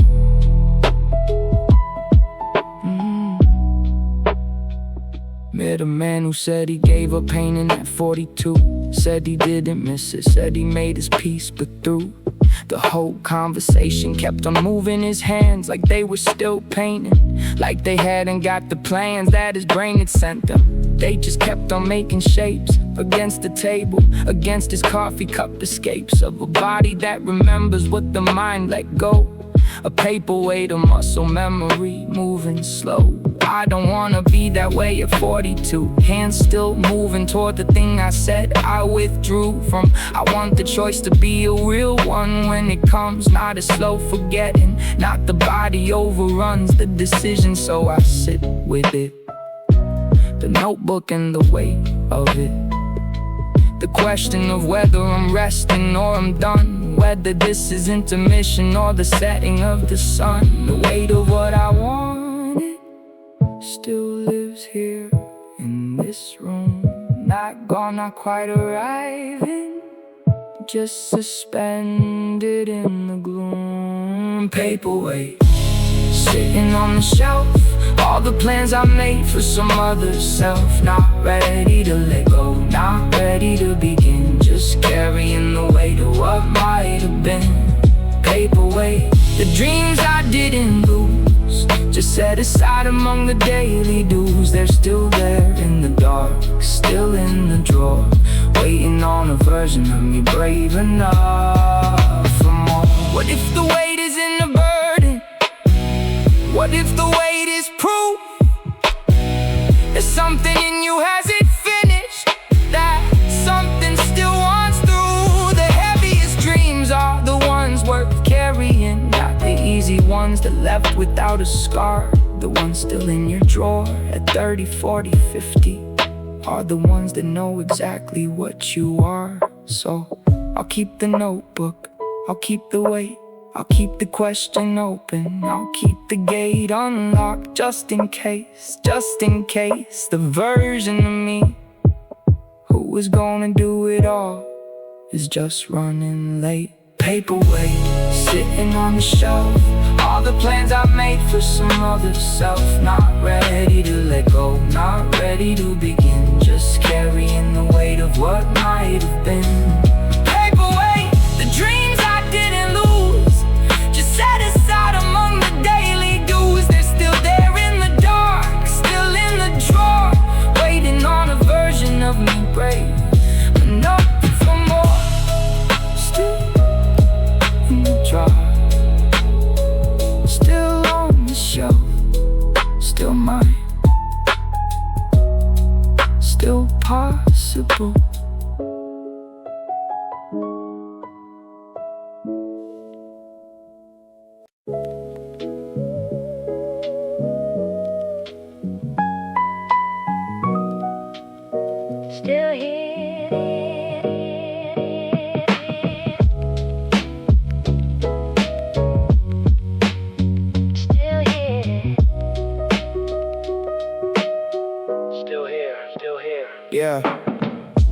the radio to the channel of the past. Found a frequency that wasn't built to last, but it lasted anyway, the way good things do.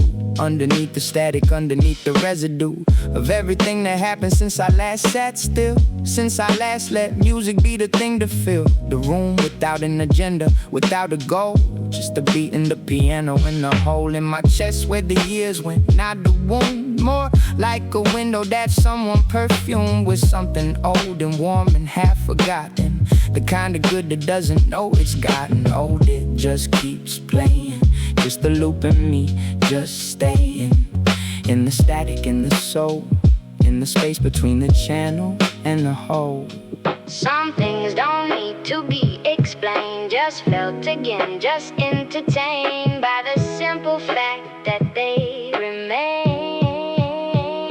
Static and soul, the old signal coming through. The tape is warm, the melody is true. I don't need clarity, I need the grain, the imperfection in the old refrain. Static and soul, the things that time makes warm. The scratch on the record is part of the form.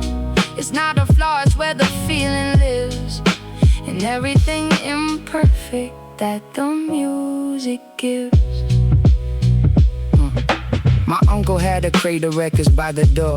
Never played them sober, never played them for anyone but himself in the evening light. Said the music hit different in the half night. I didn't understand it then, I do now. The way a song can hold a who and when and how that you've been trying to describe for 15 years. And the music gets it done in 40 bars and tears. I've been chasing the feeling, not a sound. Something I lost and haven't yet refound. Not in the new stuff, not in the trending lane, just in the static, just in the old refrain. When the record skips, I don't skip with it. I sit inside the moment where it splits between the note that was and the note to come. That half-second gap is where I'm from. Some things don't need to be explained, just felt again, just entertained by the simple fact that they remain.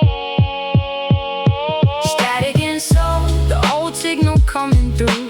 The tape is worn, the melody is true. I don't need clarity, I need the grain, the imperfection in the old refrain. Static and soul, the things that time makes warm. The scratch on the record is part of the form. It's not a flaw, it's where the feeling lives, and everything imperfect that the music gives. Yeah. They keep telling me to upgrade, update, move to the new format. Don't be late to the future, but the future doesn't hold the specific warmth of something worn and old. I'm not afraid of new, I'm just in love with what the years have done to what I was listening to. The way the age improves the record, and the record improves me too.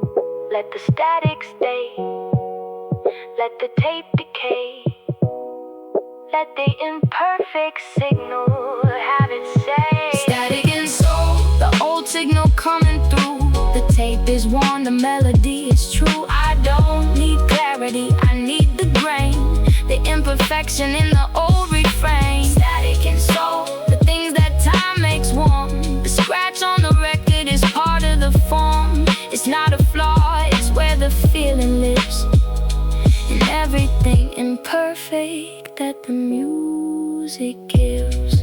Yeah. Still dialing for the channel, still finding it sometimes in the space between the stations, in the static and the rhyme.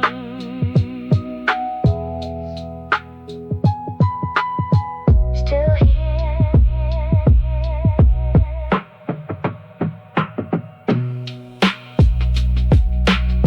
still here.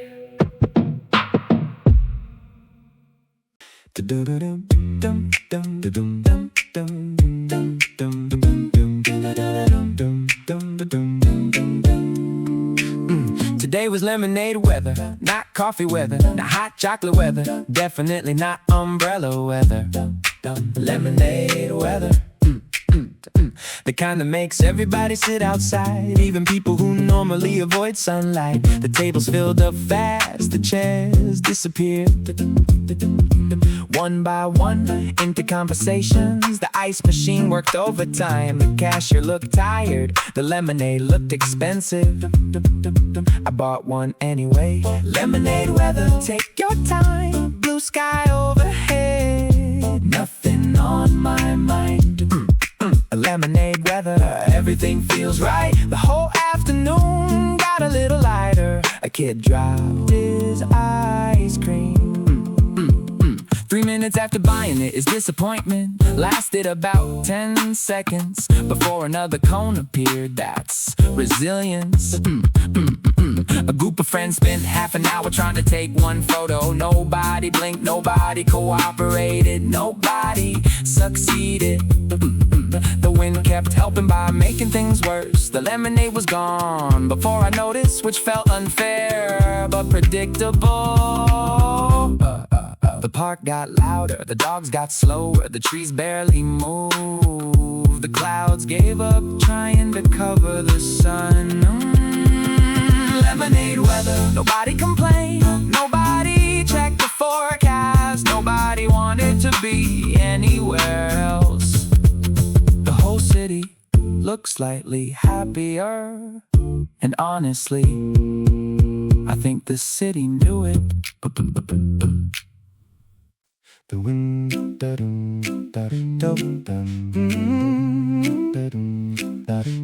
The window seat was empty for the first time all week, maybe all month. Usually somebody gets there first. The laptop people, the journal people, the people who order one coffee and somehow stay 6 hours. Today, nobody was there, so I took it before somebody changed their mind. The sunlight was already waiting, half the table glowing, half the table cool, like 2 different afternoons, sharing the same space. Window seat available, best news all day. Coffee in my hand, nothing in the way. Window seat available, everything feels new. Funny how a little thing can improve the view. A woman near the door spent 10 minutes looking for her glasses before realizing they were on her head. Nobody mentioned it until she figured it out. Then everybody laughed, including her. The guy behind the counter was trying to fix the playlist again. 3 songs started at the same time for about 5 seconds. Honestly, kind of impressive. The sunlight moved slowly across the floor, across the chairs, across the shoes of people pretending to work. Window seat available, still undefeated. The best table in the whole building. Around 3 o'clock the crowd changed. Students left, freelancers arrived. The dog outside changed positions twice, which felt productive for a dog. The coffee disappeared, the sunlight shifted. The city kept moving. The window seat stayed perfect the whole afternoon for no particular reason. Just a good seat on a good day. On a good day. Boom boom dum dum dum. Yeah. Dum dum dum. Oh, oh, oh, yeah. Dum dum. Woke up late, missed 2 alarms. Sunlight already on the living room floor. Coffee first, questions later. That's the policy around here. Walked outside, weather looked expensive. Blue sky, no complaints. The bakery line was longer than usual. Everybody wanted the same good morning. Coffee before noon, that's all I need. A little caffeine and somewhere to be. Coffee before noon. Everything feels right. Even Mondays Can lose a fight. somebody laughed near the corner table. Didn't hear the joke, still smiled anyway. The guy beside me dropped his croissant. 5-second rule, didn't even hesitate. Coffee before noon, that's all I need. A little sunshine and a simple beat. Coffee before noon.